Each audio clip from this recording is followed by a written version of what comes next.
This film is purely fictional. Please do not imitate it. Your like and subscribe are the motivation for me to update. Chapter 1156. A magnificent blue domain blooms. Domain, first. Effect. Reduces the enemy's chosen speed and restores divine power. The closer the enemy is, the slower it is, and the greater the reduction. Prolonged stay within the Blue Raven's domain will cause irreversible taint. Blue Raven can be reclaimed. Frost Filth. Permanently weakens, causing white ice crystals to grow on the skin, eventually transforming into an ice sculpture. Killed by the taint, they pollute the environment, infecting all creatures they come into contact with. There's a chance they be transformed into a Ravager/Chosen. This effect is sealed. Weakness. Due to the Blue Raven's enslavement, the domain's effects are reduced by a quarter. The remaining common effects, such as Backlash and Chosen Space, are common to everyone, so Field glanced over them. Field looked at the Lord's panel, and shook his head repeatedly. Such a powerful domain was ineffective. If Blue Raven were free, she might not be able to defeat the Imperial army alone. But now, he was just a small fry. Absurd. How can the tiny Norse sustain so many level 6 warriors? Could it be the goddess's might that inevitably led to the Empire's decline? Even with the intelligence, Uniel was inevitably stunned by the sight of that ethereal and beautiful figure. The other party's aura was still that of the god of war. The previous battle had proven that he had no fear of the holy light. This in effect vindicated Field, claiming he had been favored by the goddess of war.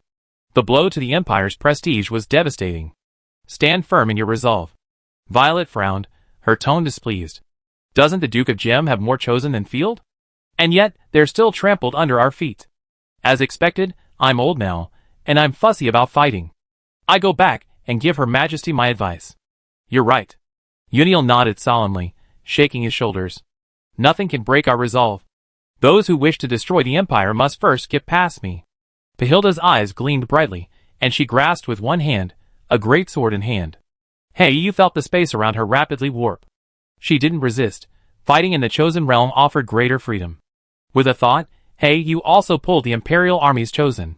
In the blink of an eye, all 5 level 6 warriors entered another dimension. The sky, a riot of colors, filled the space with an indescribable beauty. The tranquility was destined to be short-lived. The moment their eyes met, all 5 figures activated their killing skills. Die! Pahilda swung her great sword, slashing across with no elaborate movements. A shimmering purple sword light, brimming with a sense of oppression and terror, condensed into 2 lion-like creatures composed of crystal, towering over 10 meters tall. With a deafening roar, the purple lion beasts swung their claws, crashing down with overwhelming force. The lion beasts arrived in an instant, their terrifying explosive power slicing through Heiyu's skin like a knife. 6th level divine skill, 1,000 waves. Blue Raven held back not a single bit, unleashing his divine power to its fullest, channeling it completely into the long sword. The once beautiful and fragile longsword instantly condensed into a 1,000-meter longsword light, its energy surging. Sweeping out, 1,000 waves surged through the air, leaving a blue fan-shaped trail, fiercely slashing through the 2 lion beasts. Boom! 2 catastrophic fireballs exploded, the lion beast shattering like a dazzling firework, a cascading storm of flame sweeping in all directions. Blue Raven grunted, repelled by the aftermath of divine power. 3 chosen of the Imperial army broke through the curtain of fire, colliding with the Raven Feather sword summoned by Black Feather. The 3 moved at varying speeds, but all were breaking through the sword curtain. There's a flaw. He activated his Burial Heaven divine skill once again, striking fiercely at the approaching Celestia. Celestia, who had never been attacked before, encountered Black Feather's divine skill for the first time.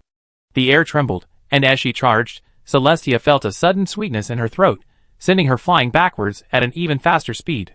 She was horrified, suddenly understanding why the sword master had been repelled twice. This uncanny skill possessed astonishing speed, and blending in with the swarm of swords made it impossible to distinguish. Take my sword. Wielding a long sword, Black Feather employed the nether sword technique, actively confronting White Dove. The 2 men's figures swift as lightning, clashing for over 10 rounds in an instant, their offense and defense trading blows. Heyu suddenly changed his stance, inexplicably shifting the Raven Feather sword to his left hand. Baijio felt a flash of light before her eyes, pierced by Heiyu's swift sword 5 or 6 times, sending her swiftly retreating. What a bizarre swordsmanship. She's left-handed? Baijio clutched her chest, her pupils trembling. She suddenly felt a sense of irony in her reputation as a genius. But I'm not fighting alone. Baizhou grinned. It turned out that her attacks were all feints and shields, risking injury to create opportunities for Pei Hilda. 6th level divine skill, Slaughter Slash. A low, piercing sound pierced the air, and Heiyu glanced back, only to see the ripples of powerful divine power, and the cold, bloodthirsty glint in Pei Hilda's eyes. Baizhou was a noble who pioneered the East. Hundreds of thousands of gnolls, demi-humans, and forest trolls perished at her hands. Countless gnoll tribes and troll cities were reduced to death zones by this single blow. She was also the first elder to earn the title of Sword Saint. If not for the injuries sustained by the dragon demi-humans, the Empire's financial constraints, and the new Griffin Queen's conservative nature, she would have advocated for eastward expansion. Bang, bang, bang. The slash spanned heaven and earth, the powerful aftermath of the sword's energy enough to cleave any crow feather swords that stood in its way. Before even receiving the blow, Black Feather's divine shield began to wail violently. Like steel being cut, the shield splattered with countless sparks of light, a sign that it could no longer withstand the pressure. Black Feather bit down, piercing the forbidden fruit of destruction hidden in his mouth, his combat power instantly soaring. At the same time, his left hand held the long sword in reverse to block the blow, while his right hand swung behind him, unleashing 6 massive beams of light of varying colors. Deploy the sword monument. You can't stop it. Paisielda gritted her teeth, mustered all her strength. Die! Clang! With sheer, overwhelming force, the slaughter slash shattered Heiyu's divine shield, twisting everything in its path. Heiyu's left arm, along with the divine weapon in his hand, was completely shattered. Bleak, blood streamed from the corner of Heiyu's mouth. Tears welled up in her eyes from the intense pain. But she stared at her enemy, haggard as a falling flower. She smiled sweetly. I will never fall. 6th level divine skill, qualitative transformation, Black Crow Burial of the Sky. Biting her tongue, Heiyu twisted her body and thrust out with her right hand. The blade hummed, and the raven feather sword, brimming with ferocious divine power, pierced the enemy's chest. You have a strong fighting spirit, but you're too young to hide it. Paisielda, possessing immense experience, swung her fist, condensing 2 purple energy lion beasts, their fangs and claws bared. The 2 divine abilities collided, instantly igniting the entire sky as a chaotic storm of energy surged. The remaining 3 chosen ones were repelled by the aftermath. Heiyu, covered in blood, flew backwards helplessly like a bird with broken wings. Chapter 1157. A storm of divine power swept through, ripples of energy rippled through the air, shaking the very space to the point of collapse. Black Feather fell from the explosion, plummeting to the ground. The brilliant explosion shattered, revealing the figures of the Empire's 3 chosen gods. Paisielda gasped for air, blood splattering from her mouth. The close-range clash of divine skills had also severely damaged Paisielda. Her shoulder was pierced, a horrific wound so severe that even the bone was visible, and the exposed flesh was pitch black. The raging divine power and the intense pain caused Paisielda to frown. It's been a long time since I've been injured. It's over. Baizhou's heart pounded. Cilicia offered no respect. How could it be so fast? The enemy's territory hasn't dissipated, and their army hasn't been defeated. Raising the holy light bow, she fired 3 straight arrows, attempting to finish off the enemy. Clang! The newly released arrow was shattered by a burst of blue light from the sky, and the blue raven used ranged means to intercept it. Just as Cilicia had said, Black Feather flew backward, passing through the curtain of raven feather swords. She suddenly opened her eyes, quickly steadied herself, and retreated backwards. She survived a close-range attack with a divine skill. Huh? White Dove, feeling pity, his fighting spirit surged again, as he spoke excitedly. She's already been severely injured. Both hands are broken. And with us suppressing her, it's impossible for her to recover with her domain. While the 6 stages recovery abilities are astonishing, they also require the right environment. The saying domain indestructible, 6th stage immortal only applies when a 6th stage crushes a lower stage. If both players are at the 6th stage, their domains will devour each other, making recovery impossible. Indeed, kill her as soon as possible. Paisielda spat out a mouthful of blood foam and pulled out the broken sword that had pierced her heart. Divine power surged, and she began to summon divine skills. Wait, what's that? Just as everyone was about to charge, Paisielda raised a brow and looked up at the sky. Boom! A massive, 100-meter-long sword monument slowly descended, like a whale plowing through the clouds. The surging energy clashed violently with the air, releasing a series of sharp, piercing sounds. The inscription shone brightly, and the battle-hardened Peshielda felt a wave of palpitations in her heart. Just one sword monument filled Peshielda with inexplicable terror. Now, piercing the sky and slowly falling, there were 6 sword monuments. The inscriptions, each of a different color, almost obscured everyone's vision, chasing the direction of Heiyu's fall. What is that? Baizhou stared blankly into the distance. Whatever it is, it's definitely empowering the enemy. Cilicia, destroy those sword monuments, and we finish them off. Quick! 6th level divine skill, Amethyst Sword Python. Peshielda's figure flashed, and with force, she swung the great sword forward, exhaling a puff of purple smoke that enveloped the sword. The purple smoke enveloped the sword, then quickly condensed into a giant purple python. With the power to incinerate the heavens and boil the sea, it pursued the retreating Heiyu and crushed him fiercely. Go to hell. Baizhou activated her divine skill, reaching an extreme speed, as if she had completely entered the sword. She seemed to see Heiyu's despair. After all, his hands were severely injured, making it difficult for him to even hold a weapon. But the next moment, bang! The sword monuments suddenly accelerated, piercing the earth one by one, kicking up a cloud of dust. The moment he flicked his sleeves to clear the dust, the sword monuments behind him erupted in a devastating pressure. Thousands of streams of light converged, instantly healing Heiyu's previous injuries. Even his shattered arm was restored to its former glory. Heiyu shook his head stubbornly, reaching out to wipe away his tears. He looked incredibly poignant, his aura soaring. With the simultaneous blessing of the 6 sword monuments, all of Heiyu's attributes skyrocketed at an incomprehensible rate. Goddess. Defeat's eyes suddenly widened, a wave of shock rising within him. She's recovered? How could it be so fast? How could this be possible? Beihilda, braving the strong wind, lunged at him at breakneck speed, roaring decisively, then kill me again. 6th-tier divine skill, Sword Skeleton Burns. The moment Heiyu's eyes closed, a red crowfeather sword swirled around him. The moment the enemy entered his attack range, the swirling sword shot out at breakneck speed, leaving only a faint trail in the air. Be careful, it's... Even though Peshielda recognized the divine skill, she couldn't stop herself and collided head-on. The sword light shattered, and everyone saw a flash of red before their eyes. Countless inscribed rings froze the two in place, preventing them from moving an inch. You have to remember that they had already accumulated divine skills. The fact that both of them were frozen, along with their skills, was a testament to their strength. Activate your defenses, Cilicia, move.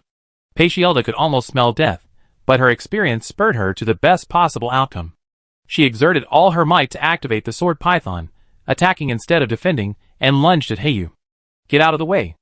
Heiyu appeared instantly, and with the immense power bestowed by the sword monument, he struck with a simple blow, shattering the sword python into pieces. In an instant, the shattered divine skill transformed into a wave of divine power, sweeping across the battlefield. Even the sword monument behind Heiyu was cracked by the impact.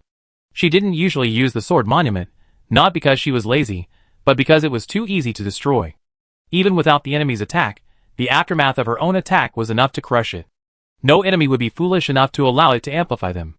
Therefore, Heiyu used it as a temporary burst, not a regular buff. Blue Raven rushed over, blocking Cilicia from destroying the sword monument. Buzz! Thankfully, under Heiyu's control, the sword skeleton's second attack was successfully concentrated and descended from the sky, falling towards Beihilda and the others. The skeletal giant sword, condensed from pure divine power and law, dyed the entire sky a bright red. Is it the power of tyrannical disaster? We must report this to the church. Cilicia was horrified at this apocalyptic scene. She attacked with all her might, repelling the blue raven. As she retreated, she attempted to break through the chosen dimension and escape. Go back. The Lord's orders are to kill you all. Heiyu wouldn't let her do what she wanted. With a simple tap of her toes, her graceful figure flashed by. Simultaneously, the Chaos Sword Monument was summoned by her. With both hands, she thrust the Chaos Sword Monument forward, swinging it and striking Cecilia. With a bang, the inscription scattered, and Cecilia, like a magnificent cannonball, slammed into Peshielda and the others at breakneck speed. Disintegrate. Cecilia, without hesitation, disintegrated the artifact. At the same moment, the great sword of bones fell. Boom! A catastrophic energy storm erupted, and the 6 sword monuments collapsed in the aftermath of the explosion. Outside the chosen dimension, the two sides were about to engage in another battle. Feld, if you hand over the god-chosen silver dragon to me, you will gain the full support of the Nibelung family. Chapter 1158. As the two sides engaged in battle, Leonardo of the Nibelung family stood atop the blue dragon's head, leaning on his cane. He spoke slowly in an old voice. "Field, I still have nearly 10,000 troops. Leing is also the commander of my family, and he also has nearly 10,000 troops. My chosen one, Circe, is a 6th-rank chosen one, favored by the dragon god. Such power is enough to overturn the entire battlefield, determining not only the fate of Morrowind, but also the future of the Empire." Leonardo lowered his eyes, and beckoned in a devilish voice. "How about it? Trading a chosen silver dragon for the support of a 6th-ranked one, and the entire Empire, is a bargain no matter how you look at it. The current situation, a single move by my 6th-ranked one, can instantly decide the outcome. I knock? Old ding, you're quite cunning." Field looked at Leonardo in surprise, thinking, this guy is trying to have it both ways, playing both sides. I had thought the Nibelungen family, like Shirley, were pure and steadfast fans of the Queen. I didn't expect this guy to have so many ulterior motives. He subconsciously glanced at the silver-haired little girl beside him. "Quack, Field, what are you looking at me for?" Silver Eyes scratched his head held high, and he placed his hands on his hips in a cocky manner. "Don't be distracted from the battle." Clearly, no one heard Leonardo's words. He probably had his chosen one use some kind of telepathic ability to communicate specifically with him. "It's okay." Rubbing her head, Field looked disgusted. "Old Leonardo. He's 200 or 300 years old, and he actually has ideas about my mount. How disgusting. If his own silver eyes had been allowed to grow, he might have reached the 9th level, and he had the audacity to ask for it. How foolish." However, there was another possibility. This was all a ploy. Leonardo wanted to undermine his troops' morale, otherwise he could have said it publicly. Without giving Leonardo any respect, Field pointed at Leonardo and cursed, "Stop hiding it. You must kill Uniel, and then completely crush his army before you have the right to speak to me. If you can't do that, then hold your tongue. You." Seeing Field reject him without hesitation, Leonardo was immediately annoyed. Isn't the support of the 6th-rank chosen enough? This Field is too confident. If they defeat Field in this battle, they will definitely torture him severely. Since Leonardo kept the conversation secret, the soldiers only heard Field's harsh words, feeling baffled. "Sir Uniel, my plan has failed."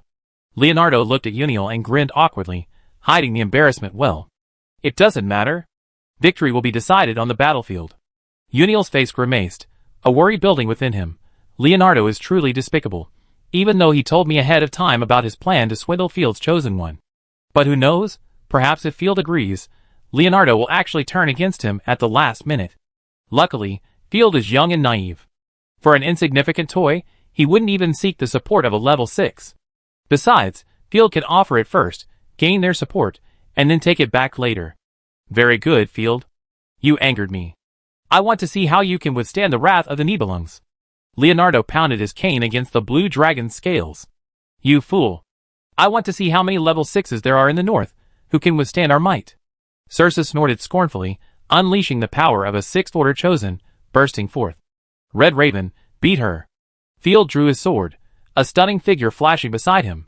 Without further ado, their eyes met, and the two were swept into the chosen dimension. For against 3, or more precisely, for against 1, can we really win? A sudden thought struck Field, and Field inevitably grew nervous. The Raven was a bonus for topping up her phone credit. It was essentially Black Feather's one-on-one duel. But the arrow was on the string, and had to be shot. Now, the only real priority was to gain the advantage for the army, allowing Black Feather to draw more power from the domain. Suppressing his wandering thoughts, Field resolutely drew his sword. "Warriors, attack! Blood stain the morning wind, overthrow the Empire." The Knight Leader soldiers roared, marching forward. For the Empire. Uniel also swung his sword. He shared the same sentiment. The benefits the army could offer the chosen were terrifying. Imperial soldiers roared loudly.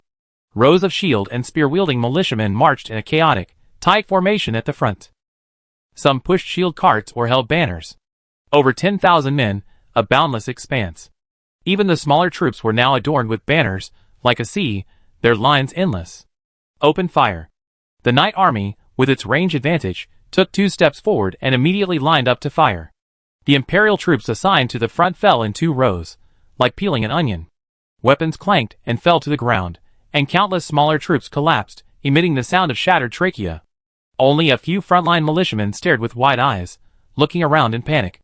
The comrades around him, who had just been talking about going home for a couple of drinks after the battle, were now lying dead on the ground. "Oh my God, may the goddess bless you." A surviving militiaman, feeling lucky, cheerfully thanked the goddess. As soon as he finished speaking, there was a loud boom of thunder, and a black iron ball crashed down, shattering the militiaman in half. The iron ball, like a ghost, bounced through the dense formation, bringing with it a series of screams as numerous militiamen were crushed to dust by the artillery. Blood mixed with dirt, splattering everywhere. "Ha ha, ha ha, I am the king of Eldon." As his disgusting intestines slammed against a praying militiaman, his mouth twitched violently, and he suddenly burst into laughter. He threw his spear and ran joyfully out of the formation, doing backflips. Looking for death. The supervising soldier on horseback caught up with him in a few steps and slashed his head with his sword, roaring, "You are not allowed to leave the ranks. Your lives belong to Her Majesty the Queen. Fight for her. Kill them. We must not let the disaster spread to Morning Breeze." Bang, bang, bang. Another puff of smoke rose from the distant night army. The supervising soldier fell helplessly from his horse, and soon his horse convulsed and collapsed.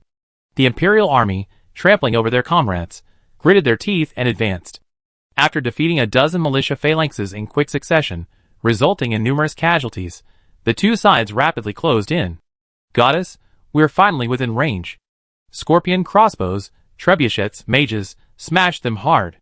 Lei Ying, frustrated for a long time, roared in anger, wishing he could have eaten Field alive. The long-range weapons hidden behind the shield carts opened fire in unison, the crisp cracks of bowstrings echoing incessantly. Stones and crossbows streaked across the sky and fell towards the Knight Leader Legion. Chapter 1159. Faced with a torrent of flying stones, crossbows, and magic missiles, mage chants echoed throughout the Knight territories, military formations, and layers of glass-like, transparent shields unfolded. Third-level magic, light shield. Description: one of the most commonly used spells in human armies, this spell creates a shield that absorbs external forces without interfering with attacks within. Dang dang dang. The crisp sound of glass striking against the ground filled the air. Flying stones that could once easily take lives now only cracked the light shield. The Knight Territory's mage corps has grown in size, significantly enhancing the army's defensive capabilities. Field's mages are actually no fewer than ours? Uniel gritted his teeth and threw a punch in anger. Since the beginning of the battle, the Knight Territory's army had already shocked him greatly. Their exceptionally long range and elite wolf cavalry surpassed even the Imperial army. Even magicians, elite units that only great powers could cultivate, were already established in the Knight Territory. The Knight army even raised a small earthen mound on the spot and set up their artillery. Simultaneously, rock spikes slowly rose from the plain, blocking the convoy's progress, all manipulated by the mages. Bang! Thankfully, the Imperial army's preparations paid off.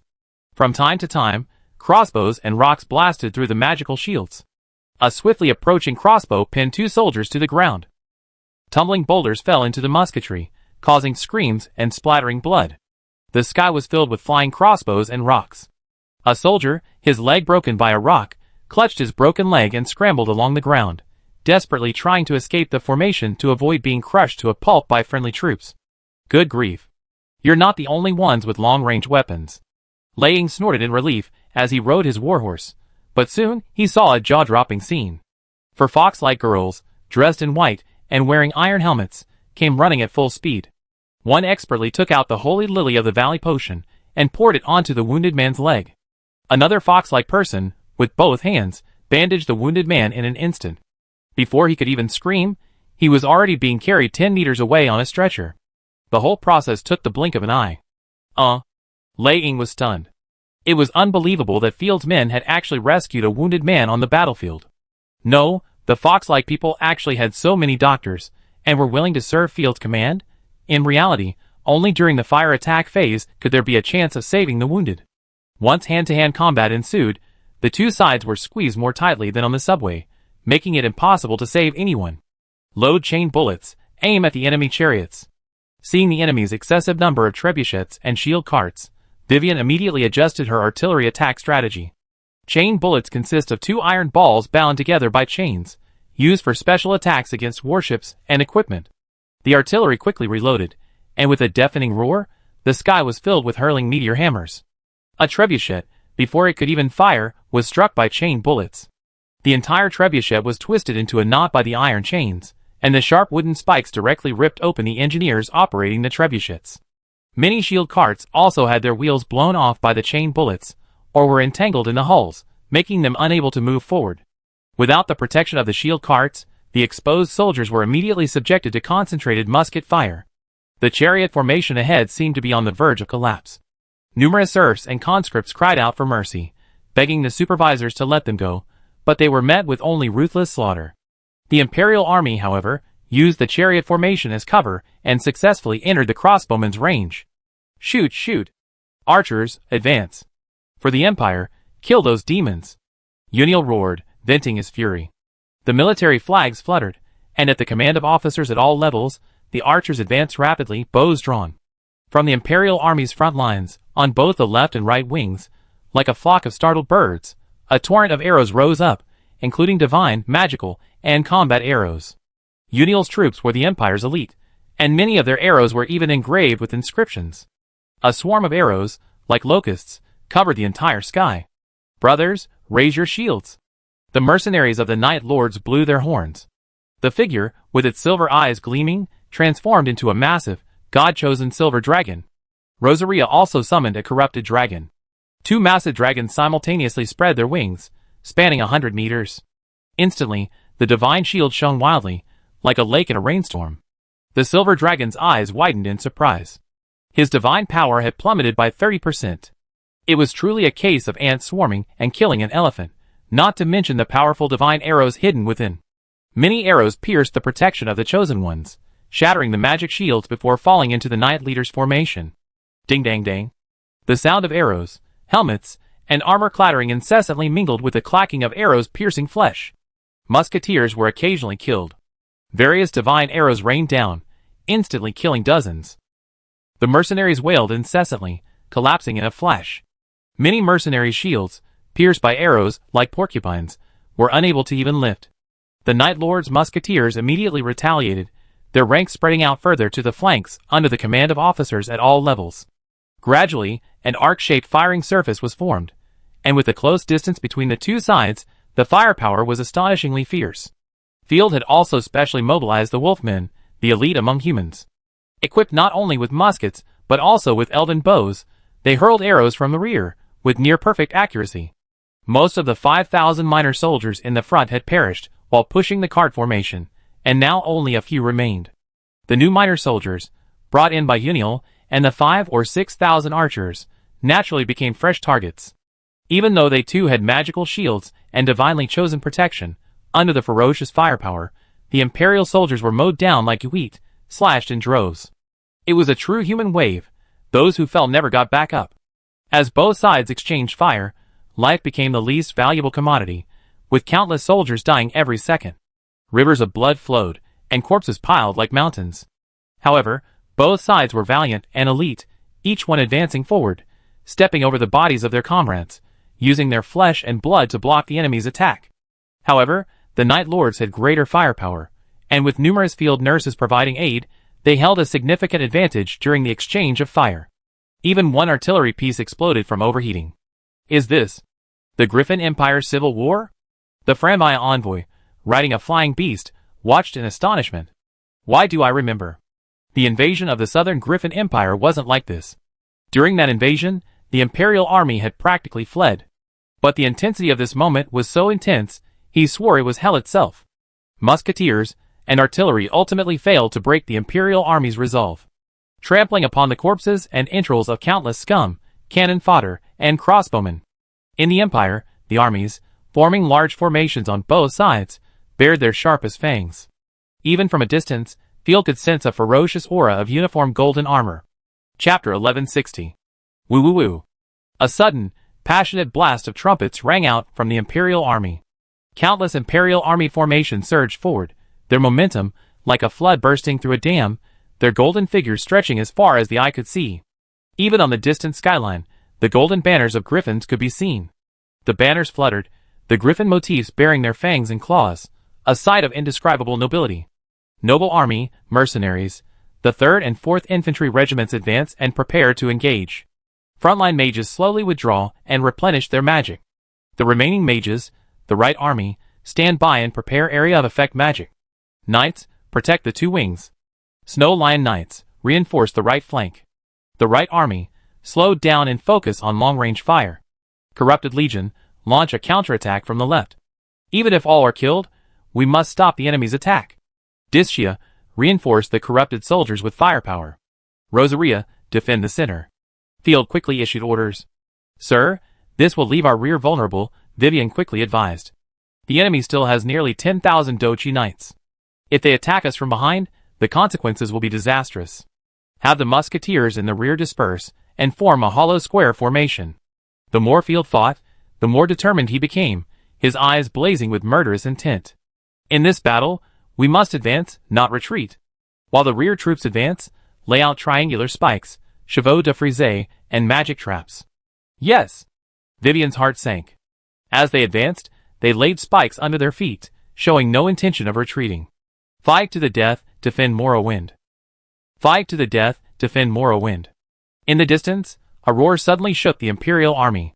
From endless formations, large and small, a continuous war cry erupted, the soldiers marching forward with determined steps. The snow was trampled into mud, and the heads of the dead rolled about, kicked in.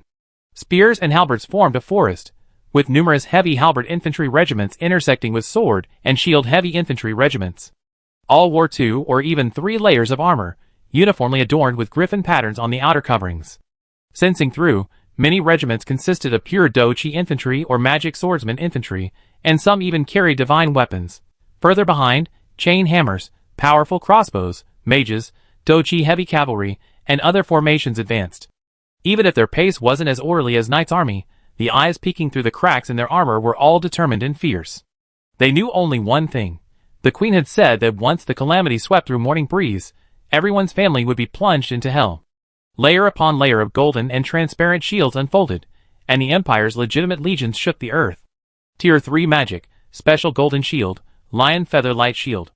Effect. This magic, created by a 6th level chosen, is an enhanced version of the light shield technique.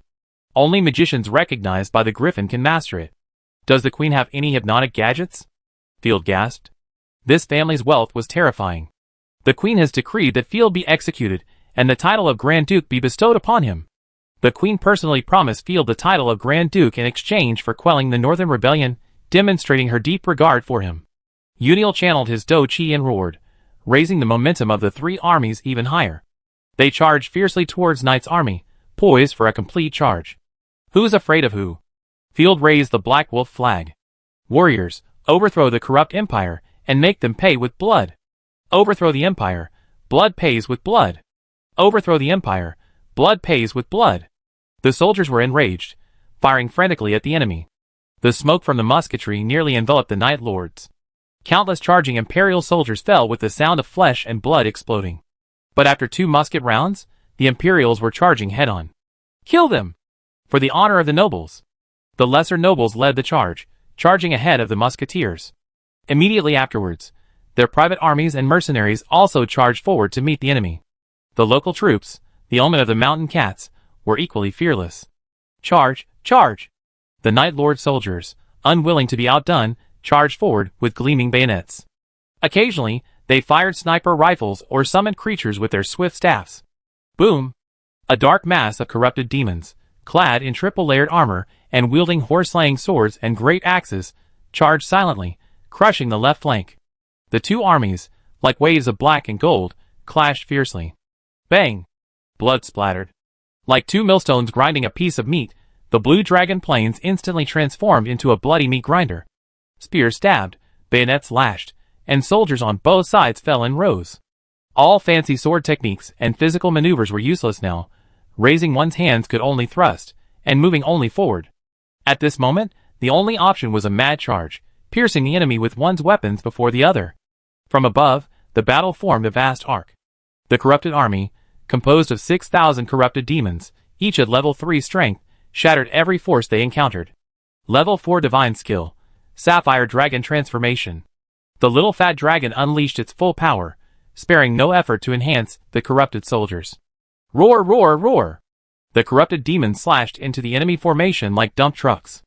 Every swing of swords and axes flashed a crimson glow, sending countless limbs, feet, and heads flying. The blood only fueled their frenzy.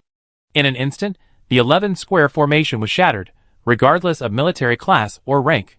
Every living being was chopped to pieces. Governor Morrowind, unable to retreat quickly, was shot off his horse. Kicked and trampled by the horse, he was crushed to a pulp. 6 low-ranking chosen ones were instantly slain by the combined fire of muskets and corrupted demons. Even the chosen ones were vulnerable amidst an army of tens of thousands. After all, even the lesser troops in the army had been greatly enhanced by domains and various divine skills. The musketeers, following the corrupted demons, charged madly, their firepower ferocious, a true combination of infantry and tanks. The left wing was in danger of collapse the moment it engaged. That's the Scourge army, wielding holy light weapons. Uniel roared. Hold the left wing. The Empire must not fall. Goddess of light, protect your lamb. The Vatican's deacon, almost crying, roared out a holy light chant. Disaster and darkness will eventually be banished. Countless water sachets filled with holy light potions were thrown by the soldiers. The paladins, using all their strength, frantically unleashed holy light spells. Holy light arrows swarmed like locusts. Boom boom! Even with the blessing of the little fat dragon, and the protection of heavy armor and robes, swarms of corrupted demons were purified by the holy light, igniting a blazing holy flame. After a few painful steps forward, the corrupted demons twisted and fell to the ground, burning to ash. Just a tiny touch was enough to purify. The left wing's defense line quickly stabilized. Good. The Vatican's deacon was ecstatic. Just as he clasped his hands together to thank the goddess, he felt a sudden pain in his chest. Behind the fallen corrupted demons were the Night Lord soldiers, charging like a tide. Chapter 1161. The Vatican deacon clutched his chest and attempted to retreat, but saw the Nightfall soldiers already raise their muskets. A series of explosions echoed, and the Vatican deacon collapsed to the ground, blood gushing from his body. The putative forces, reinforced by the church, engaged the Nightfall army in less than 10 minutes before being completely annihilated. Dicia led the army forward. Feld, you have no hope of succeeding. The Nibelungen family will never tolerate a monster like you. I kill you, and capture the god-chosen silver dragon, and it'd be the same. With my charm and noble character, I can easily subdue a metal dragon. I'm 1,000 times better than Field. Leonardo, furious at not having the silver dragon, wished he could behead Field. He urged his blue dragon to charge forward, scattering a musket formation with a single breath before crashing to the ground. The blue dragon's massive body charged forward, lashing its tail, clawing, and biting, pinning the enemy line firmly in place. Even the corrupted demon's full-force attacks proved unable to break through the blue dragon's scales. Dense swarms of corrupted demons crawled over the blue dragon's body like ants. Roar! The blue dragon unleashed its breath upon its own body, incinerating countless corrupted demons to ash, while its scales remained gleaming as new. As the ultimate creatures of this world, dragons, even in their old age, retain their formidable combat power. A single gesture could inflict devastating damage. You're truly the main force in resisting the calamity. Your defenses are astonishing. Even if you manage to break through the defenses, a small amount of corrupted toxin isn't enough to kill the dragon. Ophelide, the fat little dragon, frowned slightly, commanding her army to halt the dragon's advance. But the corrupted demons, struck by the holy light, were more than enough for the blue dragon alone to slay. The surrounding musketeers were also broken from their formation by the blue dragon and slaughtered by the surging imperial soldiers. You are all ants beneath the feet of the gods. Leonardo laughed triumphantly. Tremble. This is the price of disobeying me. Boom! The roaring blue dragon was struck by a barrage of light, its body and head alike, sending scales flying and blood splattering. With a wail of pain, the blue dragon exploded back 2 steps, crushing a number of enemy and friendly soldiers. You consumed a lot of divine power. Dicia panted heavily. Her divine power was comparable to that of an ordinary chosen, and after unleashing numerous divine skills, it was dwindling. That's Field's chosen. Kill her first. Leonardo smiled maliciously, urging the blue dragon to breathe in Dicia's direction. At the same time, hearing the impact, 2 level 5 chosen on the right wing rushed out, cutting a bloody path as they charged towards Dicia. The blue dragon, maddened by the excruciating pain, charged forward with earth-shaking strides. 2 war beasts, go aid Dicia. Rick's local army, hold the line. Field quickly issued the order. Roar! Silver Eye, transformed into a giant dragon, roared twice urgently. Although unable to speak at the moment, her roar was clearly filled with anxiety. Without hesitation, Silver I landed beside Dis-Shia, fighting alongside her to stabilize the army's formation. The corrupted dragon seized its breath, turned its head, and leaped forward, slamming into the blue dragon with a bloody storm. Bang! The two giants collided, like two pieces of steel colliding, with a deafening roar. The moment they made contact, a bloody battle erupted between the two dragons. Two dragon arms, tens of meters long, swept with overwhelming dragon power, slammed into each other's bodies. The corrupted dragon's bones broke, and the blue dragon's skin and flesh were torn apart. Archers on both sides spared no effort in their attacks. Rifles and cannons rained down relentlessly on the blue dragon, while holy arrows pierced the corrupted dragon, causing it to gleam all over. It was a purely physical battle, with each blow hitting the flesh, creating a haze of blood. Judging by the results, the corrupted dragon was in the most disastrous state, its skeletal wings shattered, its body battered to the ground. But the corrupted dragon was, after all, a dead creature, a gift from a phone top-up. It feared neither pain nor death. The blue dragon, in relatively better condition and possessing an 8th-level life force, was the first to give up. It gasped loudly in fear, then soared into the air, blood-soaked. The corrupted dragon flapped its bony wings twice, unable to fly. It could only open its maw, its cheeks and throat torn to shreds, and exhale a pale, corrupted breath. Breathe quickly, my dearest friend. Kill that monster, Leonardo urged panically. The blue dragon soared, also unleashing its most powerful breath. The blue and white breaths collided fiercely, sending powerful energy waves scattering everywhere. Space distorted at the point of impact, and the surrounding clouds evaporated. 5th-level divine skill, Endless Slash. Sensing the earth-shattering aftermath, Rosaria, who was engaged in combat with the young swordsman Peril, immediately unleashed her divine skill. Utilizing her avatar's collaborative abilities, the corrupted dragon magic divine skill slashed forth a curtain-like wave of sword energy. Puff! Caught off guard, the blue dragon was struck hard in the chest. The terrifying Endless Slash sliced straight through the blue dragon's chest, piercing its bones and embedding itself into its body, ripping it apart. Even the dragon, with its tenacious vitality, had its eyes bloodshot as it was blasted backward by the corrupted breath. The massive body crushed the two imperial armies into dust, creating a scene of utter devastation. The surrounding troops were frightened and scattered. Idiots! Yoniel's heart skipped a beat, and he nearly leaped from his mount. Don't let the war beasts fight in a dense military formation. You Nibelungs are all idiots. The Nibelungs, while militarily powerful, but skilled warriors like Lei Ying have little say. Leonardo, while not a particularly skilled warrior, is a master of business, calculation, and diplomacy, especially with the rules of the nobility, which he mastered with ease. It was precisely because of his mastery of aristocratic intercourse that the queen spared him, and his domain was the richest in the north. What do you know? Shut up. Even if you all die, my treasure is more important. Leonardo's dragon spirit erupted, and he emerged from behind the blue dragon's head, cursing at the top of his lungs. Despicable disaster, damn field. His dragon spirit came from the blue dragon. But at this moment, the blue dragon, which had at least another 500 years of protection for the family, was rapidly fading, severely crippled if not dead. Similarly, Leonardo's dragon protection was fading. Without the blue dragon, he was no longer a dragon rider, and his lifespan would plummet. No! I don't want to die. Leonardo's eyes were bloodshot, and he roared to the heavens. I swear, as long as I live, you will never be able to claim more wind. I will kill you all. Field was amused, responding with fighting spirit from afar. Good hell, meow. No, there's still a chance. Leonardo looked perversely at the god-chosen silver dragon fighting swiftly in the distance. Capture the god-chosen silver dragon for me, at any cost. Chapter 1162. Leonardo's face was twisted, his eyes nearly popping out of their sockets with rage. Old friend, dear comrade, playmate, the will of our family, stand up for me. Lord's ability, family inherited dragon taming. Effect, control a giant dragon, but first subdue it. The higher the favorability, or the more fear the controller has, the better the dragon's control. Help me once more, contribute all you're worth. Leonardo shouted at the top of his lungs. This blue dragon had led his family step by step, rising to Baron, Earl, and the 6th rank chosen. Leonardo would never let the Nibelungen family lose the protection of the dragon. Most potential giant dragons were hidden in dangerous areas and protected by the dragon chosen. Even with the 6th rank chosen, they might not be able to capture them.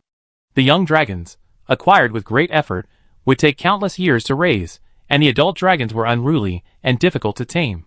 A divinely chosen silver dragon willing to coexist with humans is the best companion, and one of terrifying economic value. Prove it that our Nibelungen family is the best choice for dragons. Leonardo frantically activated his lordship abilities. Roar!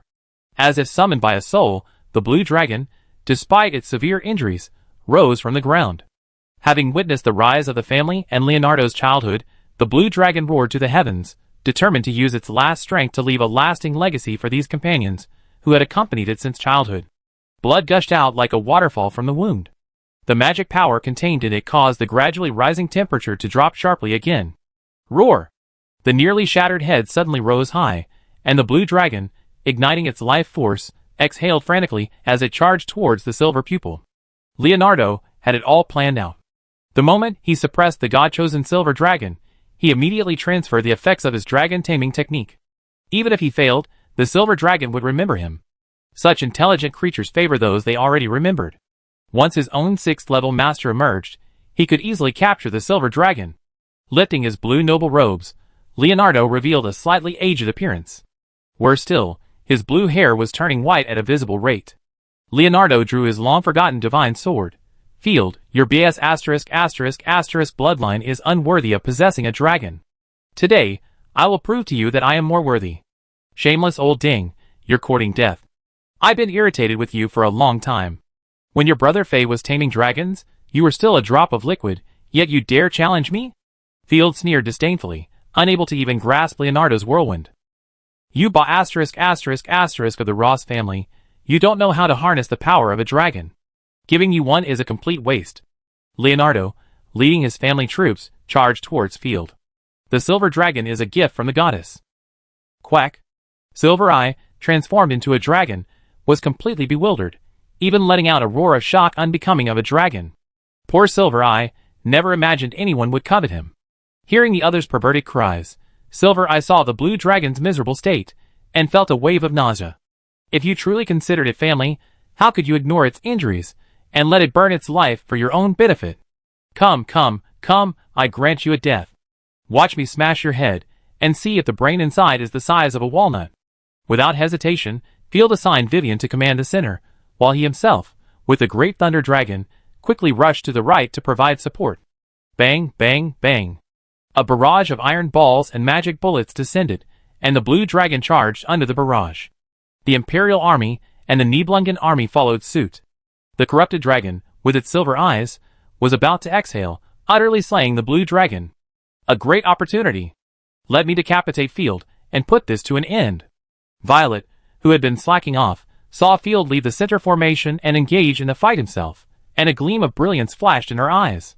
Griffin Knight's charge. 5th level divine skill, brilliant golden meteor. Violet transformed into a golden comet, streaking across the sky and arriving in a flash. As the pale breath emanated, the corrupted dragon's head was pierced by golden light, and suddenly exploded. Like a shattered watermelon, filth splattered everywhere. The headless corrupted dragon was blasted to pieces by the charging blue dragon. Ha ha ha, Field, I won't let you escape today. Violet smiled confidently, urging the griffin to charge with all her might. Hearing the whistling sound beside her, she saw Field galloping on horseback. Powerful warriors like Discia and Rosaria were nowhere to be seen. How could Field possibly withstand her invincible charge? As if she had seen victory, Violet excitedly raised her spear, continuously infusing it with divine power, and charged at full speed. All right. Send in all your air forces. Uniel was overjoyed, and quickly ordered all the Imperial Air Knights to attack. Although there were only 500 or 600 Swan Knights, their momentum was magnificent. The price of challenging the royal family is destruction. The golden spear light flashed in an instant, and Violet even met Field's eyes. Clang. The spear light abruptly stopped, and the enhanced divine spear was caught in the veil woven by lightning. A sweet, fragrant breeze blew across her face. Slender fingertips traced the curve of Violet's chin, and the corners of the thunder dragon, Scarlet Freya's mouth curved seductively. You daring little bird, you stumbled into a spiderweb. What the hell? Violet was startled, and retreated as if she had seen a ghost. Had she actually been teased by the enemy's chosen one? When had she slipped behind her? In her sight lay a woman of unparalleled brilliance. Her long legs were unabashed, showcasing her snow-white, delicate curves. Her long hair flowed like a waterfall, and her long, trailing purple dress rustled. She was bold, arrogant, and absolutely beautiful. The newcomer's domineering presence reminded Violet of the queen. No, even more domineering.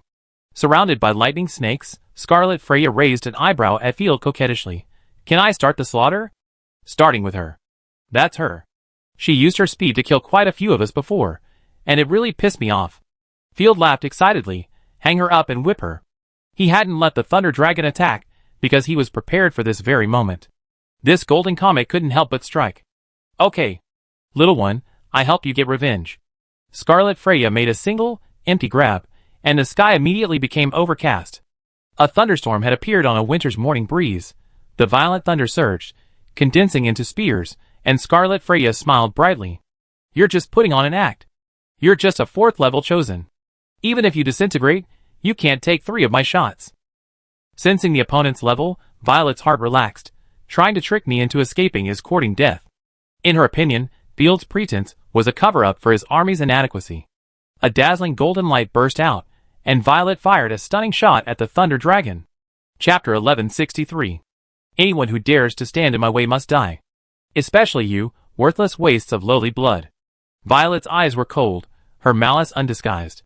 As a member of the noble Griffin royal family, she would not tolerate the existence of anyone more arrogant than her own Golden Griffin clan. The golden spearlight danced like a firefly, tracing a gorgeous trajectory through the air before arriving in an instant. Roar! The great Thunder Dragon, its skirt swirling with allure and tension, curled its lips delicately at the rapidly expanding golden light. "This is the attack you're so proud of. You're truly insulting to my eyes." With a scornful laugh, Scarlet Freya didn't even use her beloved Thunder Flash skill, but lazily tilted her head. The spearlight, brimming with murderous intent, brushed past the great Thunder Dragon's hair. The shot, thought to have instantly killed a level 4 enemy, strangely missed. Violet's arrogant smile froze.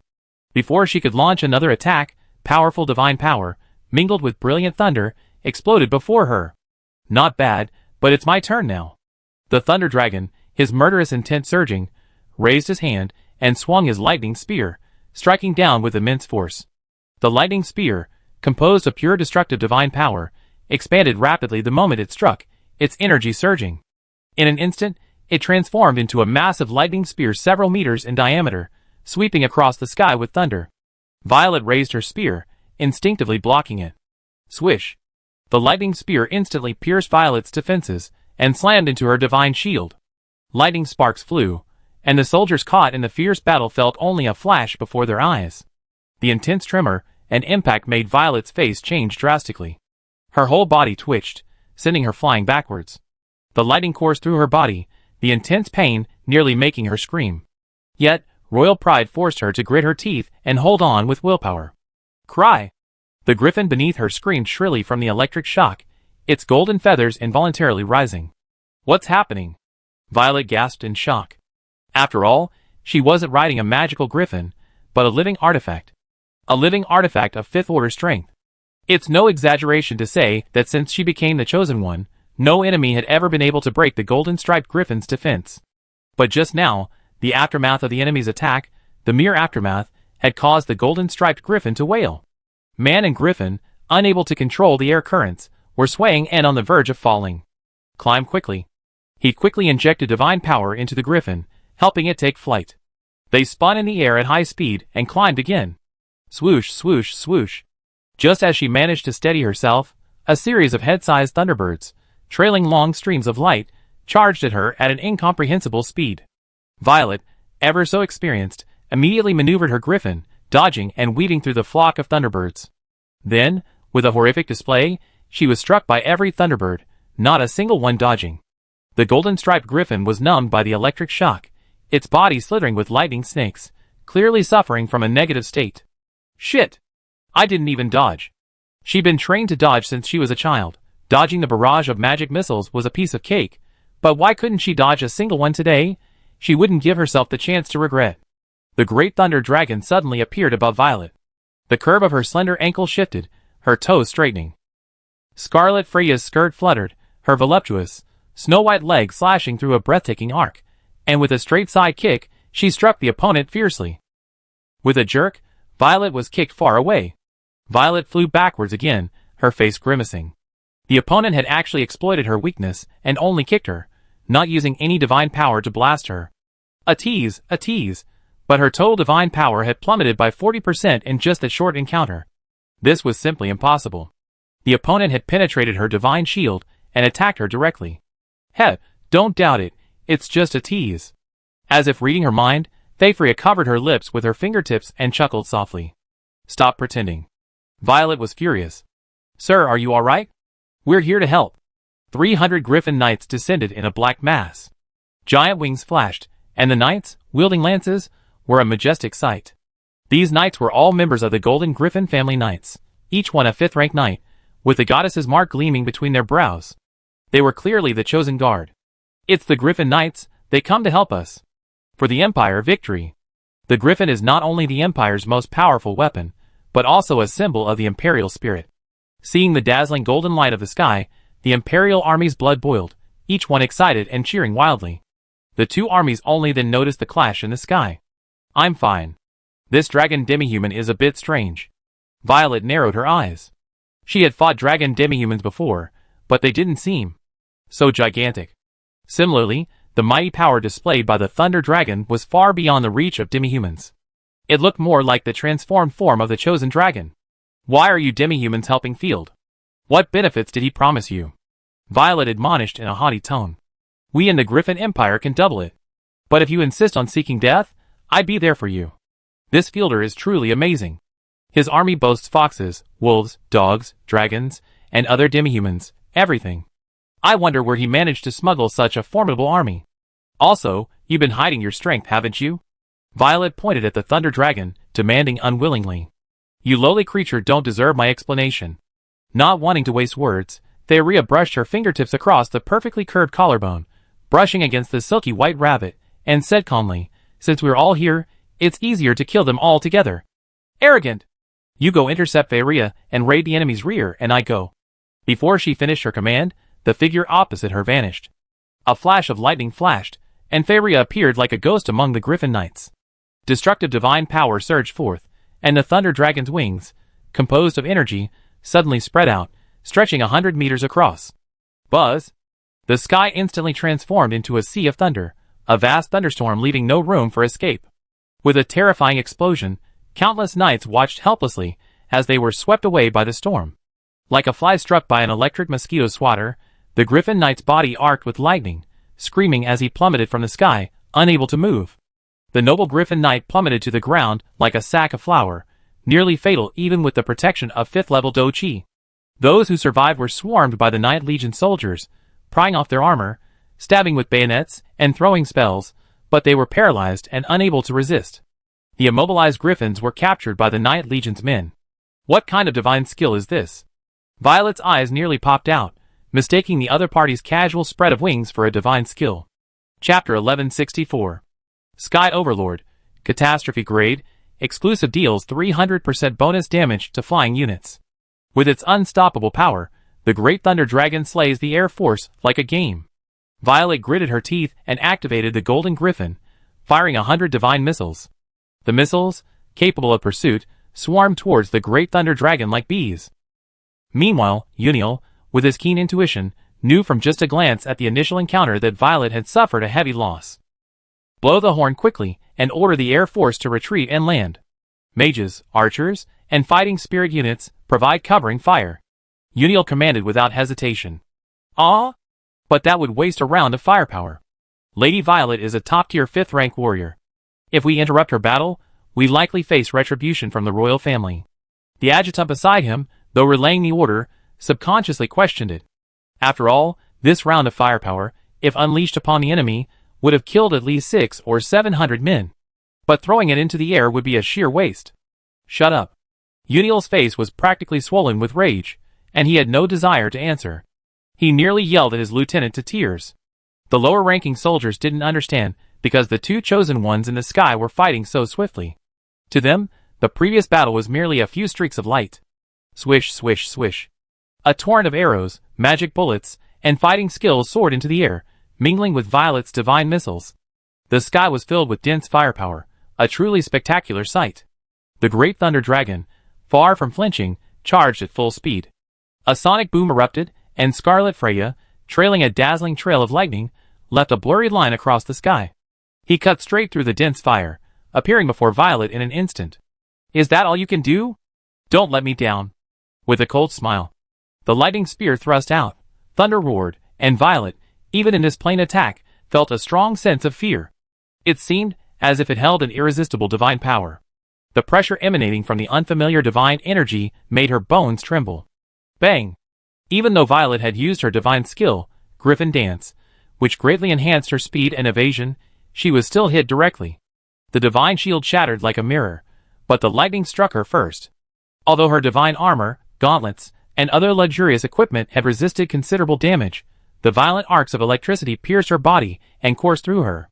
Puff! Violet felt excruciating pain all over her body, vomiting large mouthfuls of blood. She was severely wounded by the lightning spear. Hee, don't get complacent too soon. Violet suppressed her discomfort, and with a thought, the pendant around her neck shattered. Our battle isn't over yet.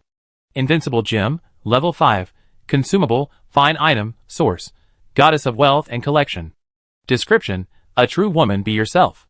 Effect, for 3 minutes, invulnerable to all damage and cleared of all negative status effects. Note, ineffective against level 6 and above. Glazed with golden light, Violet broke free from the restraints of the thunderbolt. She waved her hands wildly, leaving after images, and attacked recklessly. The will of the Golden Griffin family is unstoppable. Spear lights like stars pierced the great thunder dragon from all directions. At the same time, the Golden Griffin extended its claws. As a living divine weapon, its claws could easily crush towers and mountains. Even a dragon's eyeballs would be gouged out. Empowered by the invincible Jade, Violet attacked without holding back. Fortunately, the great thunder dragon, both in terms of fighting ability and combat experience, was unrivaled. The cold, contemptuous expression remained unchanged, and the massive rabbit did not affect the battle. The great thunder dragon, wielding its spear with one hand, easily parried the desperate attacks of a man and a griffin. Quick slaughter! Violet laughed wildly, but a cold glint flickered in her eyes. I want you to see with your own eyes the people you protect fall to my sword. Spread out and attack. The 180 surviving members of the Griffin Knights scattered, unleashing a variety of golden fighting techniques. They knew their chosen one favored slaughtering mages, archers, lords, and other enemies with weak counterattacks. They also understood Violet's purpose in clinging to the enemy. It was to allow them to slaughter and slay field. Countless golden streaks of light cascaded from the sky, like a meteor shower, all sprinting griffins at breakneck speed. Once they landed, a bloody storm would follow. Is that so? Violet's skirt swayed as she glanced indifferently at the sky. With a flash of lightning, she dodged Violet's attack and appeared 1,000 meters away. With a single hand, she grasped, gathering a thunderous claw and crushing a falling Griffin Knight. There was no need to worry about the paralyzed Griffin. Such speed, coupled with the destructive power, would render it unconscious if not dead. Freya flickered wildly in the sky, kicking, clawing, or simply unleashing thunder. She tried not to kill, but to strike down the Griffin Knights. After all, backlash was no joke. In a moment, the great thunder dragon annihilated the Griffin Knights. The price was the frequent lightning flashes, which consumed 30% of her divine power. But then again, being able to deplete the chosen of destruction by even 30% of their power, with the strength of a non-chosen, is already considered incredibly powerful. Oh my god, the Griffin Knights were defeated. That chosen is so fast. The Imperial army also witnessed the battle in the sky, filled with fear. In the distance, the Swan Knights were engaged in combat with the dragon-winged demons of the Night Territory, but no one cared. Wait, look, that light! The war god's divine power surged, painting the entire sky a dreamlike golden color. 5th level divine skill, qualitative transformation. Golden butterfly fall. Violet activated her most powerful divine skill, transforming once again into a golden comet, slamming towards field. Unlike her usual charge, the divine power ripples unleashed by the golden butterfly fall were like surging waves, endless and continuous. The frenzied aftermath of the divine power resembled the wings of a butterfly spreading. Even before the impact, the pressure was already making the ordinary soldier's hearts race. This blow terrified both armies. Go to hell, everyone! I see who can stop me! Violet exulted. She still had over a minute of invincibility left. The divine skill she unleashed at that moment reached unprecedented levels. After crushing field, she would slaughter the entire north and torture these bastards, who stood in her way with the most brutal and perverted methods. The only pity was that the battle was so volatile that she couldn't capture Field and let him witness the brutal scene with her own eyes. That's a bit of a plan. But stopping you is easy. But only the goddess herself can stop me. Fervinia laughed wildly, but her movements were swift. She quickly adjusted her form and instantly activated 2 divine skills. 4th tier divine skill, Resentful Dragon Soul. 4th tier divine skill, Destroy Thunder Dragon. The moment the giant dragon's shadow coalesced, Fervinia was enveloped by the compressed lightning, transforming into a dragon-shaped thunderbolt. Chapter 1165. The annihilating thunder dragon slashed through the air in a U-shaped arc, transforming everything in its path into a vast pool of thunder. Boom! The massive thunder dragon surged upward, its terrifying explosive force colliding fiercely with the rapidly falling golden butterfly. Amidst the stunned gazes of countless people, purple and gold instantly spread, smearing the entire sky. The aftermath of a chaotic divine power rippled outward. Numerous swan knights and dragon-winged demons were blown away by the aftermath, tumbling through the air. Sizzle, sizzle, sizzle. 2 brilliant beams of light hung motionless in the air. Divine power collided, annihilating. Any air force attempting to approach for reinforcements would be crushed to dust by the turbulent divine currents. My golden butterfly's fall was intercepted. Amidst the vast golden divine power, Violet's heart skipped a beat. Even though she tried her best to fall, her vaunted divine skills couldn't move her down even a fraction. She didn't even dare to speculate on the power of the opponent's divine skills. With a grim expression, she continuously channeled divine power into her spear, silently praying that the opponent would collapse first. Thankfully, her invincible gem still had over a minute of life left, so it wouldn't be damaged. A 4th level chosen one couldn't possibly hold out that long. No way, no way. Violet roared, pushing down with all her might. Caught in the center of the dragon-shaped thunderstorm, Theria excitedly channeled her divine power, churning up more thunder to maintain the annihilating thunder dragon. In the sky, their divine skills collided, leading to a brief stalemate. Send out the chosen one assault team to follow the gap opened by the noble army and launch an assault. Uniel worried for Violet in the sky. But he quickly adjusted his mindset, pinning his hopes on no one person. Instead, he mobilized all available forces, seizing every possible opportunity. With a wave of the flag, the Blade Corps, composed of 6 5th-tier chosen and a dozen 4th-tier chosen, slipped silently into the crowd. Though not as powerful as Violet and the others, these chosen were still a formidable force. Roar! The dying blue dragon roared. Leonardo, commanding the blue dragon, slew the corrupted dragons one after another. Over 800 corrupted demons, along with the Nibelungen army, pierced the Night Lord's left wing. The noble army's discipline was far inferior to that of the regular army, but their fighting knights were even more formidable than those of the Imperial army. Each knight had their own village, and their equipment, either inherited from their family or crafted by master craftsmen, was superior to the standard equipment. Warriors, for the glory of knighthood, charge! Leonardo charged forward excitedly. The nobles, clad in a variety of clothing, roared and charged, throwing the left flank into chaos. Roar! Facing the charging blue dragon, Silver Eyes, already averse to multicolored dragons, saw it crush numerous friendly soldiers along the way. Her rage flared. She swatted away the enemy chosen that was holding her back. The silver dragon's mouth opened. Countless streams of silver-white divine power converged within its mouth. The transformed silver frost breath shot out 1,000 meters, slamming heavily into the blue dragon's body. Puff! The blue dragon's chest caved in. The silver frost breath, with its fury, penetrated the thick dragon scales and penetrated the wounds of the endless slash attack, burrowing into its chest cavity. The moment the breath entered its internal organs, the blue dragon's mouth opened wide, but instead of exhaling, it vomited a large mouthful of foul blood. The attack from the silver pupils crushed the blue dragon's internal organs. Ah! Even an 8th-tier lifeform couldn't withstand such horrific injuries. The blue dragon howled, its pupils dilated, and it collapsed with a crash, as if its spine had been torn out. It crushed the soldiers below it into a bloody mist. The great dragon of the Nibelung family is dead? The Imperial Legion erupted in an uproar. The pupils of the Nibelung knights were bloodshot, their hearts aching as if they were crushed. The iconic creature of the top family, the blue dragon that once dominated the entire empire, was completely defeated in this battle.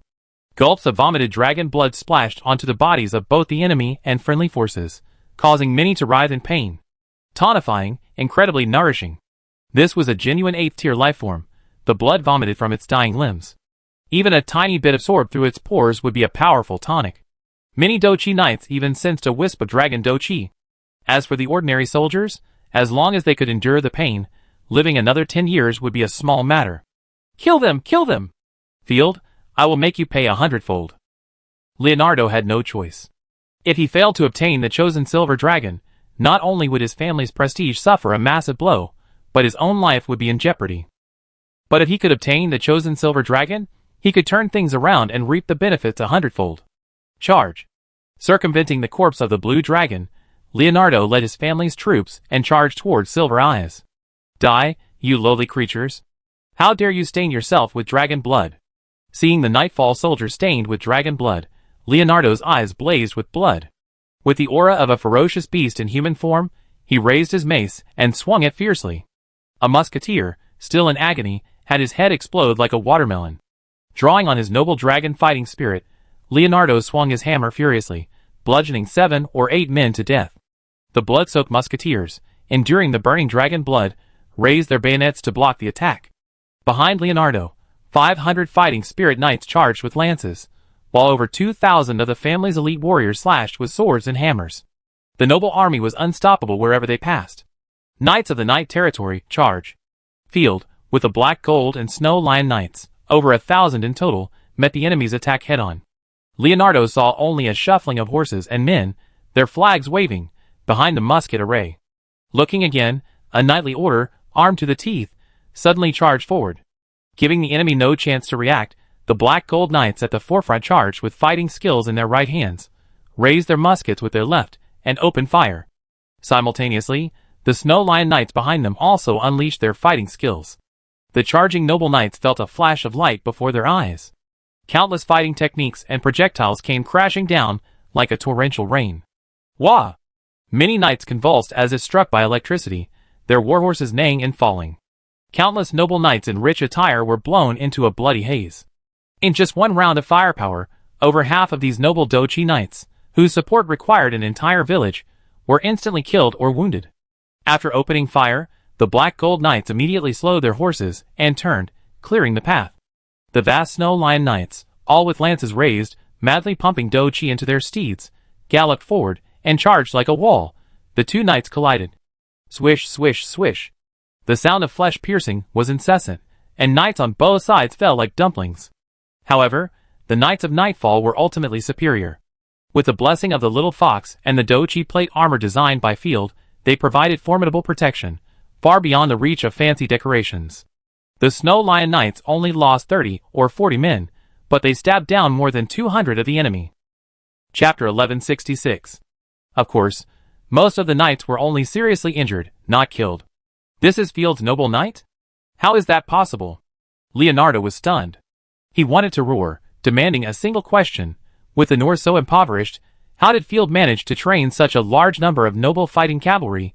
In reality, the Snow Lion Knights were merely the Night Territory's standard cavalry.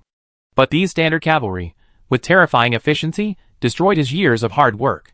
Before he could question, a relentless wave of steel crashed down upon him. The charging beast's steed shook the earth with a roar and explosion. Goddess above. Leonardo's mind snapped clear, and he reined in his horse, turning and running. Aren't you trying to steal my dragon? Why are you running? Field waved his hand, signaling the knights to charge the enemy infantry, while he charged after Leonardo. Hearing Field's voice, Leonardo panicked, only to find himself surrounded by the enemy, surrounded by Nightfall cavalry. Whoosh!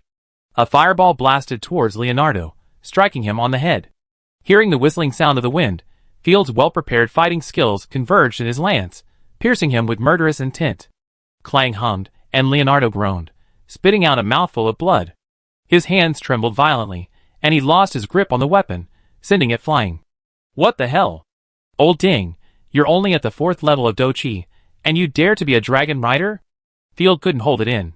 I thought I'd get to experience a duel between warriors, but he was more than a show-off. After all, Leonardo, who lived 200 or 300 years, possessed an 8th level blue dragon, the blessing of a 6th level divinely chosen one, and possessed all the resources of his family, was only at the 4th level of Dochi.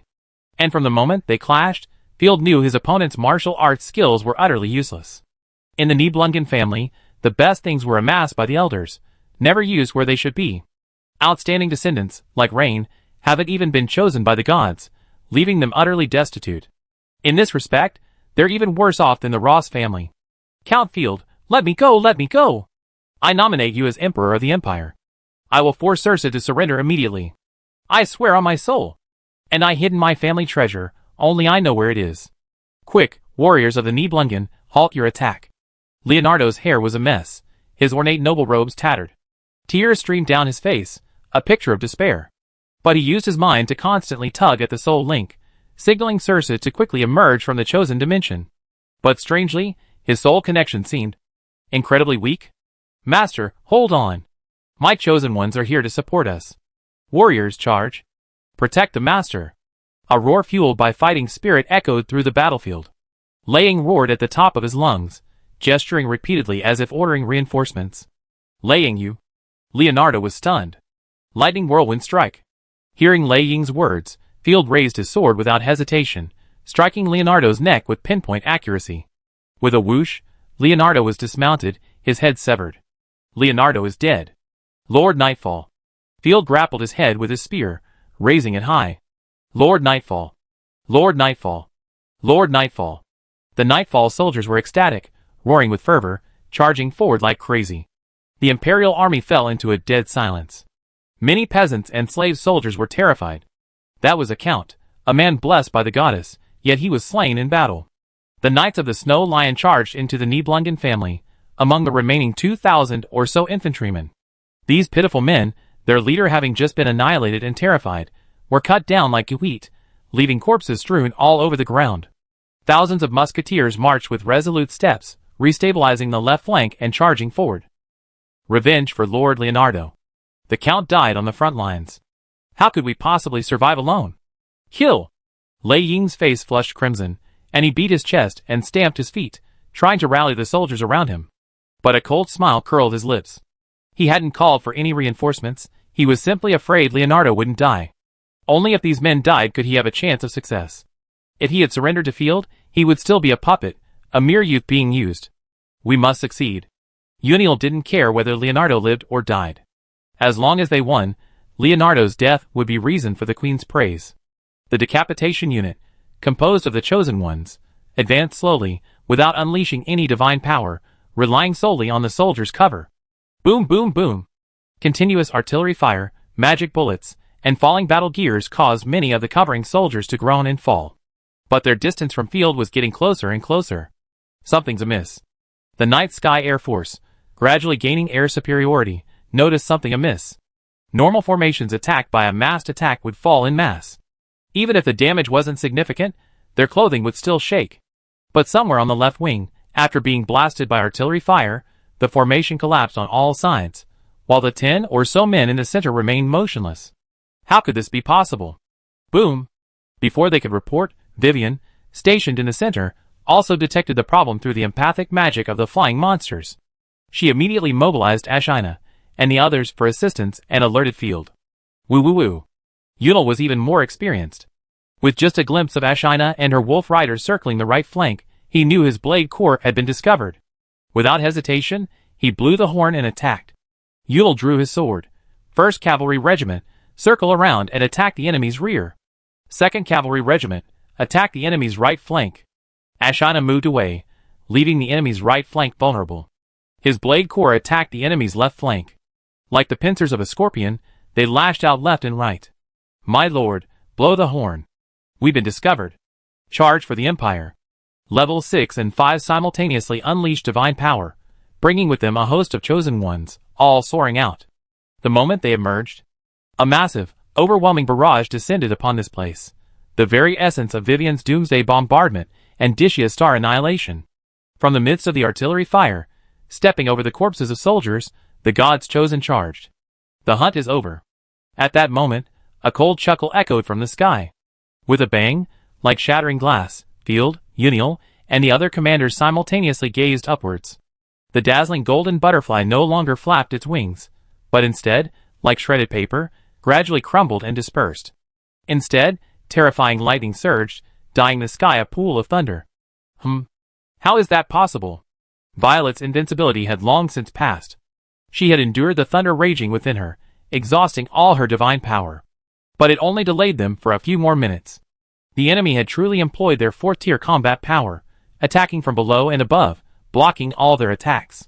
Without hesitation, Violet turned the griffin around and, as she turned to flee, she attempted to dismantle the artifact. Die! The moment the giant thunder dragon appeared, its lightning spear pierced Violet's body, striking so fiercely that even its white palm pierced her chest. Chapter 1167. The thunder dragon ruthlessly pierced Violet. Ugh! Damn it! I'm from the Imperial family. How could I possibly lose? How dare you? Violet gnashed her teeth, blood slithering from the corners of her mouth like a snake. She desperately tried to detach the artifact and retreat. But she was horrified to discover that every drop of blood in her body was being destroyed by the surging thunder. Cry! The golden-patterned griffin, eager to protect its master, spread its claws and swooped down with a gust of wind. A sweep of its long, snow-white legs, accompanied by a swirling vortex of air, sent the griffin flying like a cannonball, slamming fiercely into the distant snow. Die! Freya spun and stabbed again, utterly slaying Violet. With Violet's death, 4 more artifacts were ripped from her body. They fell, radiating a golden glow. A trace of unbearable pain crossed Freya's stoic face, her dark brows furrowed. The backlash from slaying a 5th-level warrior became increasingly apparent. Boom! Thunder rumbled like a surging wave, relentless. Original divine power surged. Although the 6th-level battle had drained Morning Breeze's entire energies, the destroyer of the Chosen absorbed the life force of the enemy Chosen, as well as the power of the laws of nature. The sky and earth shifted color, transforming into a thunderous inferno. Raging thunder surged toward Freya's destructive ring, continuously converging, her aura rising steadily. This thunder is from our Framaya. I'm absolutely not mistaken. The Framaya messenger, observing the battle from afar, stood stunned, his fists clenched. Rage simmered within him, and he longed to curse Field. Vicious, so vicious. That Field is a complete demon. He stole our nation's treasures, and killed countless people, all to satisfy his own ambitions.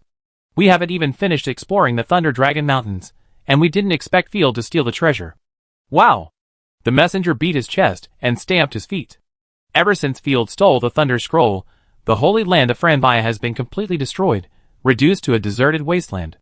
Countless thunder-attributed magical beasts and potions have vanished, many powerful individuals have lost their assets and fallen into decline, and countless merchants have lost everything. Most infuriatingly, Freya's terrifying combat prowess filled the messenger with envy. Damn it! This should belong to us, Framaya. Field must have used the Holy Land's treasures to strengthen his own chosen one. We must reclaim it.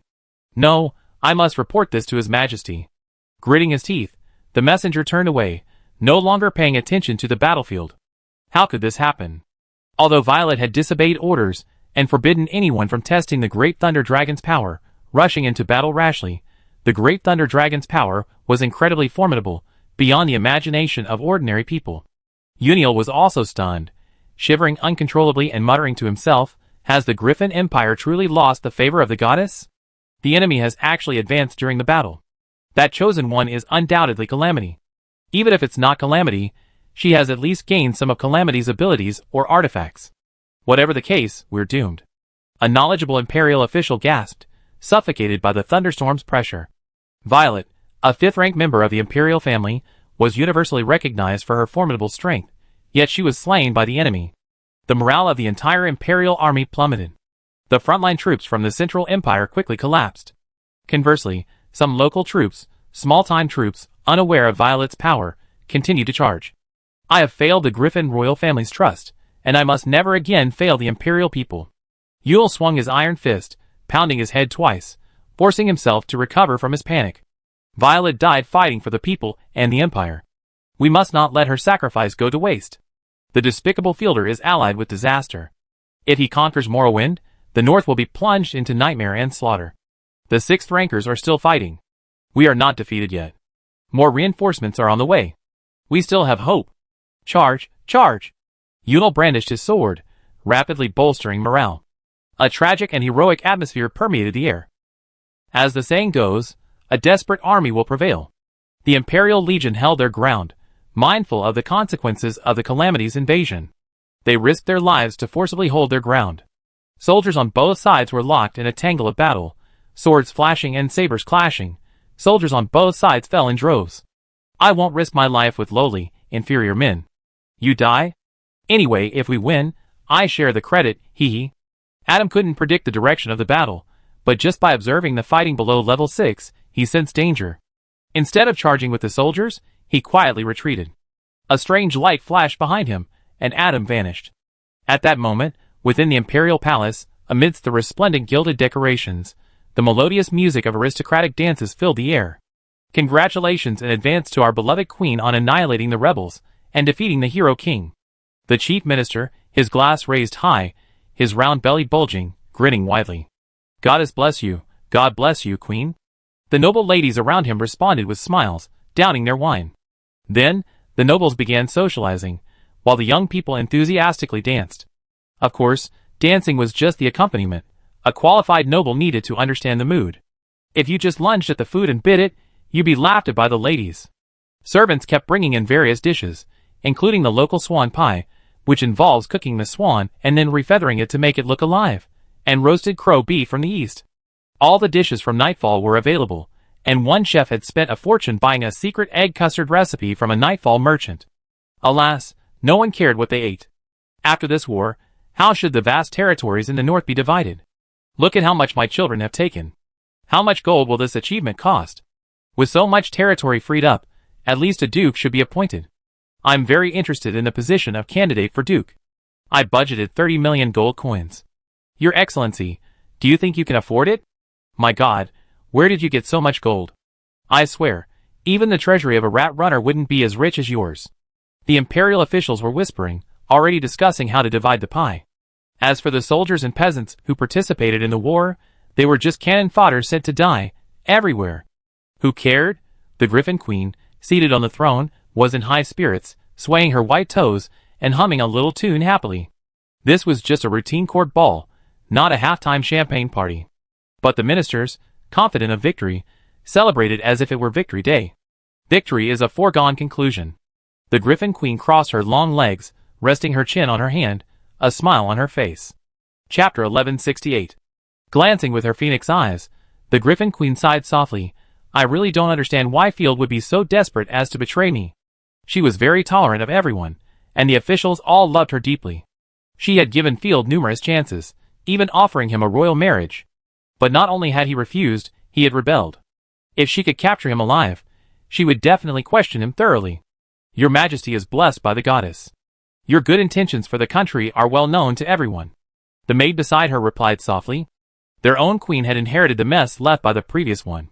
In the previous empire, the northern border had been corrupted, resulting in the loss of 100,000 troops, and nobles everywhere were on the brink of rebellion. To govern the country, the queen had reduced the number of court balls. She had shunned precious mounts, exquisite jewelry, or clown performances, devoting herself entirely to domestic affairs, foreign affairs, and the military. You should know that the previous empress had spent half the national treasury to purchase the precious artifact mount, the White Griffin, from the Purple Gold Empire. And yet, the beauty before him was willing to spend half the national treasury to redeem an imperial minister. The difference was immediately apparent. She was definitely a kind and benevolent monarch.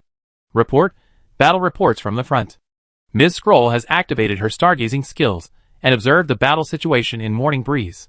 Our legion is engaged in a fierce battle with the Knight Commander's army. The outcome is too close to call. We hope to mobilize more high-level chosen ones. An official from the astrological observatory approached quickly.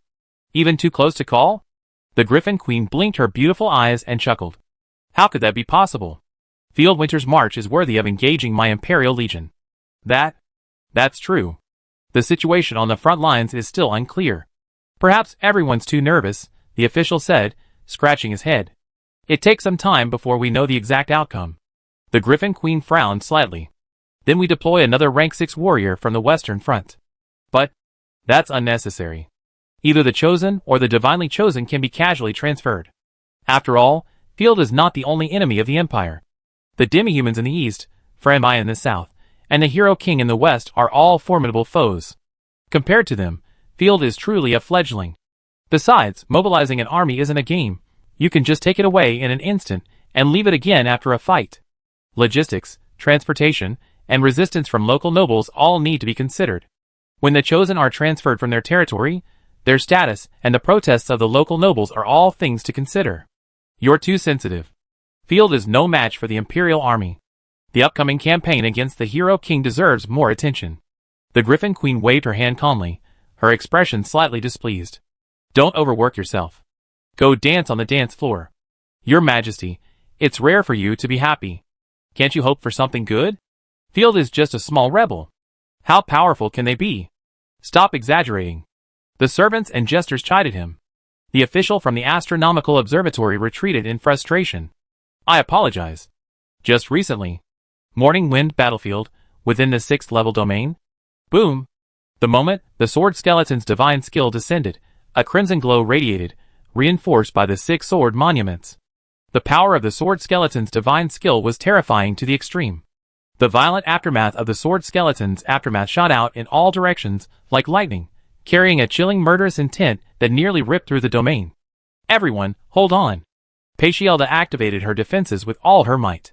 The moment the 3 6th-rank empires were attacked, their divine shields thrashed like ice cubes in a frying pan. They crackled and crackled, barely holding out for a minute. The first to be attacked, Silesia, the Chosen of Light, was the first to collapse. Her divine shield exploded with a bang. Her clothing was shredded to shreds by the swirling sword energy. Her beautiful, pristine white form was instantly devastated. Blood splattered. Silesia, in near-perfect condition and freed from her divine artifact, was annihilated by the sword's ash, nearly dying from the blow. Pacielda and Baijiu also suffered a horrific blow. Talent, War God's glory, shared, universal for all war gods, description, when war gods chosen fight together, both receive a boost. The greater the number, the greater the boost. With the Imperial Army's numerous chosen, their stats each increased by approximately 30%, a terrifying amount. In addition, the tens of thousands of Imperial troops within the domain provided a significant increase in combat power. Their defense and life force were no match for the Holy Light. Puff! Vomiting large mouthfuls of foul blood, the divine shields of Pacielda and the others shattered. Their figures were sent flying with a sonic boom. The moment they hit the ground, the entire divinely chosen space shook violently. Who is this woman? Pacielda, holding the amethyst greatsword, climbed out of the deep pit, her divine power constantly repairing her shields. She spat out a mouthful of blood, shredding the tattered long skirt that was in the way. Panting for air, she asked in the tone of an elder, Baijiu, are you all right? Thankfully, Silesia blocked the most ferocious attack.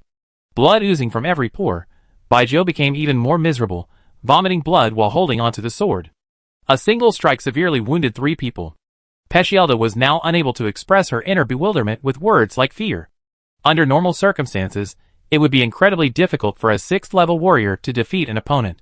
For example, Baijiu, known as the Sword Saint, had only records of defeats but had never killed an enemy. The Ross family is truly ruthless. They've given us a big surprise. This black feather is definitely a hidden monster of the Ross family. Without sufficient experience and accumulation, she truly didn't believe that such a terrifying 6th-level divinely chosen creature could be created. Pouring a bottle of divine power potion into her mouth, Pacielda's gaze sharpened. She turned and swung her great sword. Don't even think of a sneak attack. The great sword swung, and a purple wave of sword energy coalesced into a purple gold lion beast, sending the charging blue raven flying straight back. Wait, Silesia doesn't have any army buffs. We have to. She suddenly remembered that the Holy Light army was small, and Silesia's buffs were not significant. Moreover, while Holy Light attacks only those who are affected by disasters, it is extremely merciful to ordinary people, making it no match for Blackfeather. Before he could finish, a sharp explosion echoed from the sky. Help! Help! Celestia, previously severely injured, was pinned to the ground by several raven feather swords, striking with artistic beauty. Blackfeather held the nearly crumbling Chaos Sword Monument. A swarm of raven feather swords gathered like a swarm of bees, clinging to the Chaos Sword Monument.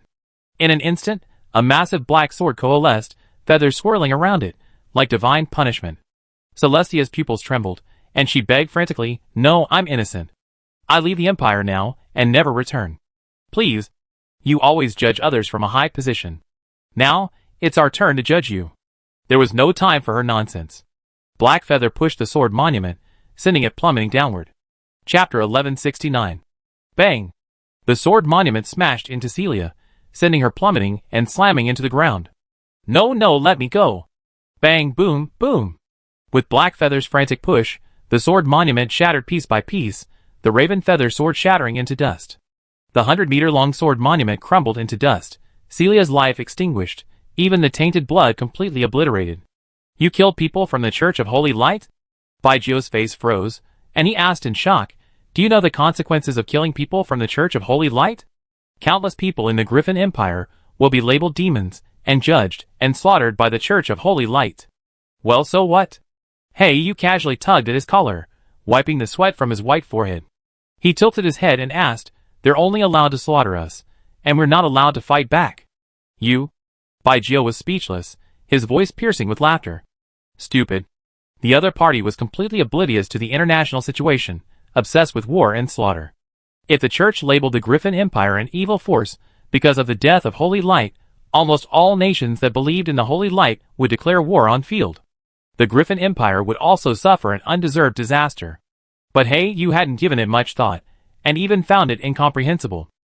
Alright, Field is really going to drag everyone down with him and plunge into the abyss. Baizhou threw away the divine potion and pointed his sword at Heiyu. I will stop you, in the name of the god of war. Strange ant. Heiyu smiled coldly, filled with a touch of pathetic beauty.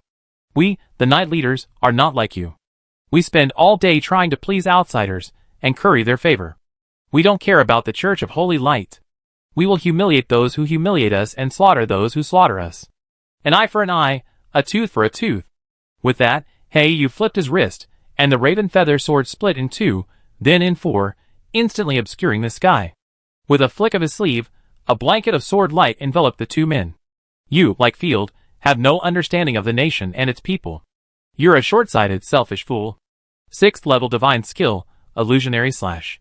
With a single strike, Baizhou's strike evoked layers of phantoms, blurring the lines between reality and illusion.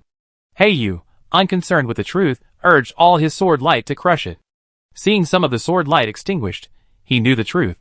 Dodging the enemy's divine skill, Heiyu swept up a powerful divine force, slashing the opponent away with a single blow. Kill this woman first, she's the breakthrough point. Hilda was also busy. She had already sensed that Blue Raven's combat power was far inferior to Heiyu's. Blue Raven's strength was even weaker than that of an average 6th level warrior. Continuously slashing with purple sword energy, Hilda crushed Blue Raven, sending it fleeing. The two sides engaged in a fierce battle, switching offense and defense, transforming into streams of light that collided relentlessly for over 100 rounds. Just then, the chosen dimension rippled, and two figures emerged from the shattered space. It was Red Raven and Circe of the Nibelungen family. Why haven't you finished them off yet? Circe looked at Black Feather in surprise, questioning him deeply. That's easy to say. Why did you retreat yesterday after your defeat? Hilda tooted, her expression cold. Come and help. I wasn't in good shape yesterday, but I'm different now. I'm going to skin this myself. Circe summoned her divine axe, and a ball of blue flame gathered in her left hand, her murderous intent undisguised. 6th-tier divine skill, Dragon Roar Flame. Raising her hand and aiming at Black Feather and the others, Circe blasted a brilliant beam of light straight out of her hand, like the breath of a giant dragon, piercing 10,000 meters. Black Feather quickly dodged, and Circe redirected her fire, attacking Blue Raven. Good opportunity.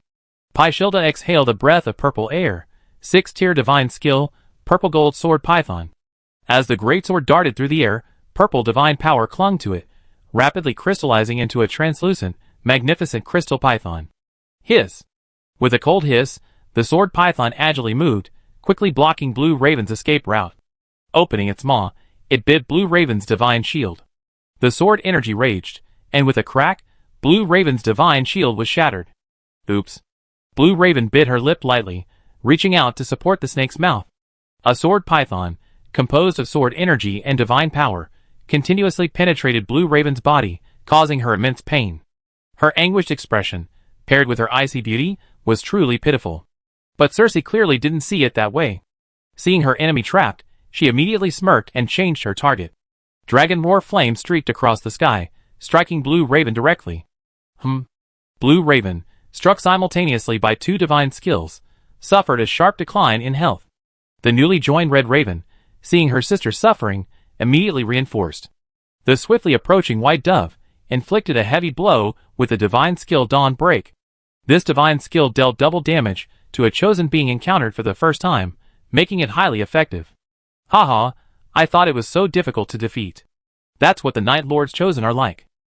Haha, having just joined the fray, her side immediately gained a significant advantage.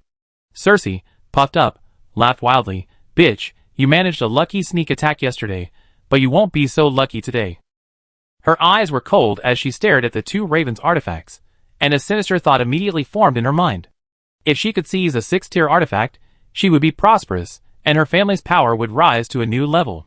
She had the home field advantage, the divine power from the morning breeze greatly enhancing her recovery ability. This immense divine power advantage could support even more aggressive attacks. Circe charged towards the blue raven, swinging her battle axe at its head. Die! Don't be careless, Pahilda warned hastily. The enemy is not so easy to deal with. Just as Pahilda had warned, the red raven soared over, its great sword in hand meeting the enemy. With a clang, the two imposing artifacts collided with each other in a simple, unadorned collision, causing both men to tremble. Get out of the way! Circe roared, divine power surging, and flaming inscriptions encircled the battle axe. Unleashing divine skills, he unleashed a powerful blow. Even though Red Raven quickly blocked, he still groaned and retreated violently. Haha, you're all useless. Circe, unknowingly crushing two equal-level warriors, puffed up. I'm awesome. I help you. White Dove's eyes lit up. Here was her chance to seize the artifact and gain fame. She hadn't even slain any of the chosen ones yet. You know, Raven's divine power fluctuations were all from the war god's system, and her weapon was a sword. If she could seize the artifact, she could use it, and it would be perfectly suited. She quickly dodged, leaving Peshielda alone to deal with Black Feather. You? Peshielda opened her mouth, unable to find any fault with him. But her uncanny intuition, honed by countless battles, made her sense danger. Sure enough, in a split second. 6th-tier divine skill, Black Raven Burial of Heaven. 6th-tier divine skill, Catastrophic Sword Abyss. Chapter 1170. Hey, you swallowed 2 forbidden fruits of destruction, releasing a scarlet raven feather sword. At the same time, he swung his left sleeve, and a flash of black sword light, swift as a whirlwind, shot towards Pahilda. Wherever the sword light passed, it sliced through space, leaving a lingering black trail. Sure enough, at such a young age, yet so ruthless. Pahilda bit her tongue fiercely, blasting out 2 amethyst lion beasts. Instead of retreating, she charged towards Heyu. Bang! A deafening explosion. In a visually stunning explosion, Pahilda was struck by the Sky Burial divine skill. Raging divine power swept through, layers of black divine light shattering the divine shield she had so painstakingly erected. With a fierce expression on her face, Pahilda braced herself, constantly channeling divine power to prevent herself from being blasted away. Blood gushed from the corners of her mouth, then vanished by the sword's light. But she remained motionless, like a nail, firmly planted in place. Something's wrong. Her divine skills never miss. Facing the purple lion divine skills launched by Peshielda, Heyu dodged them effortlessly, slipping effortlessly between the 2 lion beasts. Heyu even had the feeling that this tricky divine skill wasn't aimed at him. Could it be? Heyu was startled and quickly turned back. Heyu's swiftly launched raven feather sword slashed across the sky. The earth cracked, and the moment the purple sword light emerged from the rift, a destructive aura erupted overwhelmingly. Circe, Baijiu, and the 2 ravens were all within Jianyuan's range. What? Jianyuan's sudden appearance startled Baijiu into gushing a few drops of her appa tea. Heyu used the raven as bait, luring the enemy into a ranged attack. Jianyuan's lethality was even more terrifying than Jianhai Jin Mie's, though his accuracy was unreliable. Add to that the 2 forbidden fruits he had swallowed, and the destructive potential was unimaginable. If he missed, he would be in dire straits. Roar! The purple lion roared, swooping down from the air. Its target wasn't the raven, but 2 imperial soldiers. Quickly, intercept the divine attack. Heyu couldn't help but panic. This Pahilda was truly the chosen one of the imperial generals. Her foresight and experience were truly remarkable. Disintegrate. 2 ravens launched a disintegration attack, intercepting the charging purple lion. The red raven strangled the purple lion to pieces, while the severely injured blue raven was a step slower, its divine power slashing through the white dove. With a whistling sound, White Dove was sent flying by the purple lion. When she spotted the sword abyss, she similarly summoned her divine power and retreated with a swift retreat. Circe wasn't so lucky. She gasped in horror. Damn it. You actually attacked your own people. You're a bunch of complete lunatics. Buzz. The sword abyss, spanning heaven and earth, suddenly erupted, its boundless sword light cleaving the heavens and earth. The two ravens, upon meeting the sword abyss, transformed into filthy streams of light, and were retrieved by Black Feather. They could be summoned again after recuperation. Circe was unlucky. Faced with the overwhelming onslaught of sword light, she could only defend herself. Like stone beneath a waterfall, the endless sword light pierced her body furiously. Her divine shield couldn't hold out for more than a minute before it shattered. Thankfully, she didn't hesitate and immediately detached her artifact, managing to hold out for another minute. Sizzle, sizzle, sizzle. Without the dawn, Circe felt excruciating pain all over her body. The sword light easily pierced her body, completely obliterating her in intense agony. Circe, even to her death, had no idea what had happened. The sword abyss, seemingly boundless, slowly dissipated, leaving only a trace of light. Although Baigio wasn't enveloped, she was struck twice by the sword abyss and, after being attacked by Pachielda and Raven, suffered serious injuries. How is this possible? Mumbling to herself, Baigio felt that all the shocks of her previous half of life combined couldn't compare to what she experienced today. The chosen one of the night territory had actually killed two of their own chosen ones in a row. If it weren't for Pachielda saving her life, she would have perished too. Although she had accidentally killed one of her own chosen ones, this record was terrifyingly impressive. There's something wrong with her divine skills. How could she possess two such powerful skills and still unleash them? Baigio panted heavily, blood streaming from her forehead into her eyes, and she didn't even bother to wipe it away. Frustration and pain accumulated in her chest, making it difficult for her to breathe. It's my turn. 6th-tier divine skill, Slaughter Slash. A cold roar echoed from the distance. Pachielda, taking advantage of Heiyu's lack of strength, unleashed another powerful divine skill. The continuous release of divine skills consumed Heiyu immensely, but without the sword monument, she dared not take any more damage. As she retreated, she concentrated her shield with all her might, rallying her swords for defense. Bang! Struck hard by Slaughter Slash, the Raven Feather sword shattered, sending ripples of divine energy scattering in all directions. Heiyu exhaled a puff of blood mist, her face pale. Even the hem of her divinely woven skirt was torn, revealing a soft, frosty white glow. Her condition plummeted, and Heiyu was utterly devastated. She bit her lip tightly, her face poignant and beautiful. Heiyu cannot lose. We must not lose, Pachielda roared. Her condition was at its lowest after repeated injuries, and the frequent use of powerful divine skills. But with supreme willpower, Pachielda charged forward, for the Empire. For Lord Field. Heiyu braced himself, and engaged the charging Pachielda once again. The battle was no longer one of divine skills. It was a pure clash of wills. Meanwhile, the Empire and Nightfall's armies engaged in a frenzied battle for half an hour. Countless bodies were slaughtered, and pools of blood formed. Boom! The sky's lightning flashed back into the great Thunder Dragon circle at a speed visible to the naked eye. A terrifying ripple of pressure slowly unfolded. Oh no! The enemy Chosen have advanced. I didn't expect that after half an hour, for Chosen still haven't defeated the enemy's level 6. Hee, I wish it were just a dream. We can't abandon the level 6 and leave. Warriors, follow me and charge. Uniel gave a wry smile, and gave a decisive command. Fight! Blow the horns, and once the cavalry reaches the designated position, charge immediately. Originally, his level 6 should have won. After all, with 4 level 6s and the home field advantage, he couldn't imagine losing. But with a level 6 battlefield at a stalemate, he had only 2 choices, retreat or fight. Retreat, absolutely impossible. Boom. Everyone's eyes flashed as thunder rumbled. The Freya gracefully slipped to Field's side. Oh my! You finally advanced. Field calmed his frightened warhorse, and gazed at Freya with surprise. Having advanced to level 5, Freya's demeanor had become even more perfect. Her figure is so voluptuous, she's practically ready to burst her clothes. Every inch of her is a captivating presence, and her narrow, phoenix-like eyes always look down on her. I don't know why the Imperial Army mistook her for a dragon subhuman. This thing's clearly a transformed vixen. Calling me mom so soon? Freya looked surprised.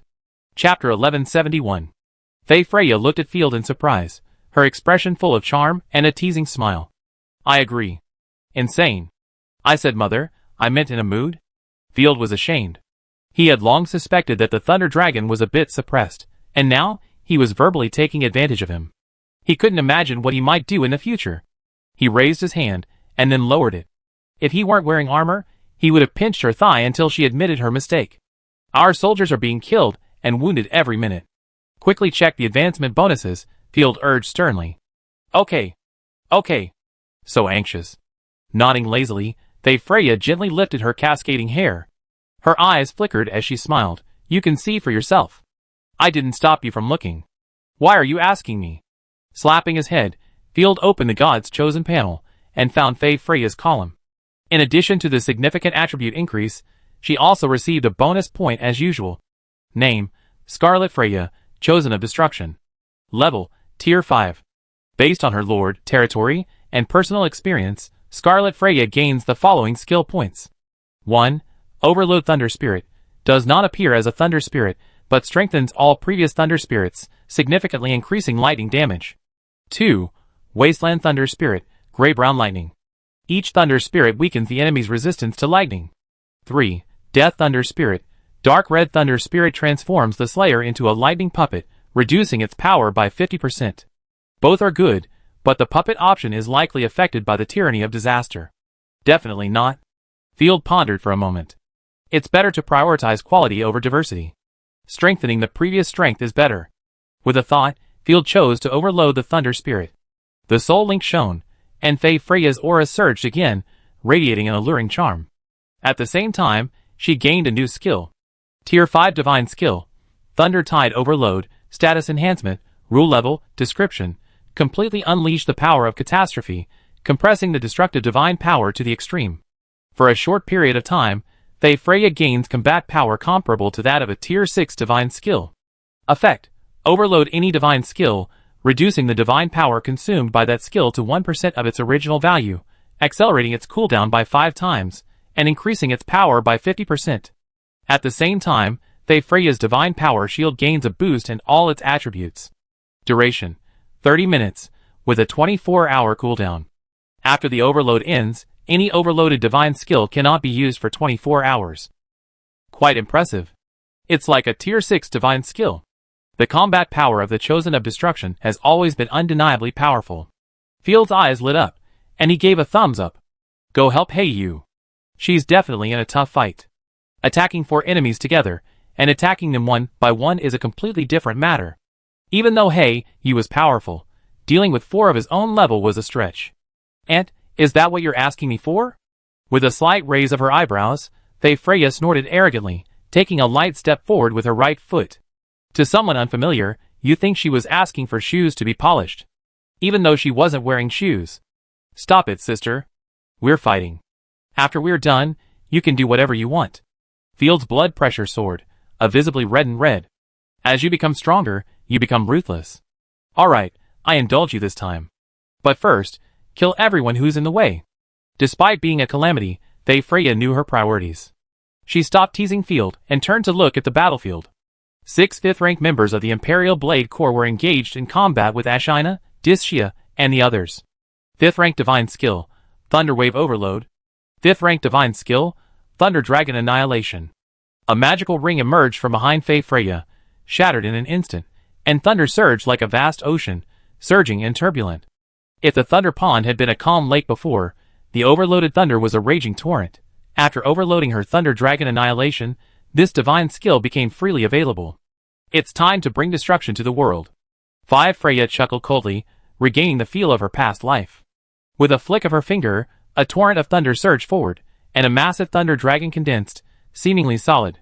It streaked through the air in an instant, bringing with it a series of explosive roars.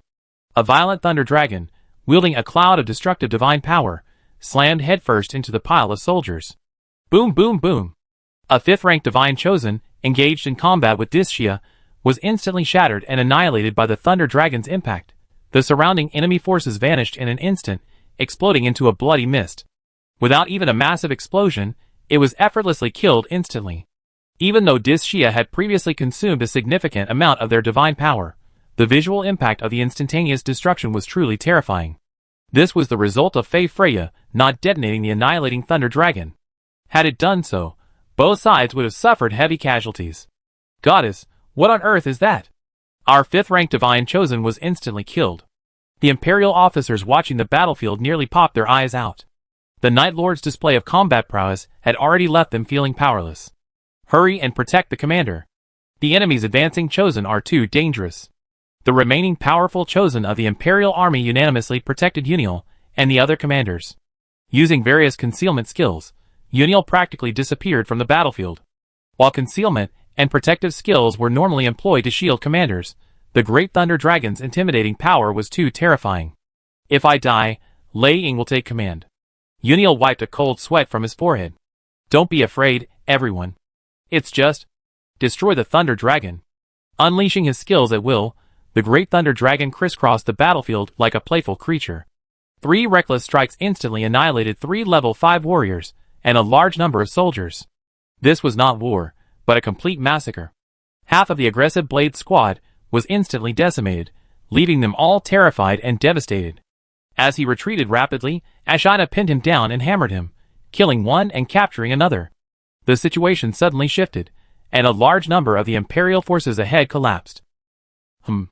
Just as he was about to activate his 4th divine skill, Fei Freya quickly emerged, disengaged from the battle, and dove to Field's side. Her face was pale, and she reached out to grab Field, her body swaying and nearly falling.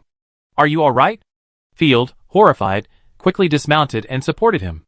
The words he wanted to blame her for not killing the commander first were stuck in his throat. With Fei Freya's pride, she always fought head-on, and she wouldn't necessarily bother with decapitation. The backlash is getting serious. Let's go fight the 6th-level giant ants first. Fei Freya suppressed the pain, took 2 breaths, and the magic ring behind her pulsed with movement. Hei Yu, within the domain, had sensed the shifting laws, having previously discussed the tactics.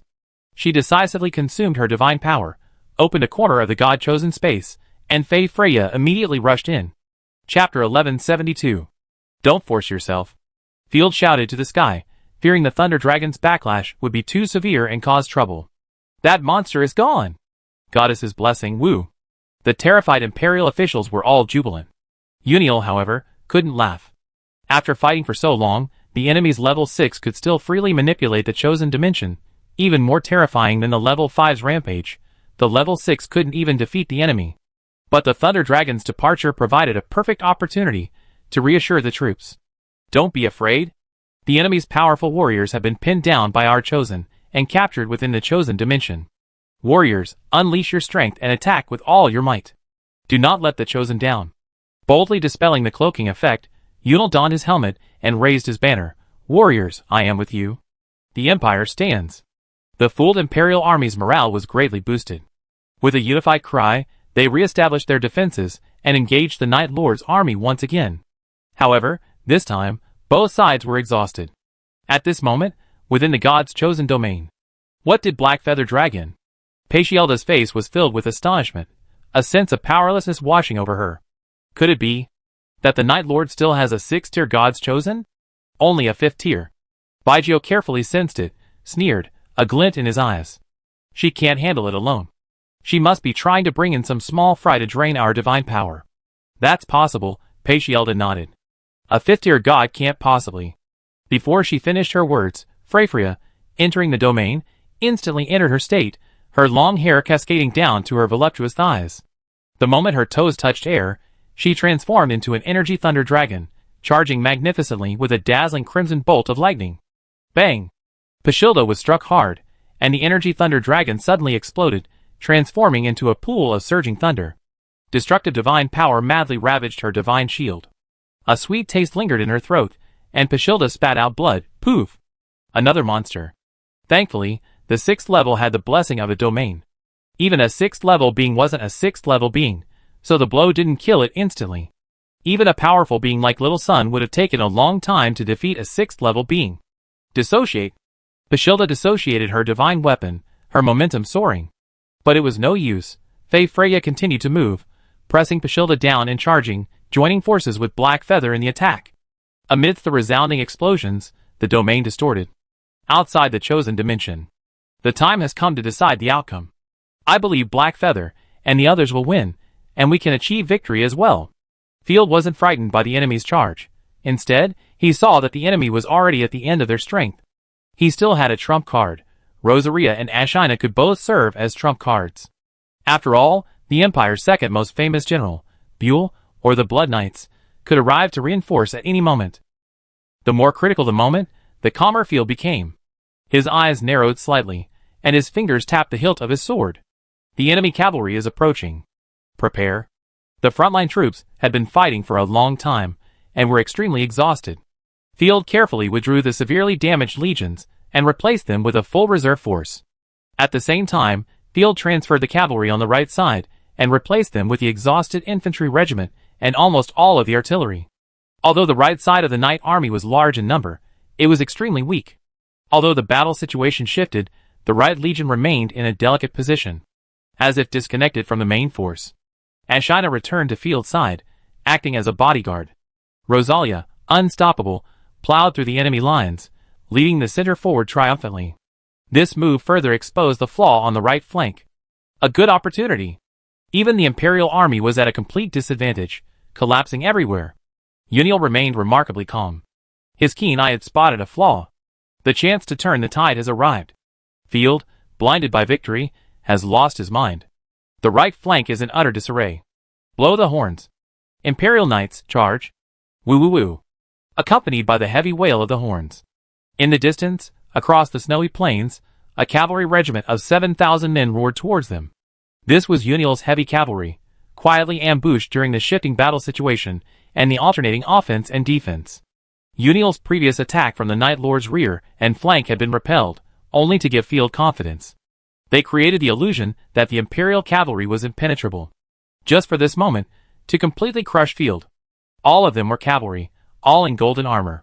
War horses neighed, banners fluttered. Their presence instantly filled the entire plain on the right. For the Empire, the earth trembled, and with the roar of iron hooves, the Imperial Knights, like a flood bursting through a dam, charged towards the Knight Leader's army with relentless force. It's over. So many knights. We can't hold on. We die. One step on us will turn us into pulp. Oh my God, run. The mercenaries on the far right, throwing away their armor and helmets, collapsed without a fight.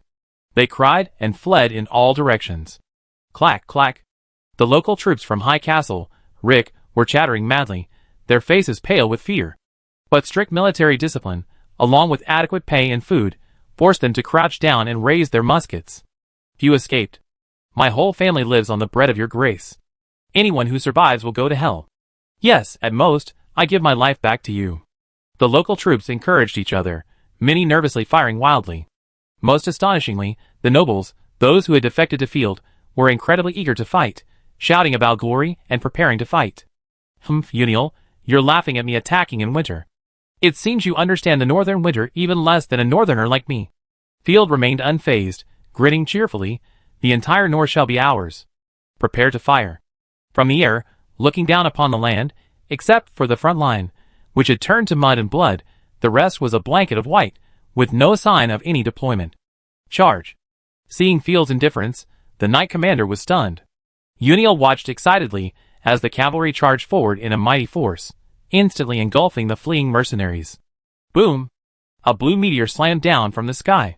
Then, the artillery opened fire. The iron ball didn't bounce as before, but instead directly bored a hole in the ground. Earthquake magic. Hundreds of mages summoned their magic in unison. The snow trembled, and the area where the Imperial Knights had stepped suddenly collapsed, revealing irregular spikes of ice. The elite at the forefront plummeted downward. In an instant, men and horses toppled over, falling in droves. What's going on?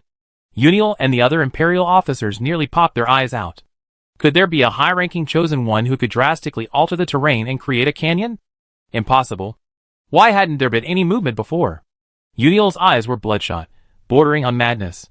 Where my right-wing soldier set foot, in spring, there is a wide river. Chapter 1173. Field's voice was like a judgment from hell. In the bitter winter, the river froze into a giant ice stick, and beneath a thick blanket of snow, it looked identical to the ground. The so-called weakness of the right wing, and its most vulnerable personnel deployment, was actually defending an invisible river. A few infantrymen stood on it, seemingly without vulnerability. His own mages and wolf cavalry had been deployed here repeatedly, utilizing their first magic to control the ice and snow. Of course, this tactic was just a covert one. Field didn't even expect it to be useful, as Yunil might well discover it. Even so, Field still tried his best to deceive the enemy through his deployment. I can't possibly make such a mistake. Yunil's sweat dropped. I looked at the map. At the beginning of the decisive battle, we weren't in this area. As the situation changed, my right-wing troops gradually moved here. What? No wonder the Nightfall army had infantry standing there the entire time. Haha, ridiculous, absolutely ridiculous. Yunil's hands trembled. He suddenly remembered that there were indeed several rivers in the Blue Dragon Plains. He had a map. But, in a decisive battle, the army is mobile. Fights can rage from the streets to the alleys. With tens of thousands of troops engaged, a commander can't control every aspect of the terrain. Not to mention once the battle has begun, who would care what's beneath the snow? The enemy is standing there. So why can't we? I really can't. Wah! Cast ice magic. Almost all the Night Lord mages and wolf riders were ready. Giant wolves breathed frost, and mages unleashed ice storms. The Dochi knights, who fell into the water, were frozen to the bottom of the lake before they could even leap to their feet. Many more knights were half frozen, stuck on the ice, becoming natural chevaux de frise. The enemy cavalry, in disarray, some officers and knights continued their charge, only to slip or stumble. Meanwhile, artillery and seismic magic continuously shattered the ice, sending the remaining knights plummeting into the lake, only to be frozen again by the ice magic. The nameless river, however, became a terrifying hell, a pit for the Dochi knights. The knights who stopped their horses became targets. They faced a barrage of firearms, various magical skills, and spells. Field raised his battle flag high and roared, "The land beneath our feet has always protected its people. Mother North, she has witnessed our suffering and protected us. And today, the entire North will return to our embrace. Drive out the Empire, and save the entire North. Present the Berserk Potion." Field waved his hand. All forces attack. Under the coordinated attack of dense artillery and magic, Tun, the Knight of the Night Lord drank the Berserk Potion, and his normal fighting spirit instantly turned dark or crimson. Berserk Potion, first generation, lay design, experimental, level 3, effect, for 20 minutes, increases strength by 80%, reflexes by 10%, and causes a berserk state. Do not use for 3 days.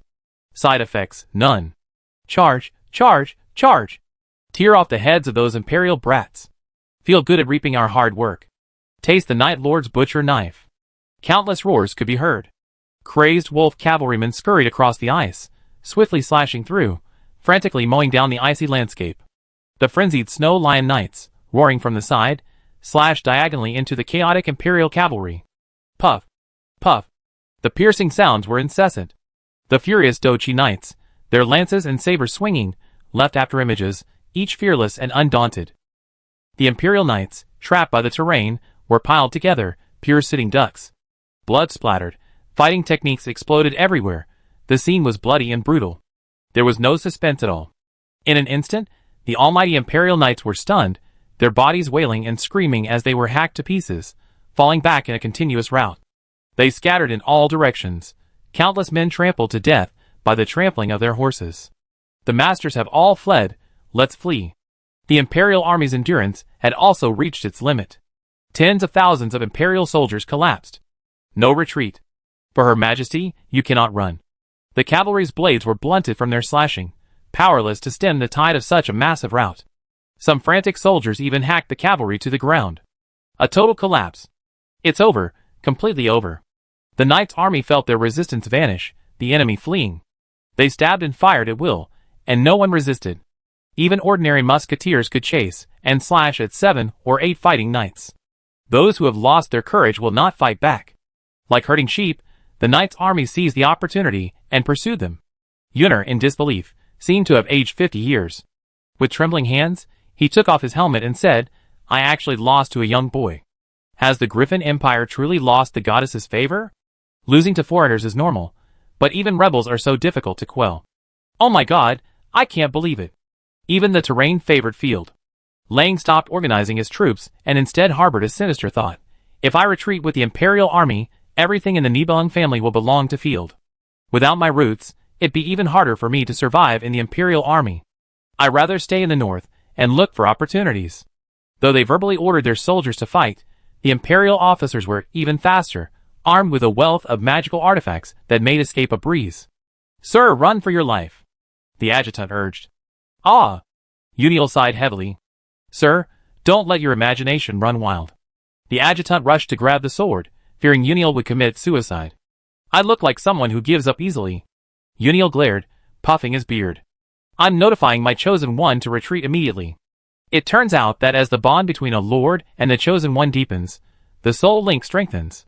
Through the soul link, they can sense each other's emotions, achieving a telepathic connection. It's just a defeat, isn't it? I can still fight. At worst, I can cooperate with Buell in defending the Golden Sparrow. Our cavalry is merely scattered. If we regroup, we can still take on field. Uniel struggled to gather his forces and retreat. It doesn't matter how many small foes die, with the foundation, we can regroup. Old Ding, don't run. Field and Rosaria cut through the chaos and rushed to Uniel's side. Surrender, and you won't be killed. Field spurred his horse, constantly pointing his sword at the fleeing soldiers along the way. Countless soldiers surrendered and begged for mercy. Protect the Lord.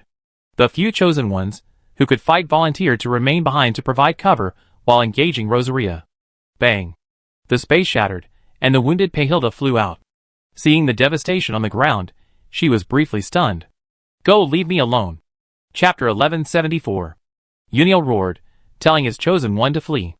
Turning to see Rosaria, blood-spattered, already charging at his face, he cried out for the goddess' blessing, unleashing his 6th-level fighting spirit and charging forward. Get off me, young lady! Rosaria gracefully swung her chains, pulling Uniel off with unmatched force.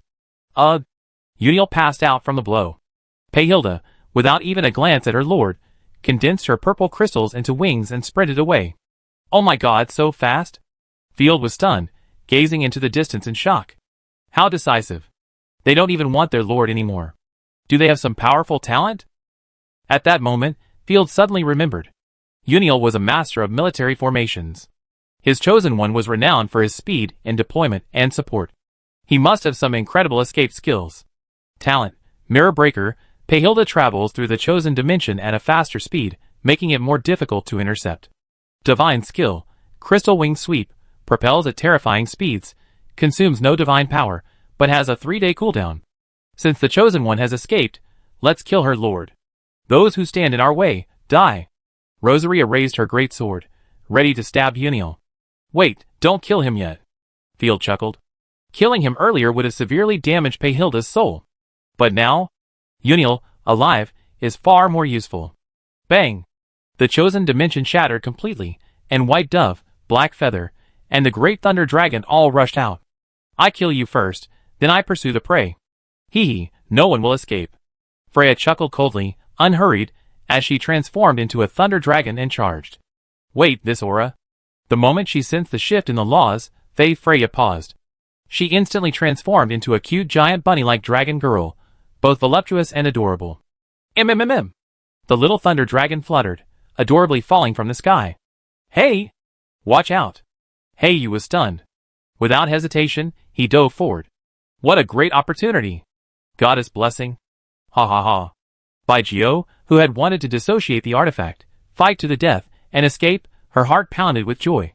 Without a near 6th-level warrior, not only could she escape, but if she dissociated the artifact, she could unleash a devastating slaughter. Perhaps, she could even annihilate this thunder-wielding dragon demi-human and deal a severe blow to Field's future. Her inner pride made escape incredibly difficult. Now that she had her chance, she refused to give up. Just at this moment, I'm here to help you, Baijio. A stream of light swiftly flew by in the distance. 6th-rank chosen reinforcements from the Imperial Army had arrived. It was Lavender, a 6th-rank mage from the Atavan province, one of the few 6th-rank mages in the Empire. She had developed the golden magic shield commonly used by the Imperial Army. Having heard about the decisive battle at Morningwind, she abandoned the attack on High Castle and rushed here specifically to reinforce. Ha ha ha, I win now. I have the entire Empire backing me. I will repay all humiliation double. She sneered, thrusting her sword straight at Freya's figure. Die. Those who betray the Empire shall be judged. Heiyu summoned his divine power, fully protecting the little thunder dragon. Just as the two were about to clash. Buzz! A brilliant golden field instantly filled the entire Morningwind. Golden inscriptions formed countless incomprehensible divine patterns across the sky, pulsing with a strange rhythm. An indescribable, overwhelming pressure enveloped even the entire north. The once gloomy sky instantly transformed into a 1,000-foot-long divine light. A jet-black light, compressed to the extreme, spanned 1,000 miles. It struck Baijiu with precise and ruthless force, piercing through his powerful divine shield like a piece of paper. What the hell? Baijiu's pupils shrank to the size of needles, his chest aching as his internal organs ruptured. The terrifying power of primordial annihilation pierced Baijiu's body. The renowned Griffin Swordmaster, without even a final word, was instantly burned to ash. A 6-tier divine weapon slowly condensed in the sky. What the hell? Could it be? Field's eyes widened, the corners of his mouth curling up. Ha ha ha, now I'm invincible. How is it possible? There's another level 6? Field, how many powerful warriors are hidden? That's what Her Majesty said about the North being weak. How can we fight this? How can we fight this? Field's initiative to attack isn't a desperate struggle at all, but a blessing from the god of war. On the battlefield, all Imperial officers, whether fleeing or surrendering, trembled in shock, genuinely filled with fear. The military might displayed by the Night Lord alone was terrifying, and they hadn't even unleashed their full might yet. A golden field flashed by. Lei Ying's eyelids twitched wildly, and he decisively gave up on escaping. He dismounted his horse and shouted, "I am a noble. I surrender." Ah! With a startled cry, Lavender transformed into a stream of light, and fled at a speed that was 3 times faster than the one that had arrived. It must be Little Sun. She's recovered. Field's expression, always stern during the battle, suddenly lightened. It was unbelievable that the once cold Little Sun would recover its strength and arrive so quickly to reinforce. Leaping onto the dirt slope constructed by the mages, Field glanced hurriedly into the distance. To the north, small groups of Knight Commander reinforcements were arriving continuously, swarming like ants. Minor nobles, local troops, volunteers, and reinforcements led by the mountain sheep were also engaged in combat with the Imperial Army's minor forces. During the main battle, reinforcements from both sides were also engaged. Haha, we're never fighting alone, Field laughed heartily. Black Feathers gracefully fell, his face pale, his beautiful eyes filled with joy, yet fatigue could not be concealed. My lord, Miss Fey Freya is fine, and her artifact hasn't disintegrated. It's strange that she's suddenly become like this. Not strange, she must have sensed the Little Sun's presence and was startled. In the previous life, the Great Thunder Dragon was slain by his own sisters. Field said playfully, reaching out to lift Freya by the waist and placing her directly on the horse's back. In her cub form, she wasn't taller than the warhorse, she was simply a giant bunny, lowly, soft and tender. Kawaii turned and gave Field a sweet smile. She clung to him, cuddling him with a sense of dependence, oblivious to the cold armor and the blood stains it. Heiyu felt a strange pang of sadness at the sight of the little thunder dragon being embraced. She knew she shouldn't cause trouble for the Lord, but sometimes, she felt like being a little bit willful. Are you okay, little darling? Field wasn't one to guess what the girl was thinking. He always went straight for it. Seeing that he was exhausted and down, he picked her up by the waist without hesitation. He shoved her onto the horse. Aw, hey! Heiyu covered her face, her heart racing. Her awkwardness immediately kicked in. Sir, don't do this. People will gossip about you. Chapter 1175. What's wrong with gossiping? Let the whole empire know I'm yours. Field didn't care. He puffed up, his hands on his hips. It saved some foolish fools from having evil thoughts. After that, Field looked at Rosalia. Hurry up and invite me. Rosalia was furious. And throw those 2 idiots down. I want to ride too. Ashina's eyes lit up. Of course, I want to ride Field's horse the most. The dragon wolf slapped its paw on its face, speechless. And me, and me. A moment later, Field was pushed off his warhorse, his face furious. I can't pamper you. You're all crying out for food. Nay. The warhorse neighed. Ashina and the other women began to gallop, their horses swaying unsteadily, threatening to fall into the ditch at any moment. Field was sweating profusely. If the enemy attacked at this moment, the consequences would be unimaginable. Stop playing around, everyone, do your job. I have to go find Little Sun. Ashina and the others quickly pursue the remaining enemy forces. Black Feather, be on guard against the enemy's 6th level retreat. Field quickly gave orders and headed north to search for Little Sun. About 10 minutes later, Field encountered the approaching Little Sun, Philomena. It seems you're doing just fine without me. Philomena looked a little frail, but upon seeing Field, she immediately looked him up anxiously. Seeing that Field was alright, her Sundara nature immediately took over, and she nodded coldly at Field. It really doesn't matter whether I'm here or not. The flowing skirt, the graceful figure, and the faintly resentful expression on her face were incredibly captivating. What nonsense! You're asking for a beating, aren't you? Field yanked her down and slapped her but hard. You're out of your element, show me some cuteness. How dare you? Philomene, fuming with shame, raised her fist. After a moment's patience, she forced it down, straightened her skirt, and said with a gloomy look, after reaching the 6th level, the backlash is horrific. Don't get mad at me, I could fall asleep at any moment. Just now, when I killed the 6th level, I could already feel the worlds were searching for me. It's better than being unconscious. Field snapped his fingers cheerfully. Don't dwell on such heavy topics. Don't worry, I definitely help you deal with the backlash. Field nodded, suppressing his worry. From now on, try to use less force, and slow down your advancement. The Chosen of Destruction are terrifyingly powerful, capable of slaying those of their own level with a single move, and their advancement is even more rapid. Wait. What do you mean? The beautiful face that had just nodded slightly suddenly revealed a look of confusion. She immediately realized what was happening, her eyes icy cold. Where's the other destruction disaster? Let me kill her. Oh my god, you're exaggerating. Field's eyes widened. Did the mere mention of the name make him want to slaughter? When different laws of destruction come into contact, a decisive battle of destruction will automatically be triggered.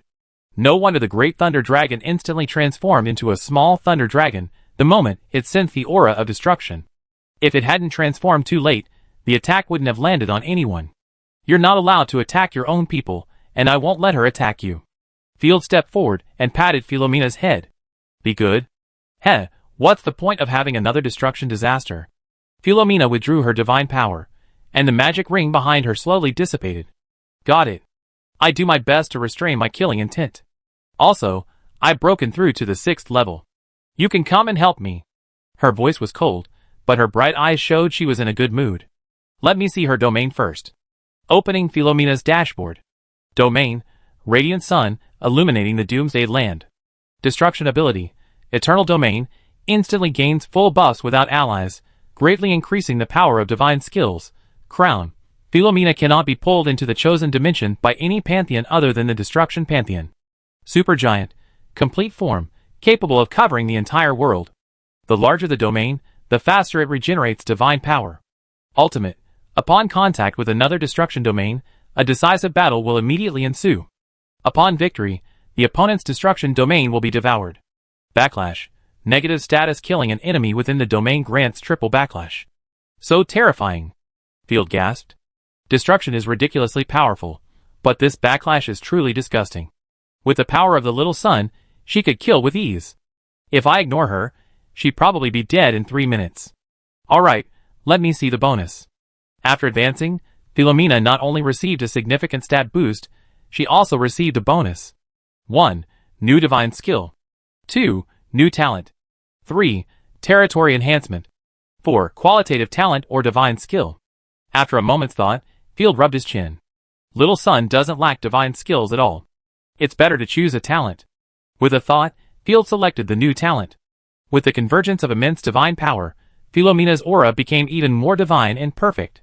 A hint of golden lines appeared within the goddess mark. Talent, Nirvana Shield, Special Divine Shield, Effect.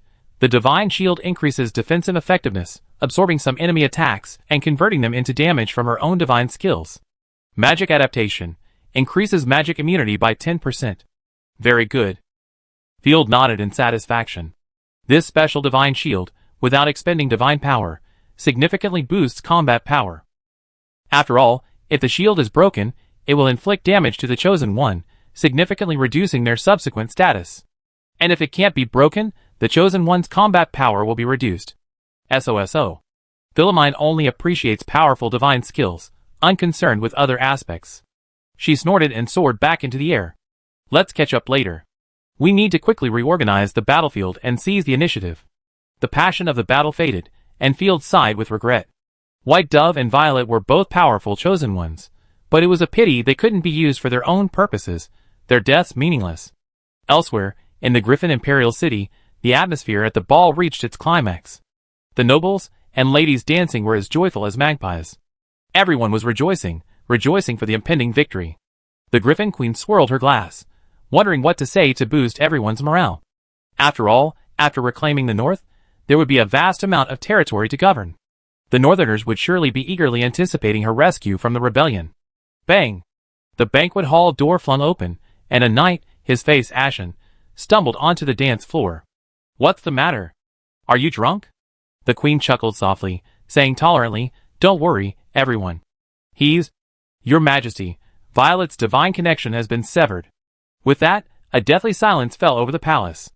The Griffin Queen's beautiful smile froze. She remained silent for a long moment, then forced a dry laugh and asked, as if she had lost her memory, "What is it?" Chapter 1176. Lady Violet, killed in battle. The Griffin Queen finally heard, her body swaying slightly, bewildered and at a loss for words. Everyone at the ball froze in their places. The servants' faces paled, their legs trembling, wishing they could fly out of the castle. Could we really hear such a national event? The man who had just reported the news felt the frozen atmosphere, and his heart skipped a beat. He had brought shame upon the royal family by reporting it publicly. But the queen, overcome with rage, had no time to punish her. "No, impossible. What the hell is Uniel for? Good for nothing, fool." Her proud, snow-white face flushed with anger as the Griffin Queen swept the food and wine glasses from the table to the floor. The sound of crackling continued. "Feld, how dare you kill a member of my royal family? You're a monster, a complete lunatic, a mindless thug, a fool." The Griffin Queen's fury flared, and the soft white rabbit's body heaved violently with rage. Even Faramaya treated its own royal family members well when they captured them. Who was this Field? And what kind of person was he, to dare murder a member of the royal family? How could he dare? Maybe I'm mistaken. The military advisor walked off the dance floor. "Violet is invincible except for a 6th-ranked one." The Griffin Queen laughed furiously. "I know with my toes that Field must have used a 6th-ranked chosen to ambush Violet. For such a shameful and ridiculous revenge, he could do such a despicable thing. Does he think killing a 5th-ranked chosen is impressive? You bully, you cowardly bastard. Violet was a 6th-ranked seed. A fool like Field, for his own ridiculous ambition, killed a 6th rank, a pillar that could protect the empire. In the future, countless people will be killed by foreign enemies because of this act. And all of this is Field's fault. History will prove his short-sightedness incurable. I merely suppressed him, and he retaliated like this. It's too much. He traded the people's future for his own ambition. Such a person must never be forgiven." The Griffin Queen was heartbroken, her words shuddering into silence. "Contact Uniel immediately. Capture Field alive at all costs. He must not let his death harm the royal family. Go!" Gripping her teeth, the Griffin Queen's face was icy cold. Her aggrieved and grief-stricken expression was both sympathetic and heartbreaking. The nobles were in no mood for a ball. Except for a few dandies, they slipped away with the noble ladies. All servants and other irrelevant personnel were dismissed. All the important dignitaries were summoned and made to wait patiently. Soon, a magician from the astronomical observatory entered, trembling with fear. "Have you contacted Uniel? Don't tell me he's already executed Field." The Griffin Queen clenched her fists, her white fingers trembling slightly from the force. "Send Uniel back. He's not up to the task. He killed a member of the royal family while fighting against a mere Field. Hurry, have him report to me personally." The magician swallowed, closed his eyes, and reported directly. According to the latest reliable information, the Battle of the Blue Dragon Plains in Morrowind. Our army suffered a crushing defeat. The total number of infantry, cavalry, and archers was approximately 80,000. Fewer than 10,000 infantry escaped and regrouped, and the remaining cavalry was 5,000. The rest of the army was completely destroyed, with countless captured and killed. The Griffin Queen froze, her head reeling as if struck hard. She even stood up unconsciously. She suspected she was dreaming. Everything before her seemed unreal. A minister beside her angrily retorted, "How is this possible? What trump card does Field have that could withstand our army? A calamity? The Church of Holy Light could instantly purify Field." The magician replied awkwardly, "The Church's punitive forces were completely annihilated, and the saint was killed." "That must be the Nibelungen family, negligent." "Humph, some of the great nobles are truly unreliable," an imperial official said sarcastically. "What are you talking about?" The nobles protested loudly. The queen was filled with indignation upon hearing their words. This was the only possible scenario. The Nibelungen noble army was completely annihilated. The earl and his chosen one, Circe, died in a bloody battle. Also, Miss Sword Saint, White Dove, was killed in action. Uniel is missing, and his chosen one retreated with serious injuries. The magician spoke in one breath, not daring to breathe. Oh my god, an unprecedented defeat. Even against Franmaya and the corruption blight, they had never lost 3 6th-rank chosen ones. The entire palace was in a dead silence. The Griffin Queen's eyes went dark, and she nearly fell to the ground, her body staggering. Impossible, impossible. Your Majesty, please take care of yourself, the dignitaries said hurriedly. The chief minister beat his chest and stamped his feet, his voice piercing with tears. That damn Field, he's completely ineffective against foreign enemies, yet he's truly ruthless against his own people. That's right. Why didn't he fight the foreign enemies? He didn't fight the shadow cultists, he didn't defend his country. Pure evil. He even stole the credit of my offspring. I didn't expect him to be so formidable against the Imperials. He wasn't formidable. He simply exploited Her Majesty's sympathy. Her Majesty, fearing the consequences for the people of the North, refrained from indiscriminate attacks. The ministers were heartbroken and similarly berated Field. Enough. Shut up. The Griffin Queen slumped into her chair, rubbing her brow, her elegant face etched with regret. The minister's nonsense might fool outsiders, but it couldn't fool her. Field had always been strong on the battlefield, terrifyingly so. But back then, she had thought the imperial family was richer than the entire empire, with countless young talents. Field was dispensable. She even disliked him, because he was born into the Ross family, and lacked the ways of the world. After all, the empire was overflowing with young men, with even a modicum of talent, they weren't worth much. I didn't expect him to be so fierce in battle. He couldn't even defeat 4 6th-ranked warriors. Impossible, impossible. How could Field defeat the main force of the imperial army? What should we do? The Griffin Queen's pupils trembled, and she bit her small lips, her voice a melodious cry. If I had known earlier, I should have given him some tangible benefits, so that he could deal with the foreign enemy. What a mistake. A feeling of regret filled her heart. She shouldn't have humiliated him. Finding a suitable noblewoman would have earned his gratitude. But at the time, blinded by her successive victories, and her disdain for the Ross family, she deliberately humiliated Field. If Field had just been honest and handed over all his wealth and power, this matter would have been over. She would have even given him a position, made him qualified as a pawn. Alas, this had already been harboring rebellious intentions. Your Majesty, the most important thing now is to find a solution. Chapter 1177. The chief minister stepped out, interrupting the Griffin Queen's irritation. The entire palace was filled with a solemn atmosphere. As the chief minister, he couldn't allow the situation to deteriorate drastically. His own interests were at stake. What else can we do? Gather the troops and station them in Golden Sparrow City. Have Buell fortify the city and await our reinforcements. Field is utterly ruthless and must be utterly annihilated. No enemy deserves death more than Field. The Griffin Queen gritted her teeth. She regretted her decision, but admitting it was a mistake was utterly impossible. She was even furious, her hatred for Field growing even worse. The most disgusting thing was that Field had slapped her in the face in this battle. How could he possibly defeat the 4 chosen ones? Both the church and the nobles had performed well, but they had all died in battle. There was no chance of shifting the blame. Outsiders would undoubtedly question his abilities. Huh? Hearing the Queen's orders, many imperial officials' faces turned grim, even uglier than when they heard Field had won. Your Majesty, I suggest abandoning Morrowind and retreating immediately. The chief minister, with his bulging belly, clutched his chest, flashing his jeweled dentures. The Obsidian Empire, upon hearing the news of Field's victory. He will undoubtedly invade from the west, and then our central region will be in danger. And Field has just experienced war, so completely conquering the north will be extremely difficult. The Griffin Queen's arches tensed with anxiety. Shouldn't we send troops to delay him? Your Majesty, Field's ability to defeat 4 chosen ones demonstrates a military strength even more formidable than that of the Obsidian Empire. War is inadvisable until we understand his strength. Morrowind is a flat, defenseless agricultural plain. Leading a small army there is tantamount to suicide.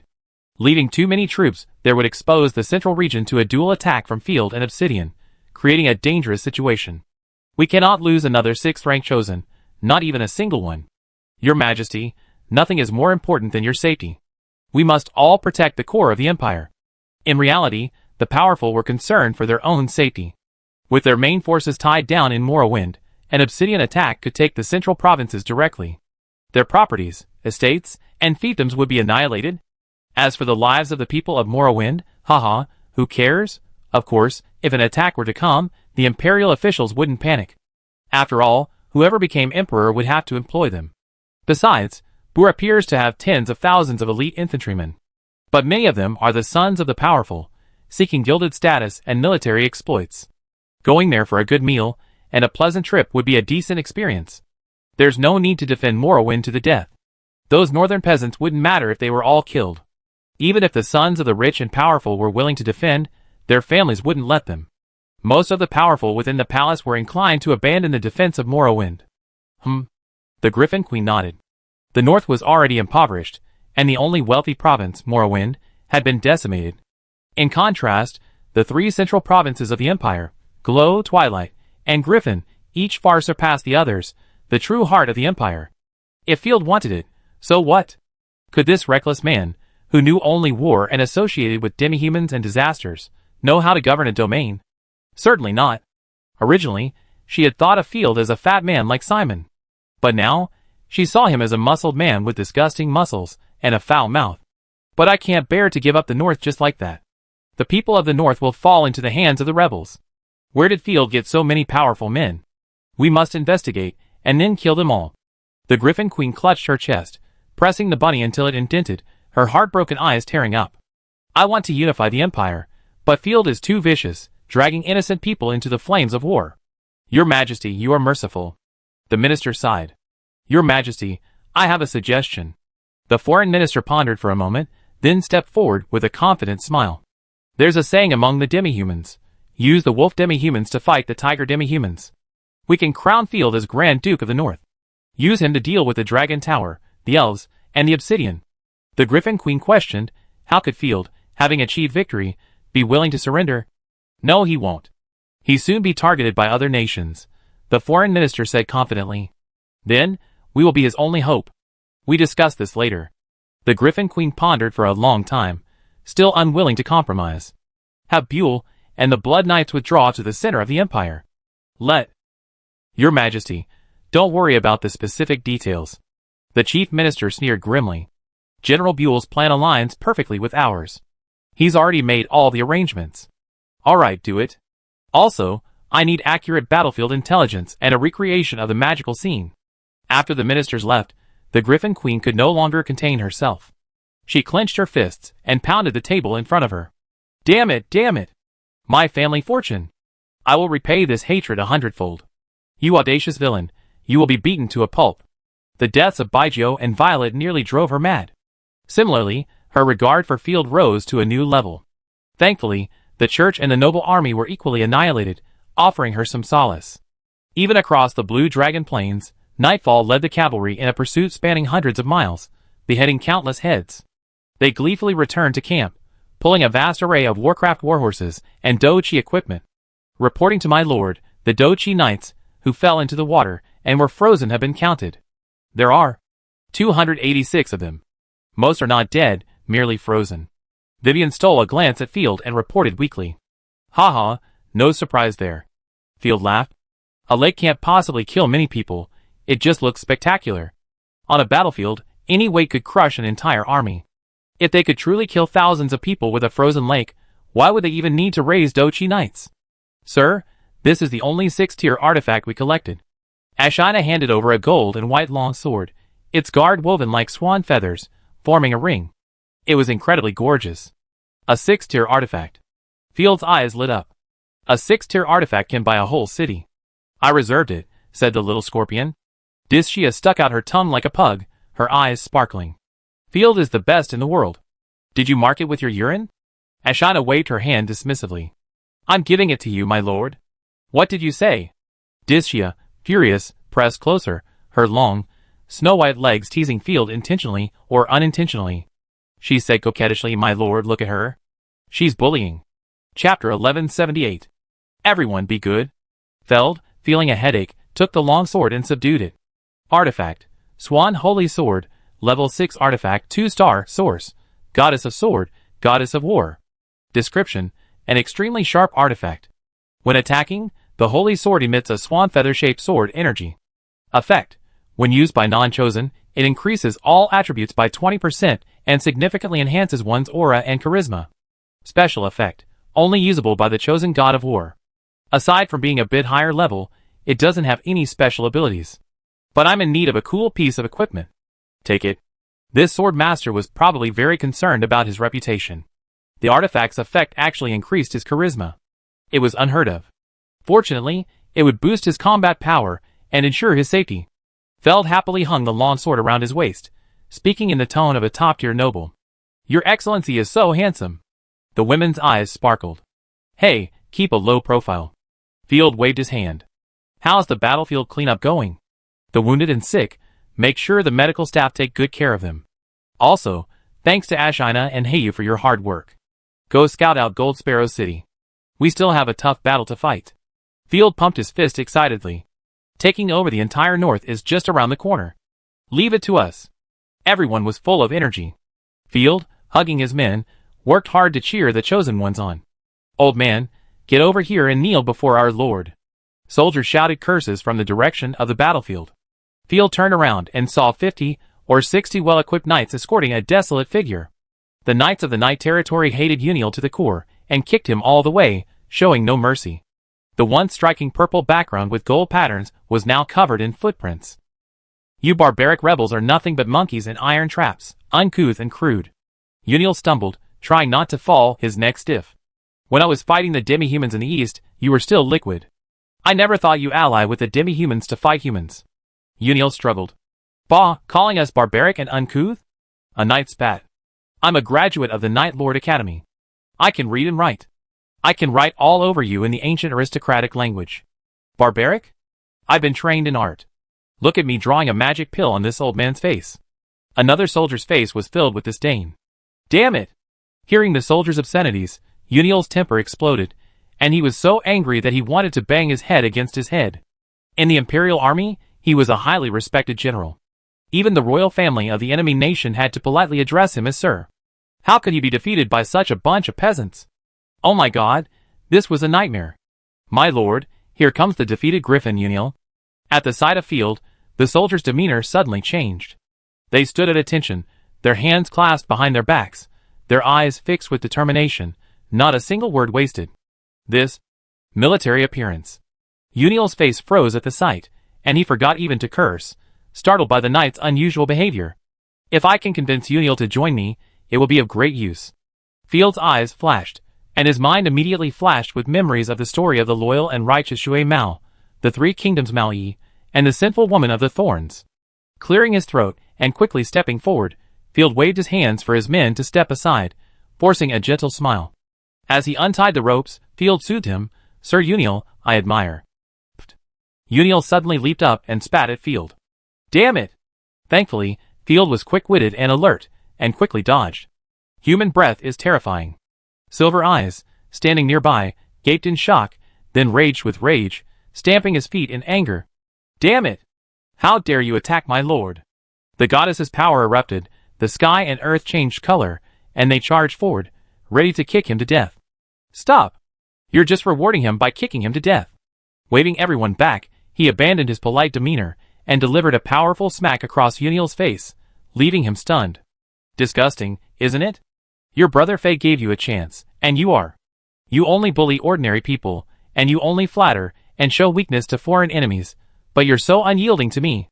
Field, furious, threw Uniel to the ground and kicked him hard. Who showed weakness to foreign enemies? You weren't even born when I was fighting them. Uniel retorted loudly, glancing at Vivian, who was watching the show nearby, and scolded him directly. I know you, a daughter of a wealthy family. You actually defected to the rebels.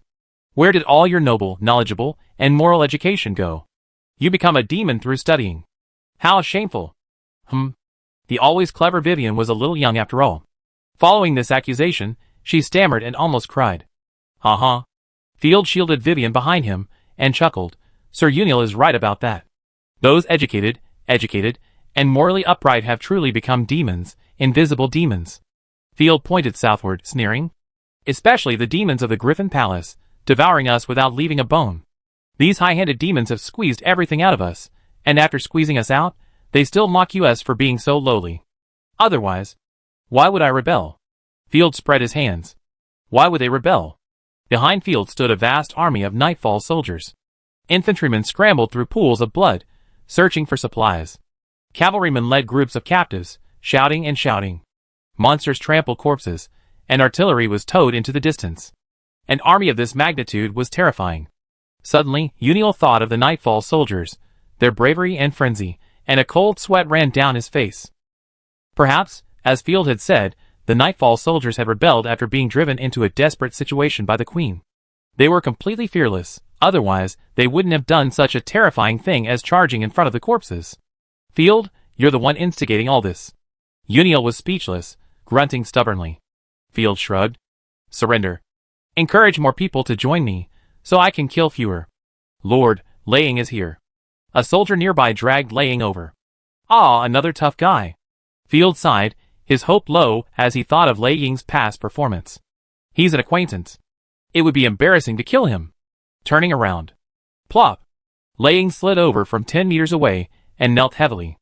Lord Field, congratulations on your glorious victory. I leave you to your mercy. You were merely following the Queen's orders. Field scratched his head. How about you surrender? Very well. Lord Field, from now on I be your knight. Laying was overjoyed. Chapter 1179. Laying, you actually betrayed Her Majesty. Uniel's nose was crooked with anger, and he couldn't believe his ears. He shouted angrily, You have fallen into depravity, serving as a dog for the evil rebels. This is a betrayal of your bloodline. It's humiliating. Do you think you are worthy of the Queen's cultivation? Ha ha ha. Surprisingly, the humiliated Laying just laughed disdainfully. I'm sorry, old sir.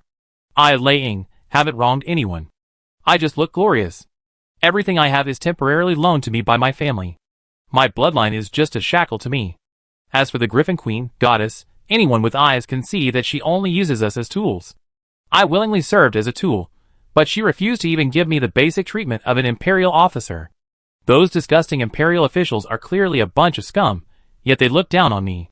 Laying straightened his collar, brushed off the dust, and said, with a carefree expression, he confessed, It's long past time to change your allegiance.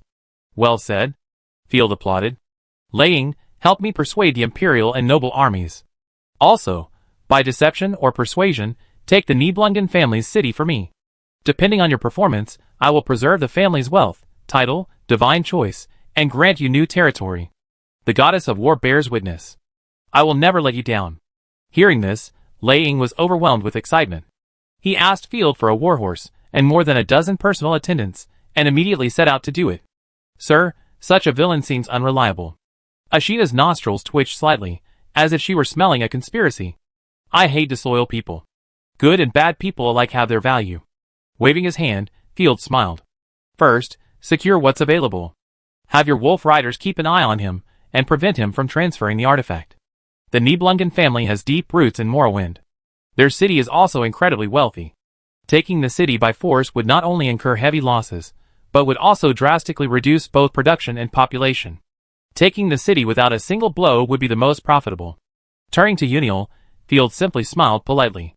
Sir Uniel, please stay in the barracks for a while. The knights led Uniel away. Ashita puffed out her cheeks, and snorted unhappily. Stubborn enemy. Your Excellency is so polite to him, but he doesn't appreciate it. Yes, but we have a chance to obtain a 6th rank chosen from him. Field rubbed his chin. Without further delay, Asina, go scout Gold Sparrow's city. Everyone quickly went about their duties, going about their business. Field personally worked, gathering magical beasts and artifacts. After a long day's work, Field brought back every griffin he could find on the battlefield to the pen. He collected a total of 237 griffins, almost all of them tier 3 and 4 beings. Cry! Golden-feathered griffins roared in anger, ramming the simple pen to the brink of collapse. If it weren't for the silver-eyed dragon's might, they would have rushed out to kill. So many little birds. Philomine floated over, glancing disdainfully at the pen. I'm back now. There's no need to keep these useless creatures. They're not useless, though. I'm counting on them to form an air force. Field rubbed his hands expectantly. While the Chosen of Destruction were powerful, he couldn't expect them to do everything in the future. Taking out the appraisal certificate, Field performed an appraisal on a tier 3 griffin. Name, Royal Griffin, castrated, level, tier 3 magical beast. Description, a top-tier magical beast born from the White Mist Griffin, living artifact, And the Flame Griffin, living artifact. Due to its extremely violent nature, it must be castrated before being ridden. It is ferocious in combat, capable of rapid flight, diving, and foot combat, and possesses formidable defense. It requires a seasoned Doji Knight to control. Skills: Lava Magic Bullet, Golden Wing Dive, Wing Wind Blade, Royal Majesty, enhances offensive and defensive abilities, etc. Remarkable. Much stronger than the Blood Eagle. Field was overjoyed, but then his smile faltered. These griffins were all castrated, and all males. He couldn't possibly breed a large herd from them. Suddenly unhappy, Field sighed helplessly, his lips twitching. Feld, look what I brought back. Dischia dragged a sickly-looking griffin and tossed it in front of Feld. Violet's mount. Living artifact, why are you so weak? Philomena looked up proudly, examining the griffin. Your sister's electrocution made it like this. Dischia chuckled. Sisters? Humph, just rivals. She didn't even kill them? Let me do it. Hearing that the Thunder Dragon had defeated her, Philomena glanced at Feld, instantly invigorated. Magical rings rapidly appeared behind her. Oh my god, dear Miss Philomena, please spare me. Feld rushed over and grabbed her ankle. The exquisite curve of her foot, against the translucent skin gleaming in the light, was a powerful gesture. Get out of here. You told me to stop. Why are you grabbing my ankle? Philomena was startled. With her snow-white feet, she pushed Field away and floated away, legs together. How dare you say that? Who told you to float? Pulling out a handkerchief to wipe his face, Field looked at Philomena, her expression of embarrassment like a young wife, feeling both amused and embarrassed. Raising his hand, he subdued the griffin. Artifact, Golden Soul Tiger Striped Griffin, Level 5, Source, Goddess of War. Description, extremely rare living artifact, extremely powerful against air attacks. With its wings folded, it can also be used as a walking monster. Only the Goddess of War's chosen can subdue it. Innate skill, Meteor Magic Bullet, shoots a torrent of divine power missiles at a target, with tracking capabilities, similar to the Dragon Wolf. Field understood and looked at Dischia. You can use it just fine. It's yours. When you return to the territory, don't forget to use it to breed new monsters. I'm curious if it and the Dragon Wolf can produce new monsters. Great. From now on, I'd be able to conquer land, sea, and air. Dischia hugged Field's arm, nuzzling it affectionately, and then took the griffin back to rest with the mark of the chosen. By the way, who are you? Philomena looked at Dischia, her eyes cold. She is the god body. Field slapped his head. You've been dormant for so long, I forgot to introduce you. Let's talk back in the tent. After recounting the events of Little Sun's coma, Field took the reluctant Little Sun aside and chatted all night. The next morning, Field received the harvest report. Reporting to the Lord, this battle captured 2,103 Doji Knights, 132 mages, and approximately 27,000 common soldiers and serfs. Over 5,000 magical beasts and horses, over 1,000 boxes of level 1 to 5 magic cores, and countless supplies of food and supplies. Chapter 1180. Field asked his most pressing question, where are the chosen ones? 2 at the 5th level, 1 contracted by Lei Ying, and the other a small Imperial Army scofflaw captured by Miss Ashina, Vivian reported. 7 at the 4th level, 11 at the 3rd level, all small fry. Well, except for the ones contracted by Lei Ying, the rest were sent to Nightfall for forced labor. Send Blue Sheep and Silver Eye back to the territory to prevent chaos. Field rubbed his brow lightly. He was currently taking advantage of the situation. If he captured too many captives, it would be a real headache. The most troubling issue was the mutual exclusion between the two destroyers. Field didn't want the Thunder Dragon and the Little Sun to engage in a life-and-death battle.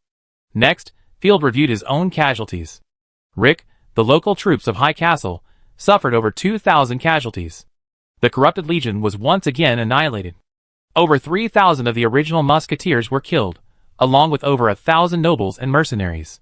If it weren't for the Corrupted Legion, which withstood the overwhelming firepower, the Night Lord's army would have been in danger of being crushed. Fortunately, the Fighting Knights suffered only 189 casualties, a staggering loss ratio.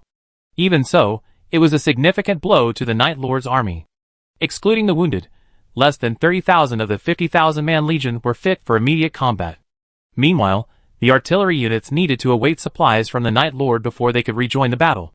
Sir, in this battle, the mages and other high-quality troops demonstrated astonishing combat effectiveness. The experimental berserk potion was equally astonishing. Vivian analyzed, we need more comprehensive equipment, whether for musketeers or mages. From what I observed, the Imperial Army's magic is significantly more powerful than our general-purpose magic. The Knight Territory's defensive magic is light shield, while the Empire's equivalent magic is approximately 20% more powerful. Indeed, we need time to cultivate our land and build strength. Nodding repeatedly, Field unconsciously paced back and forth. Sir, do you have any concerns? Vivian was curious. Her lord had achieved such a glorious victory. Any other noble would have at least commissioned a painting or thrown a grand banquet to celebrate. Of course I'm worried. We'd be surrounded on all sides. Ah? Vivian blinked her beautiful eyes, pondering for a long moment. You mean, the Griffin Queen will ally with foreign powers? That's not necessary. Field said in a low voice. None of the surrounding countries will allow a new force to threaten them. I'm a little worried that the Dragon Tower will cut off our trade. What's there to be afraid of? My opinion is, kill them. Philomene floated over, raised her chin, revealing her snow-white neck. A bunch of useless people? Are they worthy of our attention? You're right. Field's lips curled slightly, his eyes resolute. Reorganize the army as soon as possible and advance on Goldfinch City. Only a stable environment will allow us to pursue our agricultural plans. Elsewhere, outside Goldfinch City, the severely injured Pahilda delivered the news of the defeat to the imperial capital. Weary, she leaned against a tree, her recovered divine strength barely managing to weave a coat to avoid wearing the damaged clothing she wore. Looking at the miserable Dochi knights, Pahilda's heart bled. Out of over 10,000 elite Dochi knights, she had only brought back less than 5,000. Furthermore, most of them had lost their equipment and were seriously injured. As for the infantry and mages, most of them had fled, fleeing to other cities. Such a loss made Pahilda's face burn like a branding iron. She had never suffered such a crushing defeat in her life. Goddess, I am so ashamed of you. You followed me all the way from the east, only to be defeated in this tiny place in the north. How could the Night Lord's army be so powerful? Pahilda burst into tears, looking up at the sky, her heart filled with despair and indignation. Even now, she was still in shock. To make matters worse, her lord had been captured by the enemy. Sister, don't worry. Once we rested, we faced the rebels. Yes, we must rescue the lord. Many of the fighting knights remained unconvinced. We are unbeatable. The glory of the knights lives on. Well, let's enter the city first. Forcing herself to cheer herself up, Pahilda entered Gold Sparrow City. The once bustling Gold Sparrow City was now even more bustling. Everywhere, the children of the powerful could be seen, laughing and joking. They were drunk, laughing loudly, and rubbing shoulders. Some even broke into the homes of the city's lords, dragged their daughters out into the street, and assaulted them. If anyone resisted, their retainers would rush over and beat them up. Damn it! They better be sure they can withstand Field's attack. It was a familiar sight, but now, Pahilda felt extremely annoyed. They were clearly defeated, so why did they act so indifferent? Pahilda, my dear colleague. A firm voice came from a bronzed woman wearing a gold belt and dressed smartly, striding towards them. You're finally back. I'm so glad to see you're all right. Beside her stood a sturdy, cloaked middle-aged man. Maria, Sir Buell. Pahilda blushed, clenching her fists, suppressing her embarrassment and anger. Don't worry, I recover soon. I swear, in the next battle, I repay you 100-fold. This? Maria scratched her head. We should retreat. This is the order of the Queen and the ministers. What? Pahilda was stunned and tried to dissuade him. We already depleted most of Field's army, and the Chosen One is weakened. We can defend and counterattack. We can definitely. Nothing is certain. Buell's expression was impassive, his words cold. Just like you didn't expect to fail like this.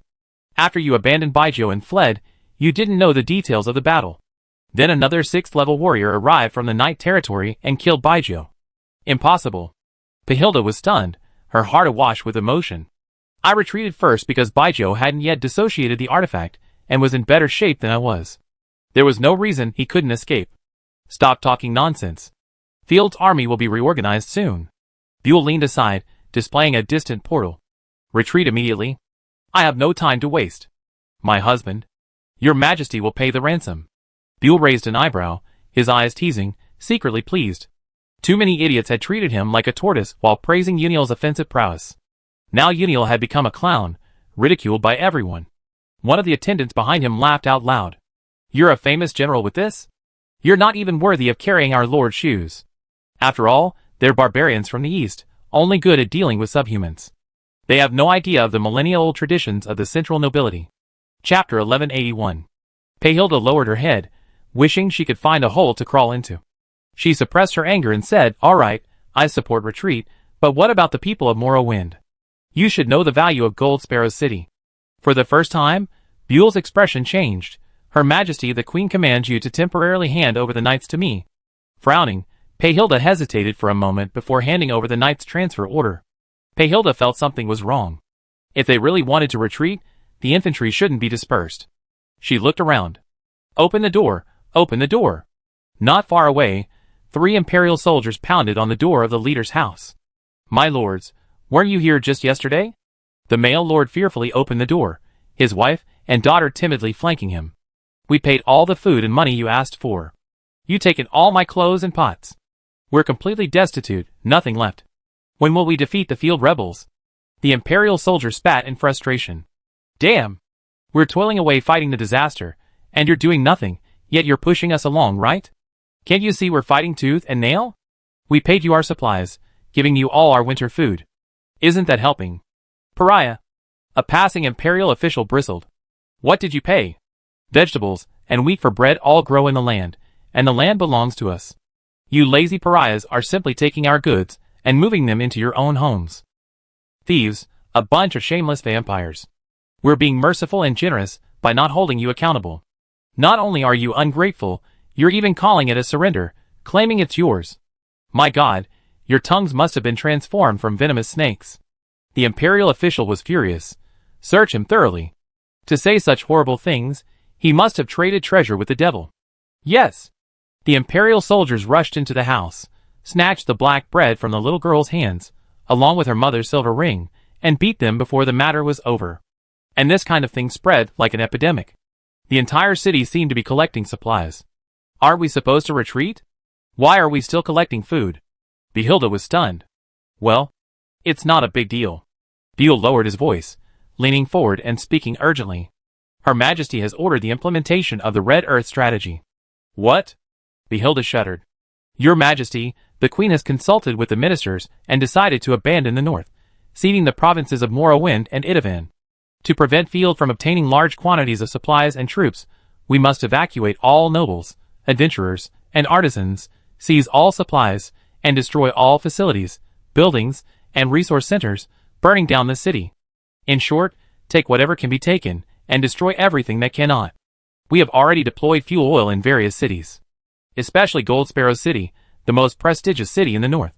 We must not leave it to Field." Buell lowered his eyes, and said sternly, "This concerns the lives of countless people." "Do you mean countless people, including those from Morrowind and Itavan?"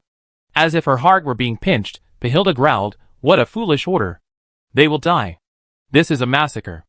"Miss Pehilda, first of all, we're not going to massacre them. We're leading them to find a way out." Buell snorted coldly. "Leave these people here, and they become Field's zombie army. Then, it won't just be 2 provinces that will perish, but the entire Sia continent. I already called on them to evacuate. Without food, Field's army will starve to death. This is revenge." "Don't be soft-hearted," Mireia advised. "Mercy is just a slogan. It can only be said, not done. Aren't you afraid of rebellion from the rest of the Empire?" Pehilda's pupils trembled. "You retreat, and then you take away the last of the people's food. It's a massacre. The whole Empire will know, and who will believe us then?" "Oh my God, we told you everything." Mireia rubbed her temple, helplessly saying, "We only took their supplies, not killed them. Blame Field if you want to. If he hadn't started the war, no one would have died. You fought the zombie army, haven't you? Field will corrupt the city, and turn everyone into his soldiers." Buell didn't want to waste time. "Put aside your ridiculous sympathy. I must consider the people of the entire Empire. The Queen orders you to assist us in all our operations." Buell gave the order, and began to make arrangements with the knights. The looting of Gold Peacock City began to spiral out of control. The previously robbed household was smashed open again. "Sir, my daughter's black bread is gone. What else do you want?" the male subject said with a numb smile. "Can we repel the disaster now?" "Disaster? You look a lot like it to me." The Imperial soldier sneered. "It's rumored everywhere that Field can turn people into rotting corpses. If he turns you into a rotting corpse, won't you seek revenge on me? Or rather, die. With that, he struck the male leader Shaw to the ground with a single blow and slashed at him 7 or 8 times. You are demons. Ugh! The female leader screamed. It would be better if Field turned us into rotting corpses. You truly been bewitched. The Imperial soldier, overjoyed, charged forward and slashed. Southern Morrowind, controlled by the Griffin Empire, was engulfed in slaughter and flames. Explosions erupted throughout Goldspear City, and the once thriving Adventurers Guild and Magic Tower slowly crumbled in the blast. At first, officers ordered the capture of wealthy merchants. But soon, they realized it was faster and more convenient to just take their money. The butcher's knife quickly spread from the lower levels to the middle levels. The northern garrison, which refused to retreat, was also slaughtered. Countless people were slaughtered, and the soldiers dumped their bodies into wells and rivers, polluting the water supply. Magical plants burned, mines collapsed, and workshops burned. Field, you despicable traitor. I want to see what you can gain from Morning Breeze. Buell stood atop the burning Goldfinch Palace, gazing into the distance, a cold smile curling his lips. I really want to admire your comical expression. Pass the order. Don't kill the children. Field will kill them. Then, just blame everything on Field. After all, after the food and other supplies were looted, the 2 provinces were reduced to rubble. With food scarce, Field certainly wouldn't support useless people, they would likely turn them into rotting corpses. If they were better fed, they would consume Field to death. Watching the soldiers' skillful slaughter, Pahilda's pupils trembled, and a chill ran through her body. We led our army to fight against the Night Lord's army. What exactly is the purpose? What made her most exhausted was that her divine power was exhausted. She wanted to do something, but she was powerless. Chapter 1182. Heiyu and Ashina came to investigate. The once magnificent Golden Peacock City, the only Tier 5 city in the north besides the Night Territory, gradually collapsed amidst flames and screams. Golden Sparrow City is on fire? Wouldn't that significantly weaken the city's defenses? Heiyu covered her mouth, gazing off in astonishment. That doesn't seem likely. It's a scorched earth tactic. Ashina, perceptive, her white wolf ears perked, her eyelashes trembling slightly. It's bad. The Imperial army is retreating. Heiyu, rush back and report this to the Lord. Huh? What about the people here? Sensing countless deaths, Heiyu's hair ornaments shook. Miss Ashina, why don't you report this to the Lord, and I stop the Imperial army's massacre? This is an order. Ashina was unequivocal, her tone unwavering. We can't be sure if this is a trap. If you rush in, they have multiple level 6 warriors and their domains. You die. This was no joke. The enemy had the home field advantage, their army, and their chosen ones were all unknown. Furthermore, a chosen can advance to the 6th level. Even the most unskilled are still rare talents, and this also consumes a significant amount of resources. Those with a mediocre skill set have no chance of reaching the 6th level. Instantly killing a fellow rank with 1 strike, and killing 3 with 2 strikes, completely underestimates the Empire's strength. Ashina knew clearly that most of the chosen in the Night Territory were merely benefiting from Field's influence. If one becomes complacent and thinks they are a genius, they are gravely mistaken. Yes. Biting her petal-like lips, Heiyu nodded sadly. She simply didn't want to see her compatriots die.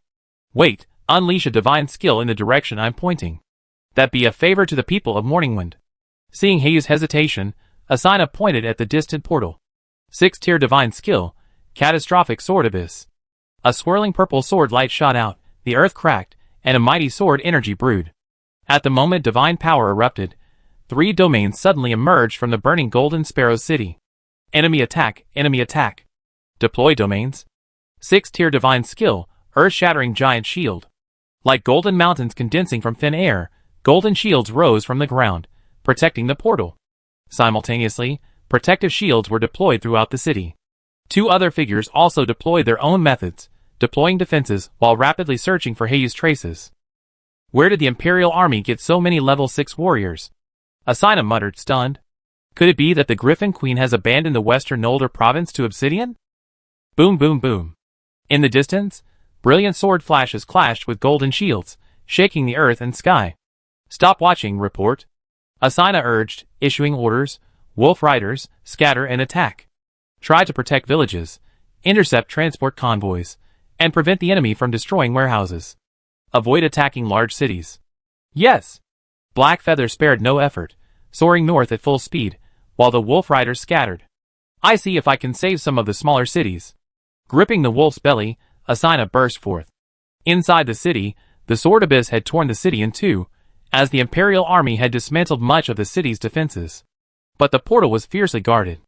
Knight's army is coming. Oh my god! Run! The rebels are terrifying. The Imperial army, which had previously cried out for resistance to the disaster, was terrified by Blackfeather's sudden attack. The remaining troops moved quickly.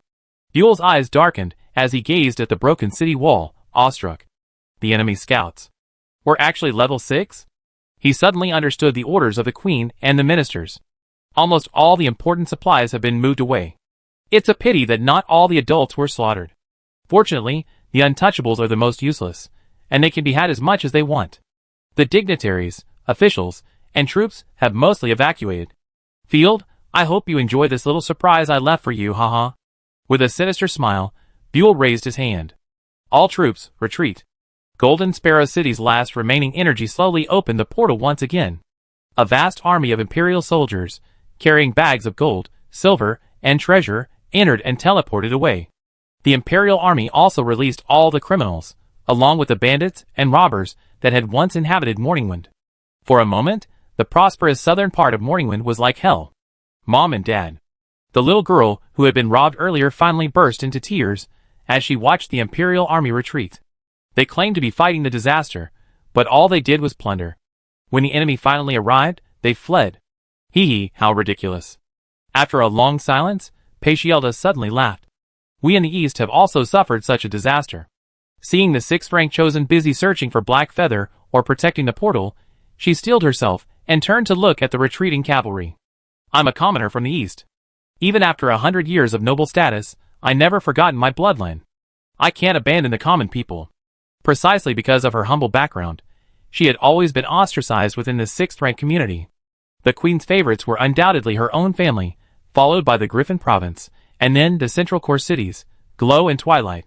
I will stay, rescue Yunel, and protect my subjects. Who of you is following me? Behilda growled. This isn't the Queen's order. I have no orders, only the glory of the god of war. The goddess bears witness, I do.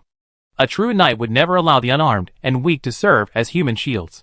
Behilda's entourage, along with some knights from the east, stepped forward decisively. A quick glance revealed fewer than 2,000 cavalrymen. What are you doing? This is disobeying military orders. The remaining knights were stunned. You're crazy. How dare you accuse the Chosen One? The slippery soldier immediately dissuaded him. Never mind what the Chosen One wants to do. If you report her and she doesn't leave, what will you do next time if you're left alone to attack the Night Lord's army in 5 directions?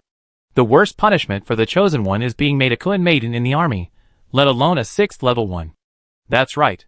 The remaining knights remained silent, pretending not to see anything. Payhilda leaped onto a warhorse, blew a whistle, and took advantage of the chaos with over 2,000 cavalrymen. Soon, Blackfeather returned to the Night Lord camp. Field was planning the attack route. Sir, the Imperial army has retreated. They burned down Gold Sparrow City and all the other cities, Blackfeather said bluntly. Huh? Why? Field's mind buzzed, completely bewildered by the Queen's outrageous actions. Blackfeather is also strange, the little girl replied tearfully. After a full 5 seconds of silence, Field finally reacted. The Queen is pulling back her defenses. Her army can no longer control such a vast territory. She's definitely afraid the Tier 5 city will fall into my hands. Pass my order. All available troops, move out immediately to rescue the population and resources of the 2 provinces.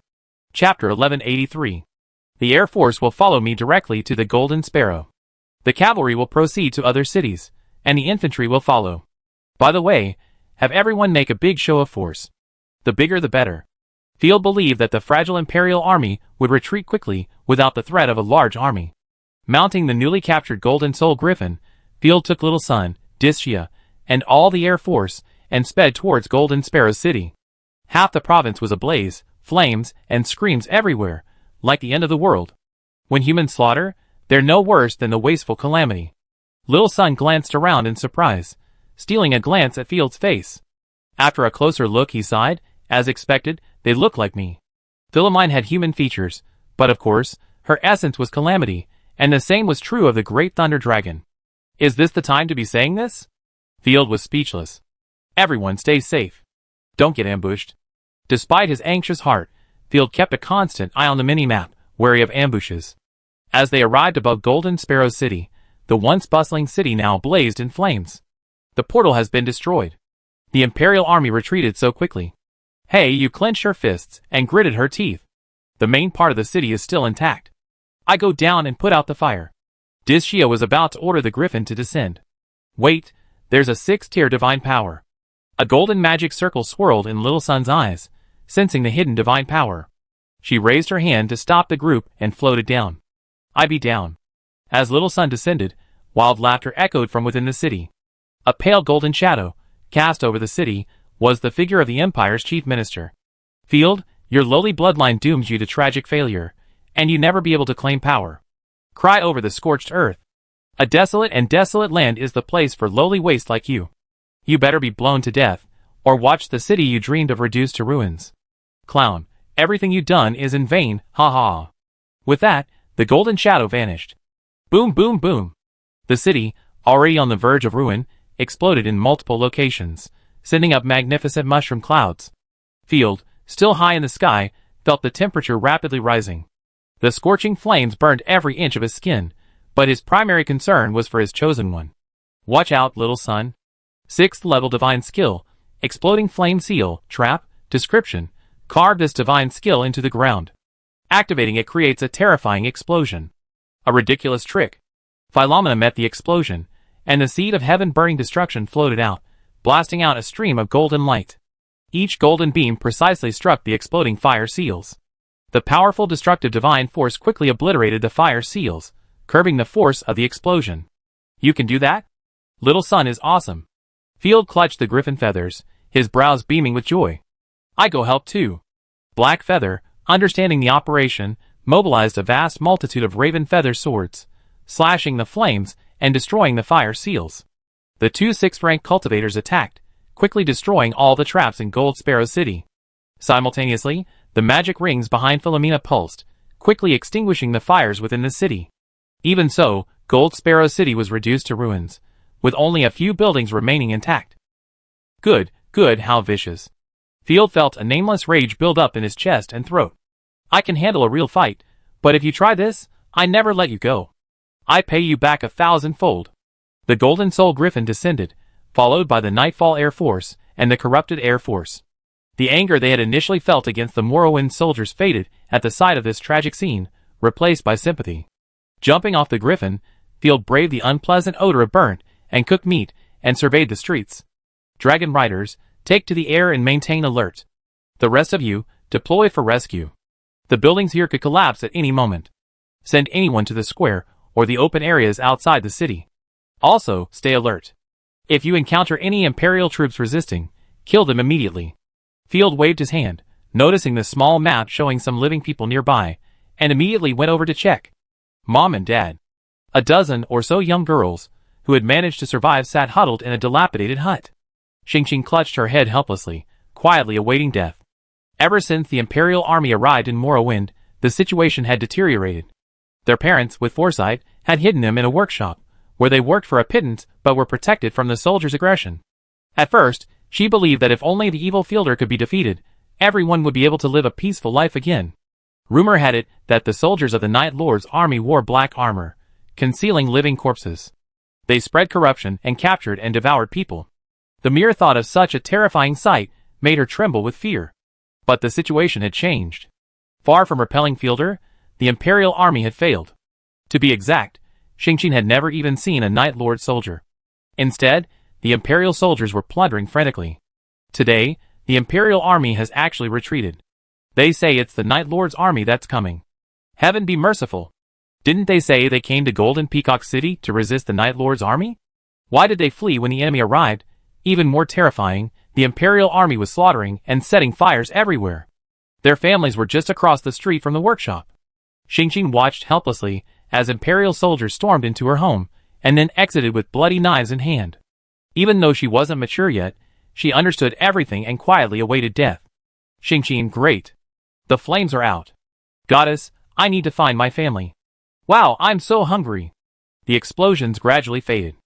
The girls, worried about their families, peeked out tremblingly through the shattered stone wall. Xingqin's expression was filled with despair. She had already known the outcome, but she clung to a fantasy. Perhaps the Imperial Army hadn't murdered her family. She glanced outside. A man clad in heavy black armor, carrying a heavy shield, walked down the street with a cold, cruel look in his eyes. Behind him, 7 or 8 soldiers, also in black armor and visor-shaped helmets, followed. Their banners were unprecedented, and their tunics and armor were speckled with dried blood. At a glance, the terrifying murderous aura emanating from them was even more terrifying than that of the Imperial Army. A ferocious sub-dragon streaked across the sky, emitting a terrifying, shrill scream. A dragon-winged demon flapped its wings, enveloping Golden Sparrow City, seemingly searching for survivors to devour. That's the Night Lord rebels. And demons too! Xingqin huddled her legs together in fear, curling up into a ball, the urge to urinate overwhelming her. They were indeed more terrifying than the brutal Imperial Army masters. No wonder the Imperial Army retreated immediately. Chapter 1184. In her earlier anger and sadness, she had imagined the rebels, and the disaster slaughtering everyone. But after seeing Night leading the army, she instinctively felt a strong sense of fear. It was too terrifying. They must be looking for living people to eat. The girls, seeing the situation outside, were terrified and held their breath. They're coming! Xingqin was horrified to see the black-armored army marching straight towards them. There are survivors here. Confirming the small map, Field's fighting spirit surged, and with a single punch, he shattered the broken stone wall, revealing a nest of terrified girls. All the girls huddled together like quail, filthy, pale, and their fingertips trembling. Xingqin's pupils constricted as she watched Field breach the wall, terrified and unable to move. A single thought ran through her mind: I'm going to be eaten. It was foreseeable that this fierce and powerful group of rebels would devour them completely in every sense of the word. Thinking of her own tragic fate, the girl sobbed bitterly. Don't cry, I'm here to save you. Field scratched his head and soothed them in a low voice. Come out quickly, this shabby house is about to collapse. The rhetoric was the same as in the story. Demons would use sweet words to trick children out of their homes and devour them. The girls cried even harder at Field's words of comfort, each looking as if they were waiting to die. It seems they've been frightened to death. With a long sigh, Field grabbed one child each, carried them out of the rubble, and set them on the ground. Only then did Field realize how emaciated these children were. Beneath their tattered linen clothes lay frozen purple feet and tiny, skinny bodies. Stop crying, stay here. Field pinched the girl's face, pulled a piece of white bread from the package, and stuffed it directly into Xingqin's hands. In this era, bread is the best tissue. Trembling all over, not daring to look up, waiting to be gnawed by the corpses, Xingqin's tears stopped the moment she touched the bread. This is... She raised her head timidly, her tear-filled eyes seeing a ball of fragrant, soft food, and she was at a loss. The thing before her seemed familiar. Isn't this the white bread only noble ladies eat? It's the kind of bread she only seen on the counter inside the bakery when she passed by. But why would the rebels give her food, such precious, high-quality food? Even if they wanted to commit violence, there was no need to give her food. Xingqin had heard that people in the city often traded their bodies for food, but in return, they only received leftovers and moldy black bread. Was she really going to sell her soul? Perhaps that wouldn't be so bad. I do, Xingqin sobbed, whispering softly. What do you want? Dixia, who was watching from a high vantage point, heard this, her skirt swaying gracefully to the ground, her hands on her hips. Go chew on your bread, little brat, and don't bother my family. Ahem. Field blushed, rubbing the little girl's head. Find an open space, and don't run around. Huh? Wasn't he going to devour the soul immediately? Xingqin looked up, only to see Field's back. The surrounding black-armored knights also pulled out bread, biscuits, and fried noodles from their packs and distributed them. This... The girls, bewildered, clutched their food, their faces disheveled in the cold wind. Accustomed to the scolding and beatings of the Imperial Army, encountering the Night Lord's regular troops was a momentary struggle. Is this the devil's bewitching trick? Xingqin was puzzled. Or perhaps the rebels were teasing them, giving them a glimmer of hope before suddenly killing them. Ah! The twin-tailed little girl beside him ignored all that, and took a large bite. The softness of the white bread, combined with the sweet and sour taste of the raisins, burst in her mouth, repeatedly assaulting her taste buds. Being captured by the rebels didn't seem so unbearable. Seeing happiness in her tearful eyes, Xingqin no longer hesitated and quickly stuffed the bread into her stomach. The calories from the food immediately brought her a sense of satisfaction. The Imperial army left in a hurry, leaving behind a large number of survivors and supplies. Field took a deep breath and then calmly ordered, "Send the infantry to the rescue as soon as possible. It's cold, the refugees can't wait for more than a few days." After giving his orders, Field and the Chosen One quickly patrolled the cities of Morningwind and Atavan, eliminating potential traps. 3 days later, Field returned to his tent in Goldfinch City, his face filled with rage. The entire city was devoid of any decent buildings, only tents remained. Opening the Lord's dashboard. Territory: Goldfinch Territory, Tier 1 Territory, formerly a Tier 5 city, now in ruins. Development: 11 villages outside the city are still intact, and there are some supplies within the city that haven't been burned. Environment: 3 a hellish place filled with smoke and corpses. Happiness: -30, fresh after the massacre, everyone is devastated, and food, clothing, and other supplies are in dire shortages. Probability of the Chosen One appearing: 0. This Tier 5 city has been burned to a wasteland. There aren't even a few survivors left in Atavan. Field laughed angrily, slamming his fist on the sand table. Damn the Imperial army. They didn't even leave me a piece of bread. A bunch of beasts, actually slaughtering their own kind. The 2 provinces he had taken with such great effort were littered with corpses. Countless people had died. Even worse, all the supplies and farmland had been destroyed, leaving the 2 provinces he had taken barren. Rage is far less effective than revenge. Let me go south and blow up the cities in the central region one by one. Seeing Field's rage, Philomena chuckled beautifully, and using her levitation ability, she spun gracefully in the air, then crossed her legs, swaying her snow-white toes. "You disasters, stay out of this. This isn't something that can be solved by just killing people." Field, furious, waved his hands irritably. "I have to find a way to feed the refugees." Philomena was stunned, lowering her head and biting her lower lip. Her lips, delicately framed by her fair skin, feigned indifference. "How can it not be solved? I go hunting and kill some monsters for food. Don't lose your cool again. Besides, hunting for food isn't reliable." Field waved his hands repeatedly, staring at the sand table. "What should we feed them then?" Philomena lowered her eyes, searching through her inheritance. She only knew how to kill people, not how to keep them alive. "Don't worry about that." Field, without even turning back, said, "Go and rest. You can't help me with this." Philomena paused her questioning. After a few seconds, Field suddenly realized whether his words might make her feel neglected. Just as he was about to turn his head, a pair of delicate arms reached up from behind to embrace him. "I don't know how to help everyone, but I hope to help you and make you happy, that's enough." Chapter 1185. Field turned his head and looked at Philomena's beautiful face.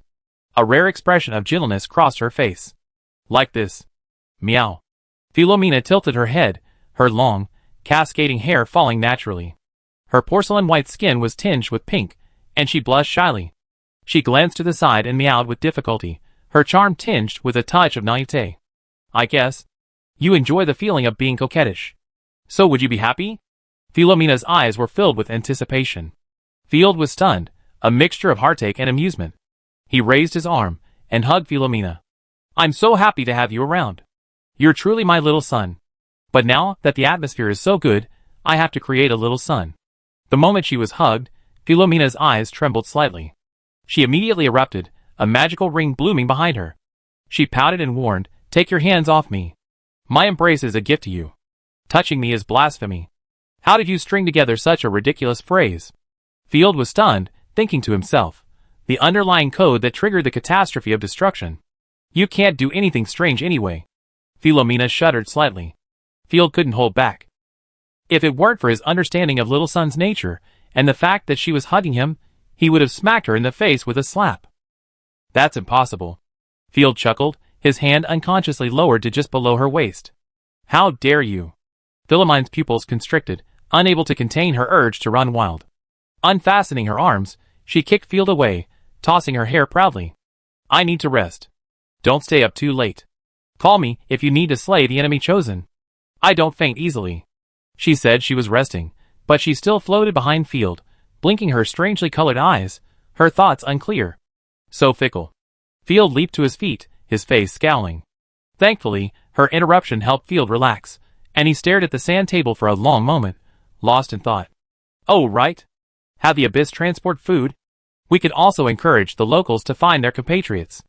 Appeal to the dignitaries of northern Morrowind for food donations. Statistics and epidemic prevention work must also be arranged as soon as possible. The next day, the chosen ones came to the tent for a meeting. Field received an accurate report, along with previous battle reports. After Field launched the war, the Imperial Army of Itavan Province did attack High Castle. They captured 3 territories, but they were all empty. Upon hearing that he was about to engage Unal, they retreated to Itavan and sent troops to support him. Shortly after he defeated Unal, the Blood Knights of Itavan took the initiative and began the slaughter. Itavan is the northern, poorest province, once decimated by the Shadow Cult and now by the Blood Knights. Derurbanization is an understatement. Even the countryside has been decimated. Morning Breeze fared much better. While the northern region, under its control, had also suffered heavy losses, its population base remained intact. Upon learning of the Imperial Army's atrocities, the previously resisting northern region surrendered overnight. Imperial officials, who remained, were beaten to death by the enraged civilians. Most southern cities were reduced to ruins. However, under Ashina's decisive command, nearly all of the southern countryside was preserved, and some resource points and warehouses were recovered. Additionally, Blackfeather's initial attack forced the Imperial Army to retreat hastily, preserving a significant portion of the population, especially women and children. Unfortunately, the ruthless Imperial Army slaughtered most of the important men. Spring plowing is difficult in Morrowind and Itavan. There's no labor. Vivian cursed, tears welling in her eyes, almost through gritted teeth. The Griffin Empire is despicable. Knowing she was from Morrowind, Field frowned. Yes, don't be too sad. This revenge will be avenged. Although the Empire took many things, they left behind the most important. That spirit and will. Field's eyes were cold. The entire North, I don't need a word. They will become the most solid foundation. Because the Imperial Army had taken away the powerful and influential, Morrowind and Itavan no longer needed any land. Aristocratic policies, almost everything was theirs, unimpeded. All the surviving Northerners were potential assassins. Sir, what should we do next? Ashina asked. An attack on the center is no longer possible. Next, let's prepare for spring plowing and refugee camps. Have Knight lead the troops in a search and rescue operation, sheltering any survivors they encounter. Leave 5,000 regular troops stationed here. The rest of the troops will take prisoners and refugees back. Morning Breeze can't afford to support many people right now. Let's take it one step at a time, starting with finding a place to serve as the provincial capital. Field was full of energy. As for farming, we, led by Knight, are the best. After the Imperial Army withdrew, the North quickly stabilized. It seemed as if both sides had reached some kind of tacit understanding, and the bloody civil war subsided. At this moment, in the Imperial Palace, excellent work. The Queen, her beautiful eyes gleaming as she read the battle report, we brought back all the supplies and troops. Congratulations, Your Majesty. Once we fended off the Obsidian attack and gathered strength, we can march north to defeat Field. Your Majesty, Franmaya, Dragon Tower, the Church, and many other nations have sent letters expressing their support. The ministers beamed with joy, offering their congratulations. Humph, Field must be pissed off. The Griffin Queen smiled brilliantly, a flicker of resentment in her eyes. Field, the humiliation you brought upon me will be repaid 1,000-fold. When you restore the vitality of the North, it will be my time to unify the Empire. Then, everything you do will be mine. Seeing the Queen's good humor, the Chief Minister stepped forward and said, Your Majesty, there's more good news. Field didn't suffer no losses in this battle. He also paid the price of 2 of his direct lineage, the 6th Order. What? That's wonderful. The Queen's snow-white toes subconsciously tensed in delight. Humph, as expected. Field is a young man obsessed with ostentation and has a reckless personality. He's trying so hard to conceal the losses in order to undermine our army's morale. The deaths of the 6th Order of the Noble Army are not losses. The deaths of the 6th Order of the Church are only regrettable. After all this, only one of her direct lineage, a 6th-rank soldier, had been killed. This was a victory. The Queen could barely contain her smile. She usually lay lazily, but upon hearing the steady stream of good news, she sat up, her brows curved. Your Majesty, it's just... I don't know where Behilda is, an officer reported. The Griffin Queen paused for a moment. Accelerate communication, she may have gone to her husband. Also, send the envoy convoy to stabilize Field and redeem Uniel as soon as possible. Although he was incompetent and made a grave mistake, I will not abandon my men. Tighten our defenses and stop the Obsidian Empire's advance. Chapter 1186. Contact Foreign Kings. I need their assistance. Truly kind and wise nobles are all far-sighted. After arranging many matters, the queen returned to her chambers in a dignified manner. As soon as she closed the door, she couldn't help but throw herself on the bed, rolling around beautifully. Hee, Field, I will soon be back for revenge and crush you beneath my feet. The Griffin Queen covered her mouth with a charming smile, already fantasizing about turning defeat into victory and completely defeating Field. Elsewhere, Field had decided on the new capital of Morrowind. Morrowind was now in ruins, without a base, and the rescue operation was like a headless fly. The new capital was determined to be northwest of central Morrowind, not the site of the old Golden Sparrow city. A ferocious wolf draped in a white robe, guided by its rider, swarmed through the dense crowd and poured into the new city. Although it was called a new city, the buildings consisted of only countless tents and simple wooden railings. Sir, aren't we rebuilding Gold Sparrow City? Vivian gazed at the bustling camp. There were no wooden or stone buildings, but just the tents and railings. The beautifully constructed layout gave the impression of the beginnings of a large city. Of course not. Gold Sparrow is all corpses and ruins. Cleaning up the ruins is a long-term task. Besides, Gold Sparrow's location and resources are actually quite poor. Its prosperity is due to historical factors and the influence of the Golden Griffin family.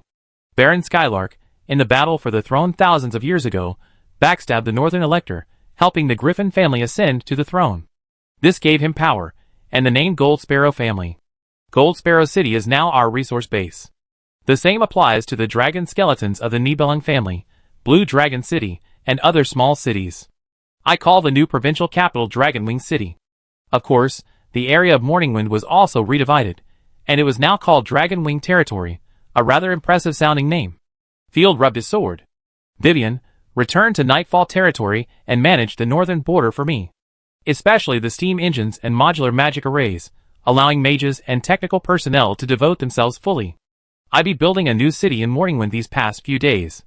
It was impossible for her to develop every territory herself, but it was more reassuring to develop some important cities herself. Okay. Vivian nodded. She knew that she would carry out the Lord's decisions. Not long after Vivian left, a wolf-like scout arrived to report. My lord, we re-established security measures at the border, and the Imperial Army has confirmed its withdrawal from Morrowind. Also, we discovered some ancient outposts on the border, but we can't enter. Villagers nearby say there were demons or sealed. Oh! They're probably the remains of the Sia dynasty. Research further and report back. Field thought of the Sia Queen. That unfortunate creature was doing hard labor in his army. Perhaps he could use her power. The Imperial Army's retreat will likely still be threatened by the Obsidian, but we must also be wary of those dark creatures. After a moment's thought, Field called over Blackfeather. Blackfeather, take 10,000 refugees to High Castle. You be stationed there for the time being. Once your ravens recover, have them stationed in the north. My lord, what about you? Blackfeather approached worriedly. I just leave 5,000 troops behind. With little son here, it'd be no problem. Hearing this, Philomena's face lit up with a triumphant smile. Field gave a thumbs up. Don't worry, Rick has a portal. Traveling between places couldn't be easier. Once our mages have grown, we must build portals everywhere. Okay, sir, be careful. Dragonwing City is located at the bend of the largest river in Morrowind. Wood from all over can simply be thrown into the water and carried along the river into Dragonwing City. Similarly, the abyss will follow the river, bringing food. South of the city lie countless ruins and wastelands. Field plans to clear the ruins and plant potatoes throughout southern Morrowind. This food won't be preyed upon by the Imperial Army, and it will also provide food. As for mineral resources, they're still exploring. Exiting the tent, a vast army of Nightfall soldiers are forming up, preparing to retreat to the rear for rest. Xingqin and her companions, 12 in all, huddled in a tent. The tent was made from rags scavenged from Gold Sparrow City, secured with ropes. There are so many footsteps outside. The twin-tailed girl, Bubbles, jumped nervously, nearly overturning the simple tent. As if instinctively, the girls fled the tent in panic. Outside the tent lay the same survivors from Gold Sparrow City. The surviving residents had been gathering there for the past few days. But as soon as she ran out, Xingqin was stunned by the scene before her. Lines of soldiers in tight black windbreakers, armed with muskets, marched in unison, like mechanical puppets. Xingqin's eyes widened, and she wondered if she was dazzled. It was clearly a vast, endless crowd, yet their movements were almost identical.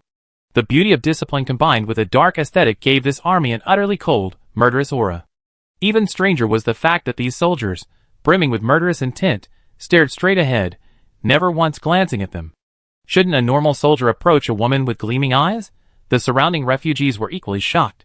Seeing the entire Night Lord army for the first time, it immediately left an indelible impression. Just as Xingqian suspected these soldiers were conjured by evil magic, the passing knights reinforced her conviction. The Night Lord knights didn't even reveal their faces, their bodies covered in nothing but steel and blood.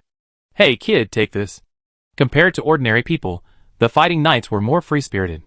One knight, dressed in officer uniform, pulled a beautiful bag from his bosom and casually tossed it not far from Xingqian.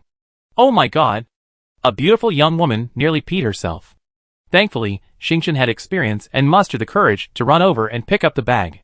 She opened it, and saw it was filled with smoked meat jerky. My god, the meat was even sprinkled with spices. The bag it came in was even 100 times more expensive than her clothes. Hardly suppressing the urge to scream, her heart pounding, Xingqian stuffed the food into her arms without a word. "What is that?" The surrounding refugees were curious. "Nothing."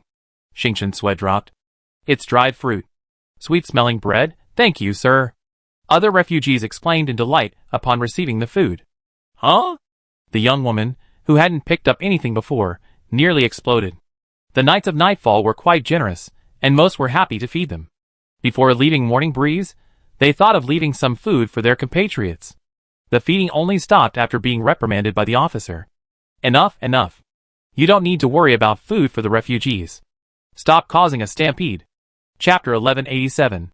The knights obeyed orders, following the army's retreat. Immediately afterwards, carriages and artillery departed Dragon Wing City, taking with them a large number of captives and volunteers.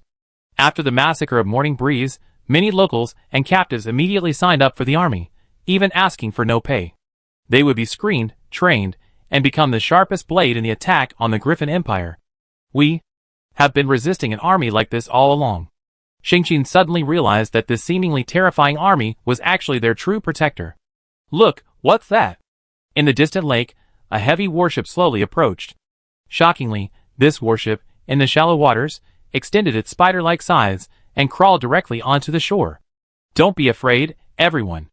It's a magical beast transporting supplies. After this meal, you will be my subjects. I assign you tasks. Do your work." Field roared, channeling his fighting spirit, forcibly suppressing the clamor.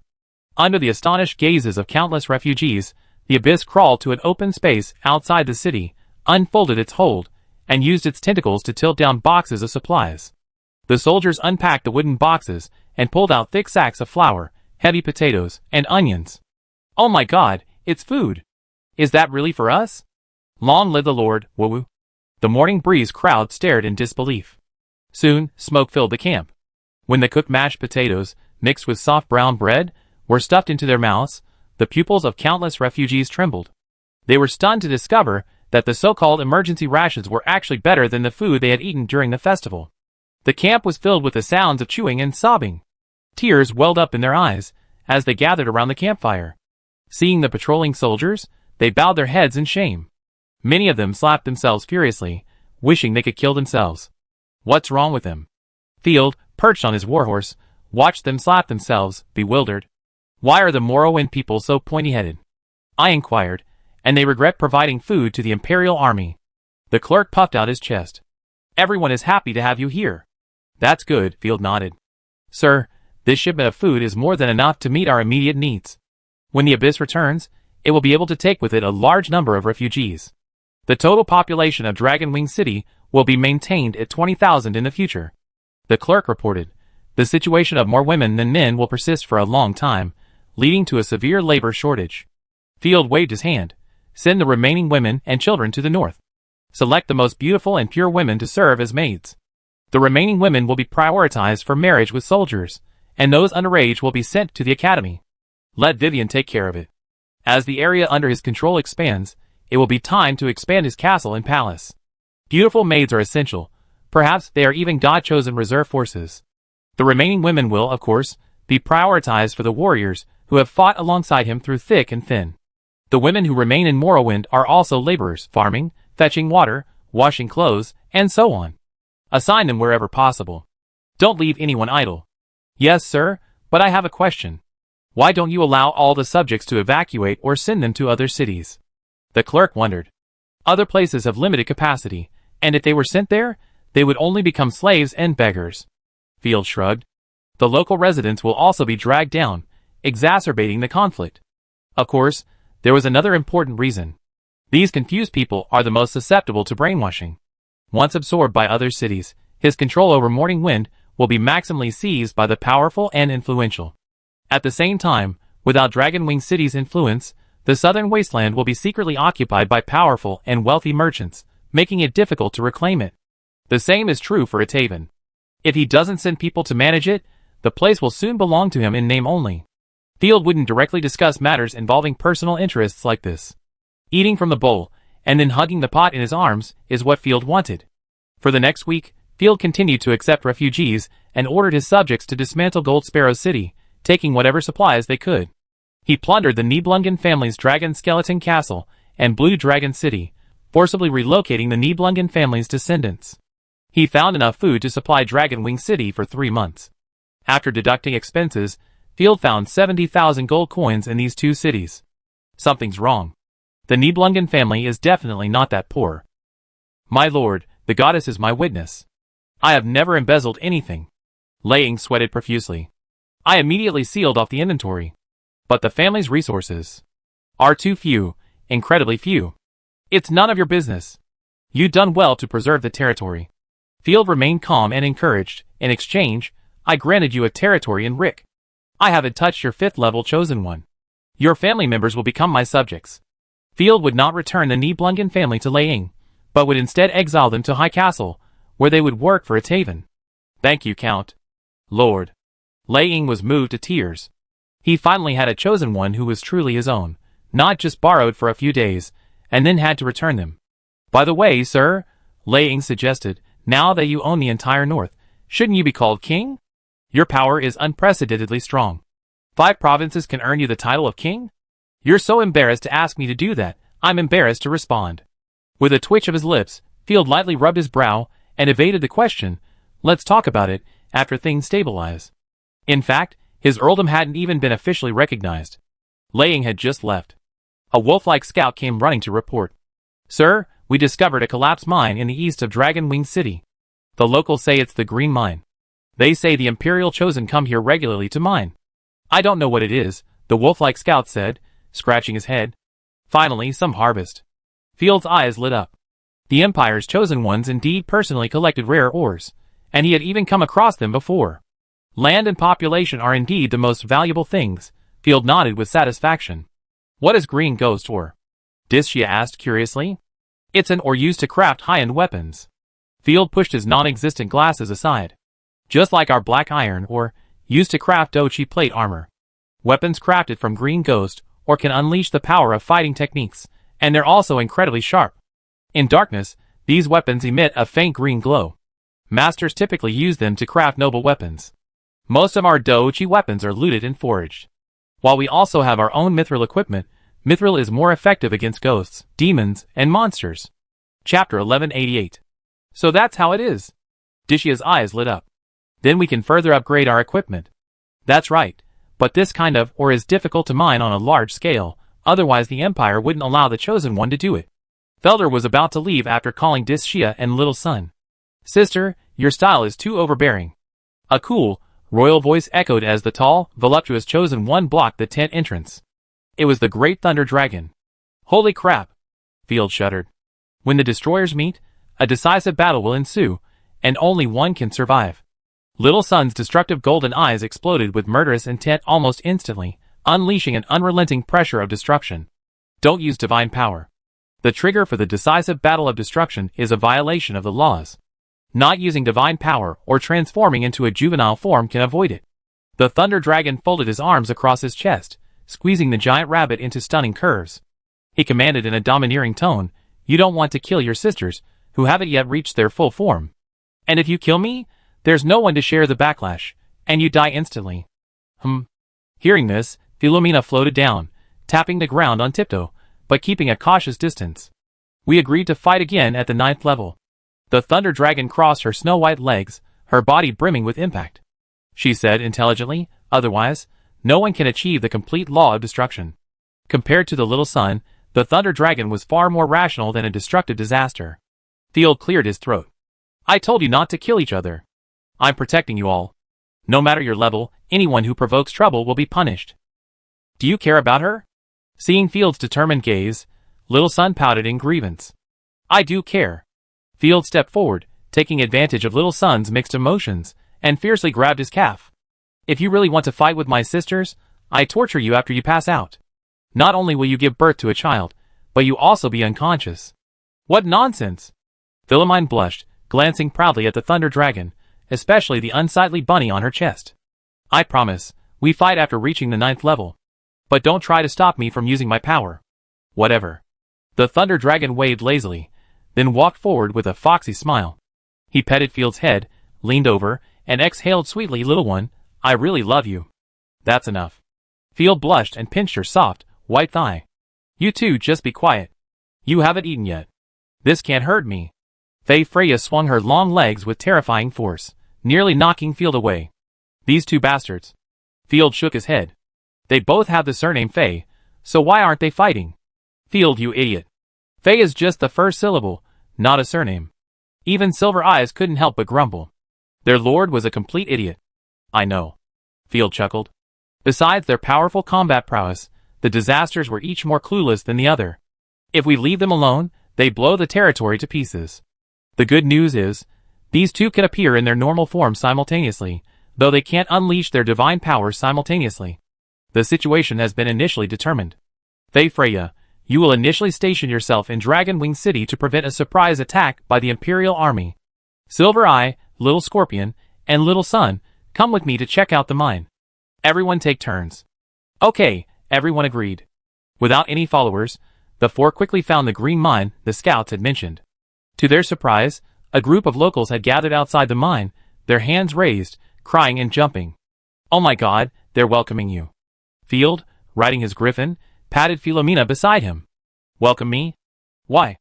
Like you're dying? Philomena frowned, bewildered. Field said cheerfully, because you're the sun? The group quickly descended. The mine was surrounded by traps, and wooden fences, and dried blood stained the ground. The locals saw Field and the others, their legs trembling with fear, but they didn't dare to flee. Field stepped forward, cleared his throat, and gently asked, what happened here? You're from the north, aren't you the Imperial Lord? An elderly villager, hearing Field's accent, boldly inquired. Yes, I'm a northern dragon. Silver Eyes placed his hands on his hips, swishing his tail triumphantly. We're not those scoundrels of the Imperial Army. That's good. Wow, those damn Imperial soldiers stole all our food and killed so many people. Thank goodness Master Fields fought them off. The people breathed a sigh of relief, then widened their eyes in disbelief. Dragonite, you're the Night Lord. A giant dragon. Silver Eyes bared his teeth and claws, giving a cute, eerie cry in protest. Don't be ridiculous. So you were frightened by the griffins, Fields demanded, slapping his head. Why are you gathered here? And the mines have been cleared. With that, Fielder raised his leg to enter the mine. The bedraggled Morningwind people gathered around him, and hurried to stop him. Respected sir, please do not approach. It's extremely dangerous here. An adventurer went in, and hasn't come out yet. The villagers, guessing Fielder was a northern nobleman, with a gentle voice, immediately rushed forward to dissuade him. As soon as he finished speaking, a round object, trailing a stream of blood, flew out of the mine. Oh my God! It's the adventurer who went in. A round head landed on the ground and rolled several times, terrifying the surrounding villagers. There's a strange, demonic presence in there. The Silver Eyes twitched their nostrils. What the hell? Seeing someone dead, Field immediately grew serious. What happened? Tell me quickly. Yes, sir. The hunter-like villager hurriedly explained, this mine has long been rumored to be haunted. Normally, we wouldn't dare approach it. But the village's food supply was taken by the Imperial Army. We decided to go into the mine to see if the miners had left any food behind. It turns out the Imperial Army didn't blow this place up. Both the Imperial Army and our villagers died inside. Even the adventurers were killed. Woo, Mom! A child cried inconsolably. I want Mom back. Field listened and glanced at the map. The mine was filled with numerous human and monster markings, and worse still, purple ghost markings. I'm afraid it's more than just monsters. Field's eyes narrowed slightly. Everyone, be careful.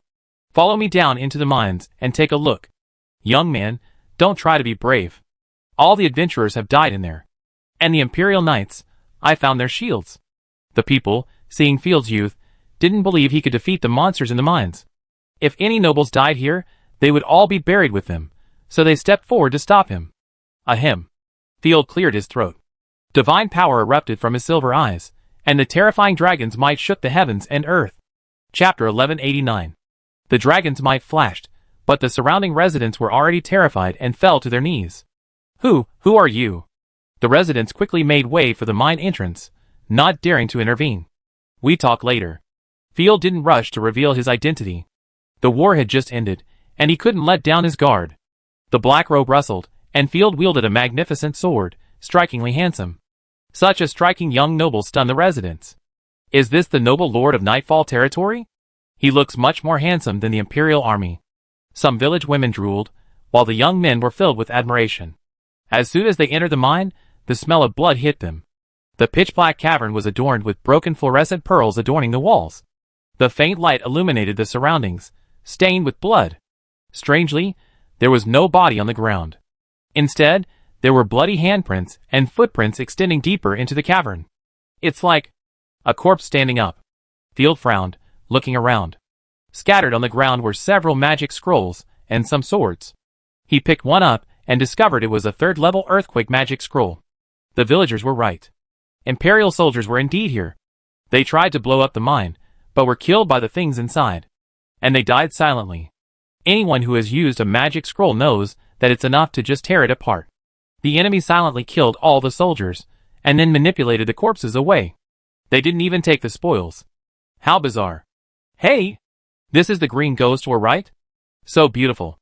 Dishia pointed to a basket in the corner, which contained a pile of beautiful green crystal clusters. Yes, this is unprocessed raw stone. Field picked up a palm-sized crystal cluster and used his identification ability. Or, green ghost crystal cluster.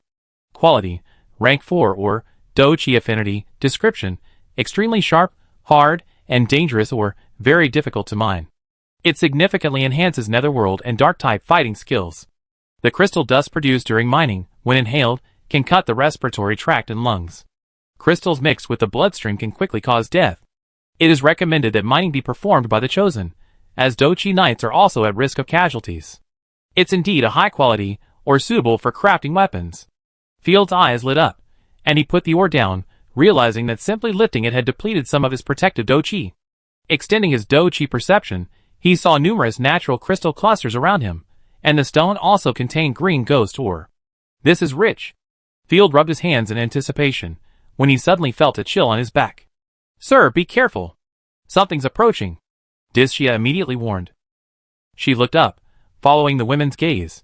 A translucent, floating female undead creature, in a twisted form, drifted rapidly towards her. Her features were hideous, tears of blood streaming down her horrified face. In such a small space, even her Dochi senses hadn't detected her in time. A ghost! Field's spine shuddered, startled by the sudden appearance of the undead creature. He jumped up, hugging Dishia like a sloth. Don't be afraid, sir, hee. Dishia laughed in delight, hugging Field in comfort. I suddenly find the undead quite adorable. Philomine scoffed. What's there to be afraid of? It's just a level 2 monster. Ahem, that's right. Jumping off Dishia, Field wiped his forehead awkwardly. Any human would be frightened, right? In fact, the natives of this world, having seen much suffering and slaughter, weren't so afraid of goblins and monsters. The soldier's morale was also much higher than in his previous life. Come keep me company. The undead opened its maw, its teeth piercing, and lunged at the group. No need for you to fight. Let me handle these small fry. It was rare to encounter such small fry, and Field was itching to fight them. It was a perfect opportunity to quell his instincts. Every time he encountered a goblin enemy, he instinctively got startled. Flinging his robe, Field angrily declared, How dare you scare me, Brother Fei? I scorched your ancestors, the netherworld disaster, and you dare to scare me. He drew the Holy Swan sword, and the 6th-tier artifact unleashed its power, leaving the undead stunned. You're going to use a holy sword against a mere undead? Humans are terrifying. The undead shrieked and tried to flee. Didn't you ask me to accompany you? Why are you running? With that, Field swiftly stepped forward, aimed his sword at the undead's chest, and stabbed it with a sharp thrust. Ah! It felt like a scalding knife piercing butter. The undead was sliced open by the holy sword without resistance. It let out a shrill scream and quickly dissipated, turning into a glowing dust. The undead aren't that scary after all. Field swung his sword twice. It just doesn't feel like a punch. It's a bit dull. Let's go down into the mines and take a look. Undead dust is an alchemical ingredient. If I remember correctly, it can be used to make an invisibility potion. Silver Eyes pinched the dust. Fool, Field, almost all supernatural life forms can produce precious materials. Yes, except for the corrupted creatures. Field's enthusiasm was surging. Go down to the mine. Excitedly, he leaped down to the second level of the mine. Silence quickly fell, a faint mist lingering. The illuminating pearls on the wall shattered. The silence was eerie, as if countless eyes were staring at him in the darkness. Pain. You've fallen into the abyss. Become one of us. Ghostly figures filled the darkness, and undead spirits constantly appeared and quickly vanished. Little son, shine quickly. Field urged, his heart pounding. I'm sweating. Good, good. I didn't expect you were afraid of the dark. Philomine, covering her mouth with her hands, chuckled softly in the darkness, then quickly regained her composure and unfurled her magic circle. Ah! The mine was as bright as midday in summer. Countless undead spirits, smoking and screaming, shrieked loudly. Not scary at all. Feld laughed heartily, brandishing his long sword and charging forward, slaughtering frantically. Die, you dare to scare me.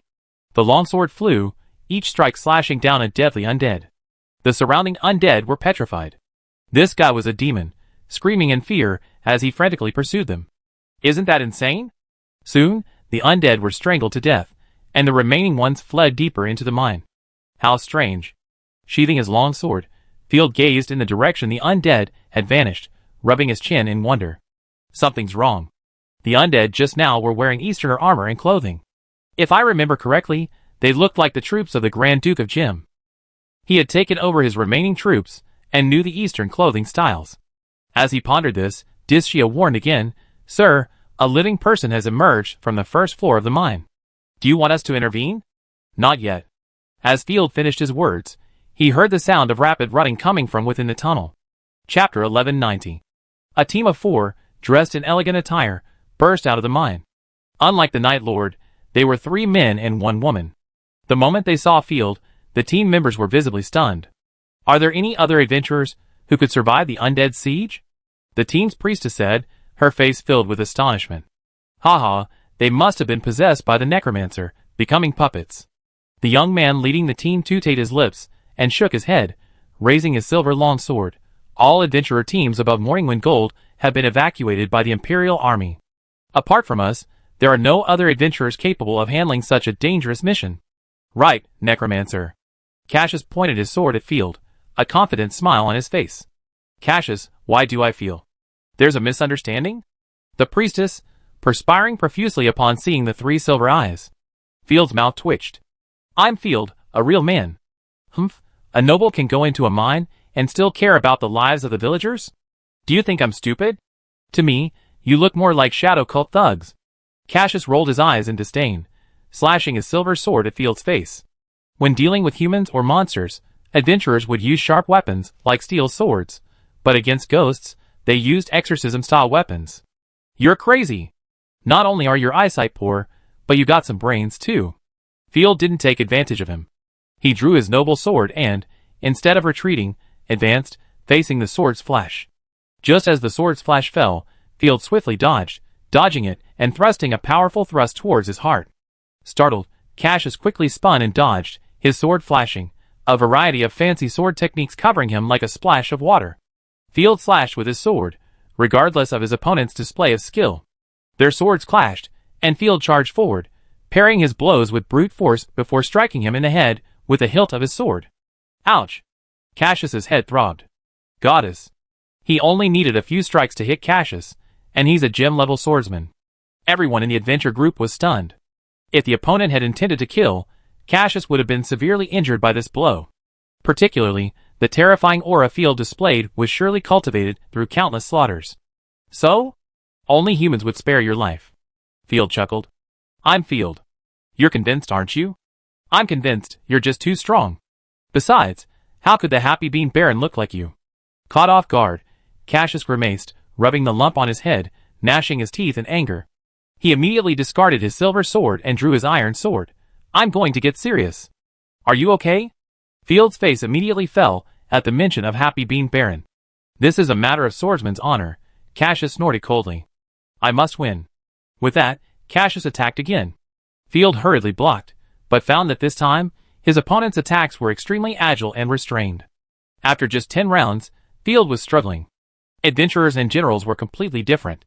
Adventurers placed great emphasis on agility, honing their skills in both physical and weaponry, and emphasizing evasive maneuvers. In the military, efficiency and discipline were paramount. Field practiced infantry, cavalry, archery, and magic, as well as military and internal affairs. Of course, he also had to hone the crucial skill of Little Field.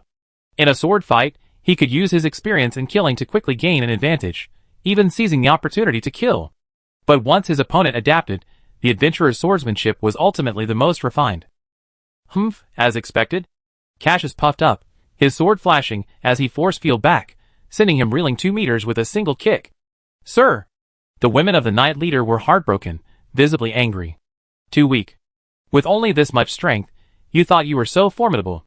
Cassius, regaining his composure, boasted smugly, I learned from the young sword master. And I only used 30% of my strength. I'm a Dochi swordsman. He looked contemptuous. For your youth's sake, cooperate with our investigation, and then get out of the mine. With that, he activated his Do-Chi, using the pressure of his 4th level Do-Chi to intimidate Field. Looking for death, you ant. Philomena couldn't bear it. Stop it, Cassius. The adventurers were sweating profusely, silently cursing this foolish fellow. The enemy was most likely the chosen one. Seeing Little Son about to go berserk, Field waved his hand. I told you, let me handle this kind of trash. He turned to Cassius. Field ignored the other's Do-Chi intimidation and angrily said, It's a rare opportunity to let you go, and you're getting ahead of me. You're really giving me too much credit. Don't think some little sword saint is so awesome. Even a great sword saint, I can beat them just as well, and make them call me daddy. Shameless things like you, I'm going to beat you into a pig's head today. If you look like a sheep's head, I lose. Cassius raged. Okay, you're so arrogant. I want to see how you can beat me.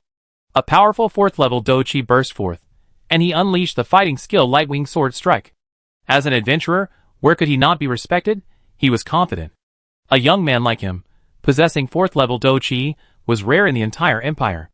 The young man opposite him couldn't possibly be more powerful than him. The moment the 5th level Dragon Do-Chi erupted, the entire mine was filled with a howling wind, and the undead screamed and fled. Clang, a buzzing sound. Field didn't even use his fighting skills. With an unstoppable sword strike, he directly hit the opponent's fighting skills. Crazy pain in his wrist, Cassius was stunned to find that he couldn't hold his weapon, and the longsword flew out of his hand. It shattered into 7 or 8 pieces in midair. Huh? Before Cassius could react, Field leaped up and delivered a dashing kick, landing hard on Cassius's face. Spitting out a mouthful of blood, Cassius spun twice in the air and flew back. Cassius, clutching his swollen face, was still in shock. I won't accept you as my disciple. Field threw another punch. Bones crackled, and Cassius fell to the ground, barely able to rise. A towering figure had already obscured him. Field smiled grimly, his frosty hand grasping his chest. Even if I look like a ghost, I must show you my claws. Don't use that on him. Dishia's eyes brimmed with envy, her face swirling with anxiety. Huh? Cassius clutched his chest in fear. Ha, I'm kidding you. Field said with a comical expression, raising his hand and slapping him to the ground. I beat you to death, you jerk. Impossible. Cassius's nose bled, stunned. You're a 5th level Do-Chi knight? You should have said so earlier. A 5th level Do-Chi knight, a noble, actually went into the mines to play. Goddess. How could he be so unlucky? I beat you like a dog, you fool. Field lashed out, lashing out with both fists, causing his cheeks to bulge. His head was swollen like a pig's. Sir, we were wrong. The remaining 3 adventurers hurried forward to beg for mercy. Chapter 1191. Sir, the people of Morrowind are your property. Please consider our assistance to them. Please forgive us this time, the old adventurer pleaded. And Cassius, I didn't mean to harm you. I'm sorry, Cassius muttered. This fellow did attack with the silver sword at first. Matter of fact, killing them outright is a bit wasteful. That makes sense, but the punishment should be met. Field rubbed his chin. You have been conscripted. Report to the barracks soon. You will be taught swordsmanship, fighting techniques, and other professional skills. If you perform well, you will be free soon. Huh? What about the undead in the mines, and the monsters and goblins everywhere? I take care of it. Field waved his hand lazily. He decided to establish an official system for adventurers. Adventurers within the Griffin Empire were a mixed bag. The weak were often captured and bred by goblins. Some were so powerful that they even refused to submit to the jurisdiction of local lords and would kill people at will. Are you really Lord Field? The female adventurer asked, bewildered and incredulous. Yes, otherwise what do you think I look like? Field rubbed his nose. Why did people always suspect him of being an imposter? The Griffin Queen claims you resemble Simon, an ugly short. The adventurers, sweating profusely, trailed off. Field was speechless, cursing inwardly. Griffin Queen, just wait. I soon destroy your palace. I find you, infect my genes, and make you call me ugly. Field, you don't socialize much at balls, you haven't participated in church activities, and you haven't traveled the empire. No one knows you. She counted on her fingers. Your prestige isn't enough. It's just that your foundation is too shallow. Field wasn't surprised. Princes and princesses, who frequently attended rallies or lectures in the square, were known only to people in one city. Once, a count's son, not wearing noble attire, went hunting in another noble's woods. He was caught and hanged without a word of explanation. In this age without cell phones and the internet, who knew anyone outside their territory? Wait outside. The adventurers looked at each other with bitterness, then reluctantly accepted the offer. Ignoring the minor incident, Field continued deeper into the mine, this time walking for a long time. About 10 minutes later, Field heard a faint wail.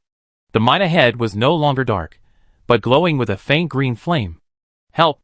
The people inside the mine, seemingly hearing Field's movements, cried out weakly. There's someone alive. Let's go help. Silver Eyes clenched his fists. Glancing at the small map, Field leisurely walked deeper into the mine. The place was empty, vast, and surrounded by clusters of beautiful green crystals. Illuminated by the green ore, about 100 people lay sprawled on the ground. The darkness was still filled with ghostly figures. But what was peculiar was the pile of weaving tools within the mine. Another lost lamb has entered my workshop. An old voice rang from the darkness. Haha, how daring. I use your souls as a test. The words were still lingering.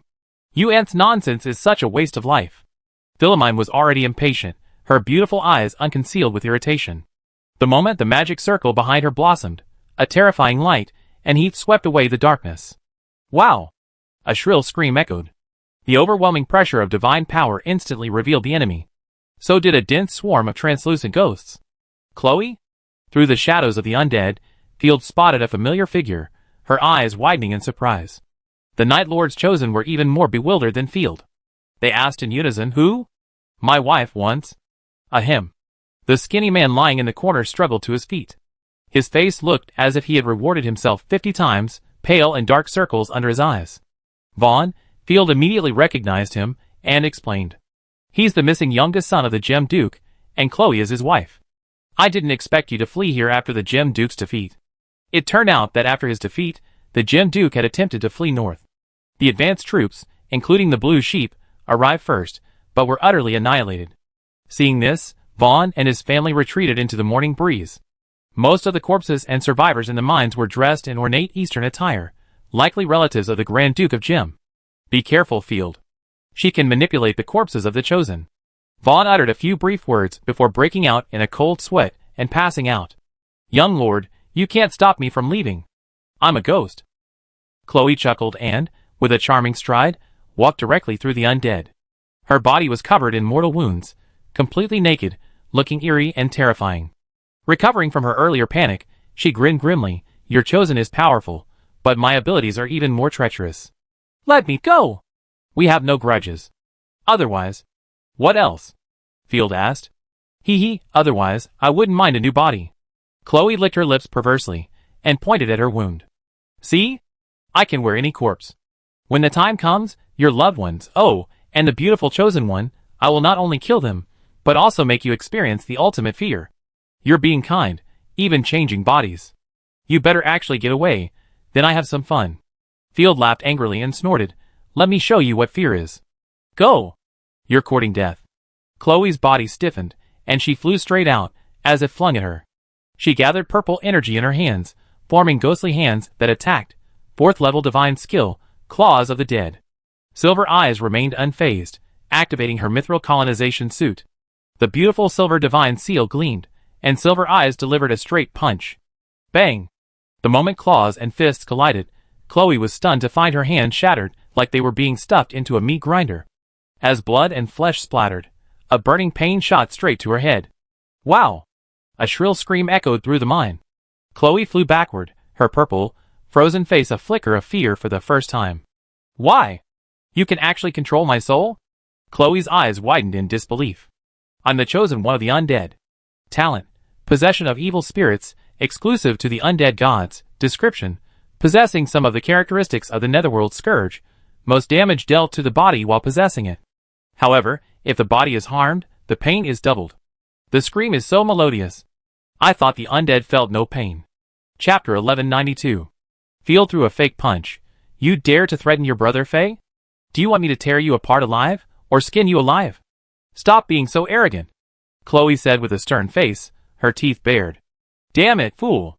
This isn't over yet. You will suffer retaliation 100-fold. Pouting, Silver Pain charged forward angrily, his fist unleashing a punch without pretense. No swearing. Bang! The seemingly small, pink fist smashed into Chloe's chest. A series of crackling sounds of bones erupting, accompanied by a burst of silver light. The holy mithril continuously ripped apart the undead's divine power. Chloe's chest collapsed, and she was sent flying. Before she landed, Silver Eyes unleashed 3-dimensional dragon slashes. One invisible spatial slash severed Chloe in the middle, while the other 2 slew all the surrounding undead monsters that attacked. Puff! Chloe's soul was shaken, and she fell to the ground like a dead dog, struggling to get up.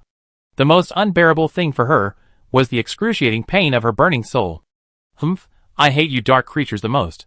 As a metal dragon, Silver Eyes possessed a strong sense of morality, and always struck hard at the forces of darkness. This guy is a chosen dragon, capable of attacking my true form. Chloe came to her senses, horrified. The most despairing thing was that the other 2 chosen hadn't even made a move. Is this too much? Why did this nobleman come to the mines with 3 top chosen? Was he just bored and wanting to relax? What a psycho! We're not done yet. I'm going to turn the entire Moonsar continent into a deadly place. Chloe, like a doll without power, her eyes quickly faded to gray as she collapsed. At the same time, a translucent ghost of an old woman floated out of the corpse, and sank rapidly into the ground. Don't even think about running away. My master said he's going to whip you to death, not blast you to death. Dishia struck, the god-slaying tail behind her reaching extreme speed. Everyone felt a flash before their eyes, as the tail speared the elderly undead with pinpoint accuracy. The originally pitch-black steel stinger suddenly transformed into a translucent, purplish purple the moment it made contact with the soul. Puff! The moment the tail speared, Dishia swiftly suppressed the opponent's divine power. What? Chloe felt a surge of immense power, forcing her to retract. A moment later, she was horrified to discover that her fighting power was completely extinguished, and she was pinned back into Chloe's body, unable to leave. So it hit! I thought the little scorpion could only attack physical targets, Felton exclaimed in surprise. Hee hee. Dishia crossed her arms over her chest, proudly twisting her perfectly curved butt like a bunny girl. If you can't even do that, how can you be called a god? You? Chloe was shocked, completely bewildered. Who are you? Field pointed at Chloe's nose. Are you the Demon King's army? How dare you yell at your brother, Faye? Is your mother a wholesaler? Hee hee, don't even think you believe me. Poor Chloe didn't have time to defend herself before Field slapped her face hard, twisting it crookedly. You're still pretending to be awesome when you're about to die? Stop it. I can't bear to hear it. Sooner or later, I capture your Demon King and beat him up. Field waved his hand. Kill. As soon as he finished speaking, his silver eyes flicked. The dragon's tail, covered in mithril scales, lashed her head fiercely. A holy silver light illuminated the entire mine. Ah! The undead spirit possessing the corpse exploded along with the body. But her shrill screams made it clear she hadn't passed peacefully. A translucent artifact slowly condensed, revealing itself to be a blood-stained sewing needle. He reached out to take the artifact. Artifact, Needle of Pain, Level 4, Instrument of torture/consumable source. Necromancer God system. Effect. Can sting the opponent's soul. Special effect.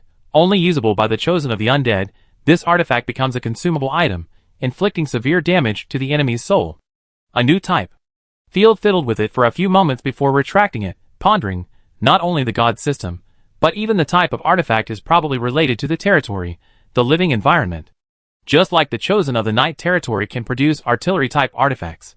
The undead spirit possessing Chloe is likely related to dark environments, like execution grounds. As expected, evil emerges in troubled times. What kind of people are they? Field glanced at the corpse, took out a healing potion, and walked towards Vaughn. Vaughn, are you alright? I'm not doing well. Ahem. These damned monsters are treating us like livestock. If it weren't for my fighting spirit, I would have been drained of my soul long ago. The undead absorbed the souls of living beings to grow. Vaughn forced his eyes open, his face bruised and bloodshot. Field, my friend, you did the right thing by rebelling against the Queen. I was forced into it. Field shook his head and sighed. Your family rebelled too soon. That's right. Vaughn gasped. My family still has some bloodline left. The family's remaining wealth is in their hands. Field, I beg you to protect them. All the family treasures are yours. No problem. Where is it? Field asked curiously. Vaughn waved with difficulty. Right there. Seeing Field approach, Vaughn suddenly leaped up, his mouth wide open, a terrifying face bursting out. Puff! Dishia's tail pierced through it, instantly killing it. This must be the monster lord. Field shook his head helplessly, taking a deep breath. It's truly impossible to guard against. If Vaughn's icon on the mini-map hadn't been a mix of human and purple symbols, he might have been fooled. It seems there's no way to learn about the gem family. It's strange. Why would Karoe, a 5th level chosen one, be killed by a 4th level one? Field slapped his head. Maybe he's weak, or injured, the women said matter-of-factly. That's possible, but the chosen of the great nobles are certainly not weak. Field paced back and forth, his eyes narrowed. Perhaps, Morrowind isn't the only chosen of the undead. Thinking of the demons that had appeared in High Castle, Field felt an inexplicable sense of crisis. The Griffin Queen only focused on fighting him, while the Empire itself was in tatters. Speaking of Field, why do you remember this woman? Philomena crossed her arms, intentionally or not. You don't like mature women, do you? They're not that good. You're such a gossip-monger, haha.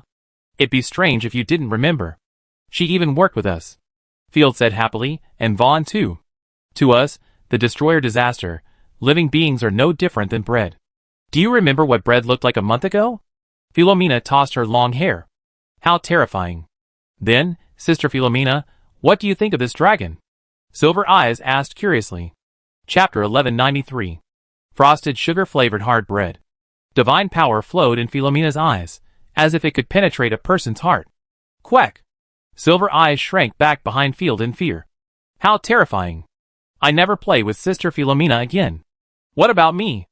Dischia half smiled, her tail blade swaying back and forth behind her. You're a sweet, soft little cake. Without waiting for Little Sun to reply, Field cleared his throat and snapped his fingers, drawing the two's attention. Based on daily observation, Dischia was completely unafraid of disasters. The other chosen gods, to varying degrees, remained wary and fearful. Let's all live in peace. Each of them received a slap on the thigh, and only after Little Sun had kicked them did the chosen god settle down. Field stared at the small map. While there were no undead or human resurrections on it, the symbols of Warcraft were clearly visible. How strange. Where are the Warcraft? Curious, Field immediately began searching the mine. Look what I found, a circle artifact. Silver Eyes flipped open Vaughn's corpse, and was surprised to find a divine artifact firmly pressed beneath him. Stiff fingers, like dry, dead wood, entwined it. Circle? What the hell is that? Field turned, his eyes widening. This isn't a circle, it's a crown, and it's probably from the Xia dynasty. Field stepped forward and took the crown.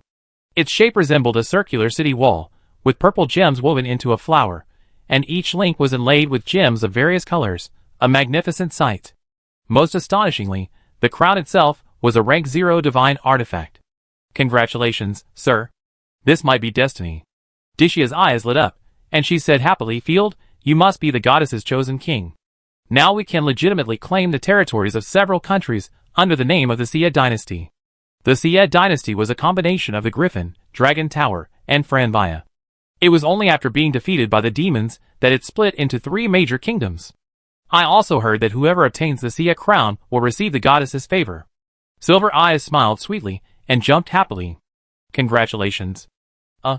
Field blushed, flipping the crown back and forth nonchalantly, scoffing, it's just a relic of an ancient dynasty, thousands of years ago.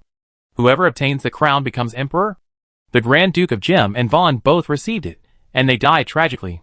Besides, the Sia dynasty itself isn't that great either. It's bullied internally and overwhelmed by external enemies. We just need to gain the recognition of our subjects and be happy. We don't need the crown's approval. That makes sense. The women nodded. Discia quickly calmed down. Indeed, what if some heir emerges in the name of the Sia dynasty? And that would benefit the brainless Sia queen. The descendants of the Sia dynasty, their remaining families, are scattered across the land. We might not necessarily have their support during a war, but afterward, they'd definitely be there to divide the profits. Let me see if the crown itself is useful. If not, our Nightfall Territory Library will have one more treasure. Artifact, Sia crown, divinely chosen creation, rank 0, description, a magnificent crown, a symbol of imperial power. Key, manifested under Discia's influence, this artifact embodies unique laws, but requires the corresponding blood and soul to be infused. Holy crap! There's a secret!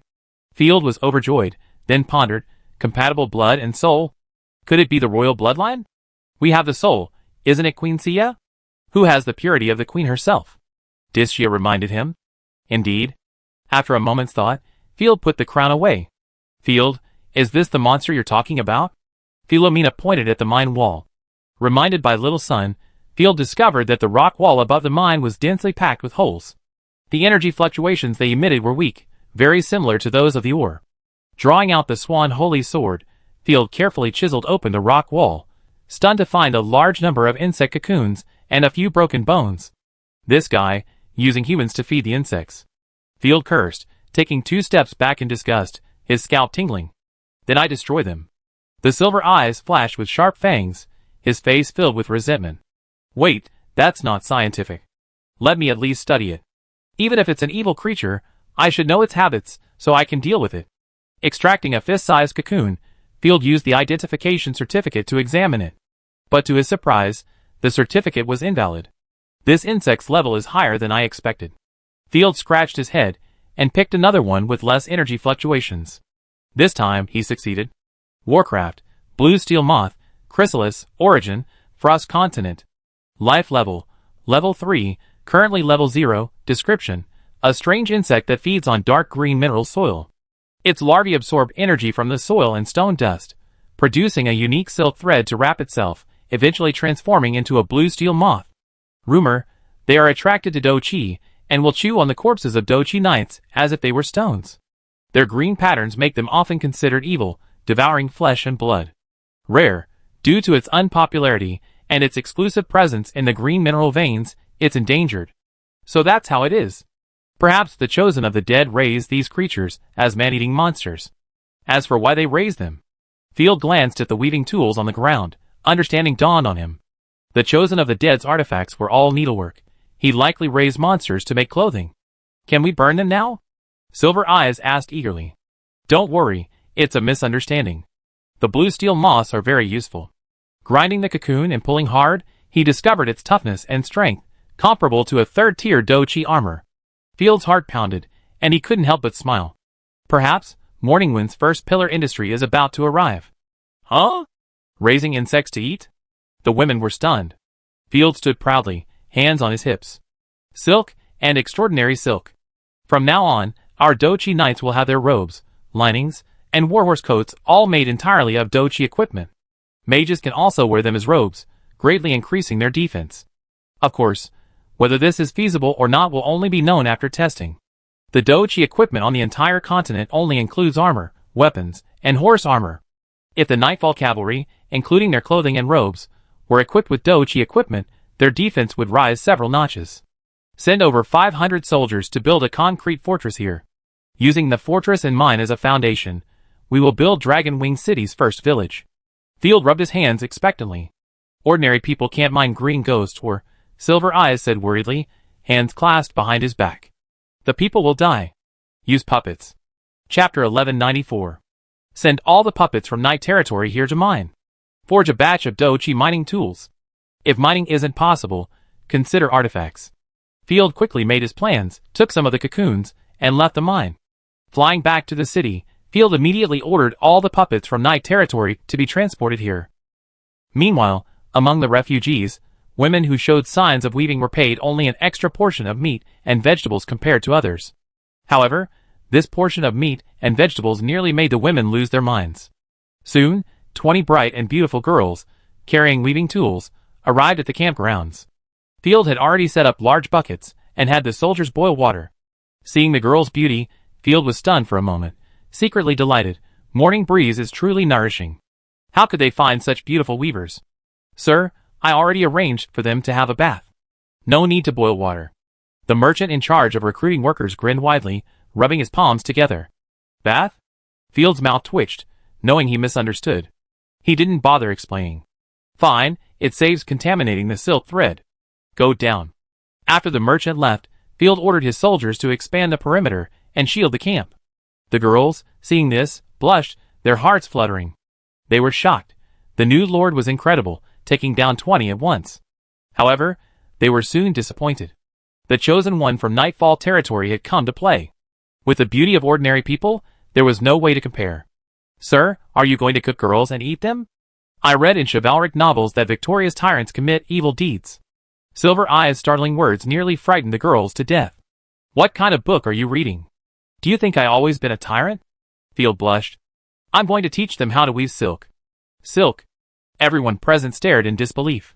Silk existed on the Moon Scar continent, but the quantity was pitifully small, almost monopolized by the small commercial nations of the Storm Inner Sea, yet the gold earned from it was counted in the millions. The great nobles even compared the quantity of their silk garments. And yet today, they heard the word silk casually mentioned from the lord before them. Let me be clear, this is the secret technology of the Night Territory. Those who join will receive generous rewards, but they must abide by the contract and keep it secret. Those who don't want to may withdraw now. The girls stared at each other, none of them leaving. Very well, first, boil the cocoons and remove the silk. Field tossed the prepared cocoons into the water, keeping a cautious watch. After all, this thing was a level 3 magical beast, who knew if it would burst out and kill someone for fun. Fortunately, the unborn blue steel moths were as weak as ordinary animals, and easily killed in their silkworm stage. The cocoons were boiled, and the smell of protein wafted out, making the onlookers drool. But when they saw the blue silkworm pupae peeled out, they looked disgusted again. Silkworm pupae are good things, full of nutrition, but I guess no one would eat them. Although Field had eaten silkworm pupae before, he didn't want to eat them in this era. After all, he had already earned many bizarre titles. If he did something shocking again, he might even be called Insect Devourer. Feed the pupae to the monster cubs. While saying this, Field picked up the blistered cocoons and placed them on a wooden board to dry. Then, he twisted the silk thread and placed it on a hand-cranked reeling machine. One of the girls immediately understood and cranked the reeling machine continuously, quickly arranging the silk thread into a neatly arranged mass, similar to the large spools of silk thread of later generations. Excellent, forget about dyeing. Just weave as you know how.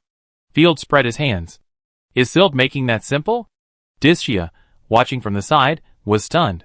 Simplicity is the ultimate truth, Field said elegantly. The foundations of almost all knowledge are very simple. I don't understand, but I think you're truly amazing. Silver Eyes stood on tiptoe, her eyes sparkling. After observing the girls at work for a while, Field gained a general understanding of current textile technology. Watching the tattered looms weaving linen and wool, the creaking sounds that tortured the silk, Field's brows twitched wildly. It felt like a girl from ancient times encountering a wild orc. Fortunately, the silk produced by the warcraft is incredibly strong. Ordinary silk would have broken 100 times over. You can weave a small handkerchief as a sample. Unable to bear the crude textile technology, Field turned away, muttering, at least a treadle loom should be developed. Also, cotton cultivation should be promoted. Respected Lord, Sir Laying, I have purchased a large number of photo stones at my own expense for you. A knight approached and reported respectfully. Photo stones? Field blinked twice. You heard correctly, the knight patted his chest. Sir Laying, I suggest you record the video of the occupation of Morrowind and broadcast it in various cities. This will help you rule the north. It is crucial that the people of the north know who is their lord and who provides for them. Give him some gold coins. If he has any suggestions, he can write to me or come to me personally. Field nodded repeatedly, sighing. An old-line noble still has plenty of ideas. His men knew how to get things done, but when it came to managing the people and promoting their personal charisma, they were less resourceful than the old nobles. Perhaps we should give the North a name that unites everyone, Dischia suggested. At least, it should be called a duchy, and a grand duchy.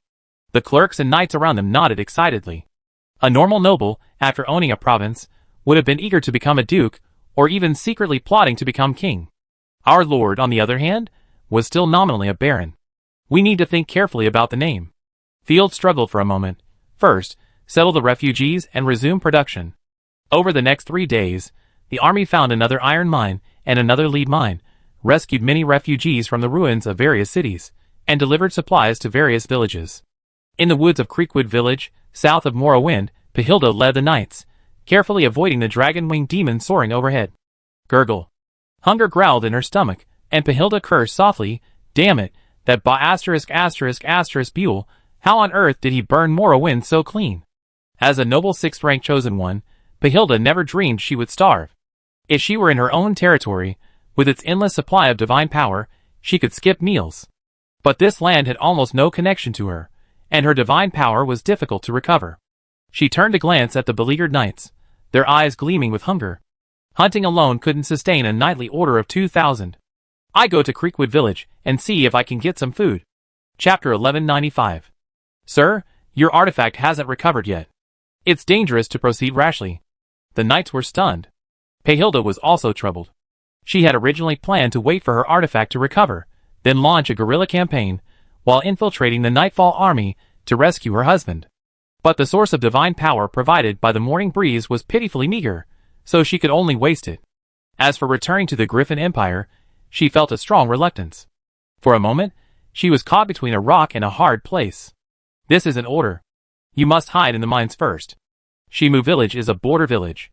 They always been wealthy, and should support us. Pahilda didn't want to waste any more time, and turned to leave. Using her divine power to weave tattered refugee clothes, Pahilda arrived at Shimu village.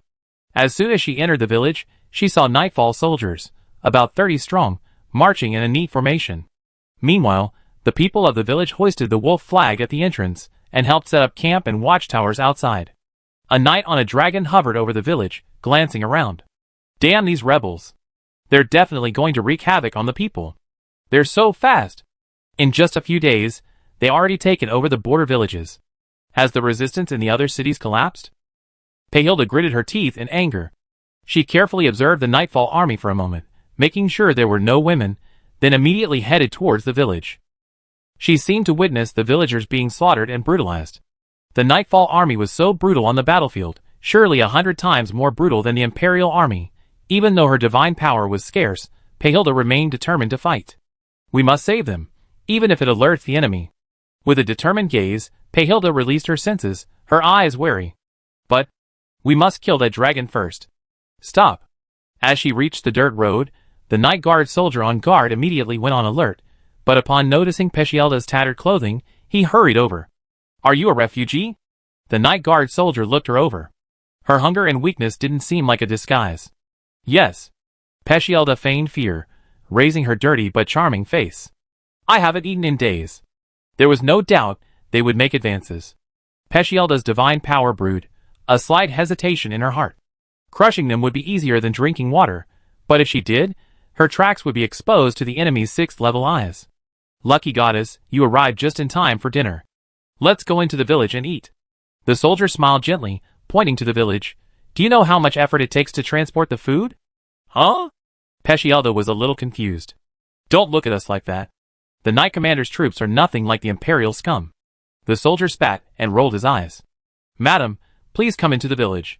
We've been providing assistance for 3 days. Pahilda walked into the village in a daze. In the square, over 100 villagers lined up with beaming faces. Some prayed, some praised loudly, and some looked around in fear. When the cook came out, wheeling a large wooden barrel, everyone's mouths were drooling. Line up properly to get food. The soldier sternly lined up the troops. Seeing that Pahilda was in a worse situation than the others, he made her go first. This food is a gift from Lord Field. The cook, hands on her hips, pointed a wooden spoon at the villagers unceremoniously. Your food was taken away by the Imperial Army long ago. We haven't gained a single cent from you. Thank you, sir. The villagers hurriedly expressed their gratitude. The cook finally smiled, pulled some rye bread from the barrel, made a bowl of oatmeal, and stuffed it directly into Pahilda's hands. Take it out, poor sister, and eat it. Next. The slightly warm bread, emitting the aroma of rye, made Pahilda's eyes widen. She didn't even need to eat it to know that this bread wasn't mixed with sawdust. Everything around her felt unreal. The Night Army, were they using their precious supplies to feed the villagers? Or were they just being left with nothing? What was Fielder trying to achieve? Was he raising them to sacrifice to the corruption? Goddess, Fielder is truly a kind noble. If it weren't for the food you distributed these days, we would have starved to death. Why didn't I realize it sooner? My wife and daughter-in-law were killed by the Imperial Army. Damn Imperial soldiers. They're the rebels. Master Fielder is a good man. I must take revenge on the Empire. When Master Fielder calls for recruits, I join the Night Lords. The Griffin Empire isn't our Empire of the North. Let those lords of the Midlands have their fun. The villagers cursed as they ate. The curses, like steel knives, cut through Pahilda's face, making her sweat. She suddenly understood why the Night Lords were so frenzied during war. After wolfing down the food, Pahilda was horrified to discover that the group, having distributed the food, had actually left the village and returned to their camp outside. They even sent a team to work with the villagers to rebuild the logging camp outside the village. 2 soldiers even went fishing in the river. There was no violence, no looting, no killing, no harm done, as if they weren't the victors of the war. The queen has deceived us. Pahilda recalled her childhood, when her village was massacred by demi-humans. When the Imperial Army arrived, instead of offering assistance, they took advantage of the chaos and joined in the looting. Her family had been killed by Imperial soldiers. She felt unprecedentedly lost. Pahilda even imagined it was the Night Lord's army that had come to her rescue. Sensing the Lord's soul link intact, Pahilda muttered inexplicably, "Let's observe the 2 villages again, or maybe surrender." 3 days later, Field was designing the blueprints for a treadle spinning wheel and loom. Since there were hand-cranked versions, the design wasn't difficult. It was simply a matter of replacing the hand crank with a treadle lever, and using a pulley to drive the pulley and spindle. The difficulty lay in the inspiration.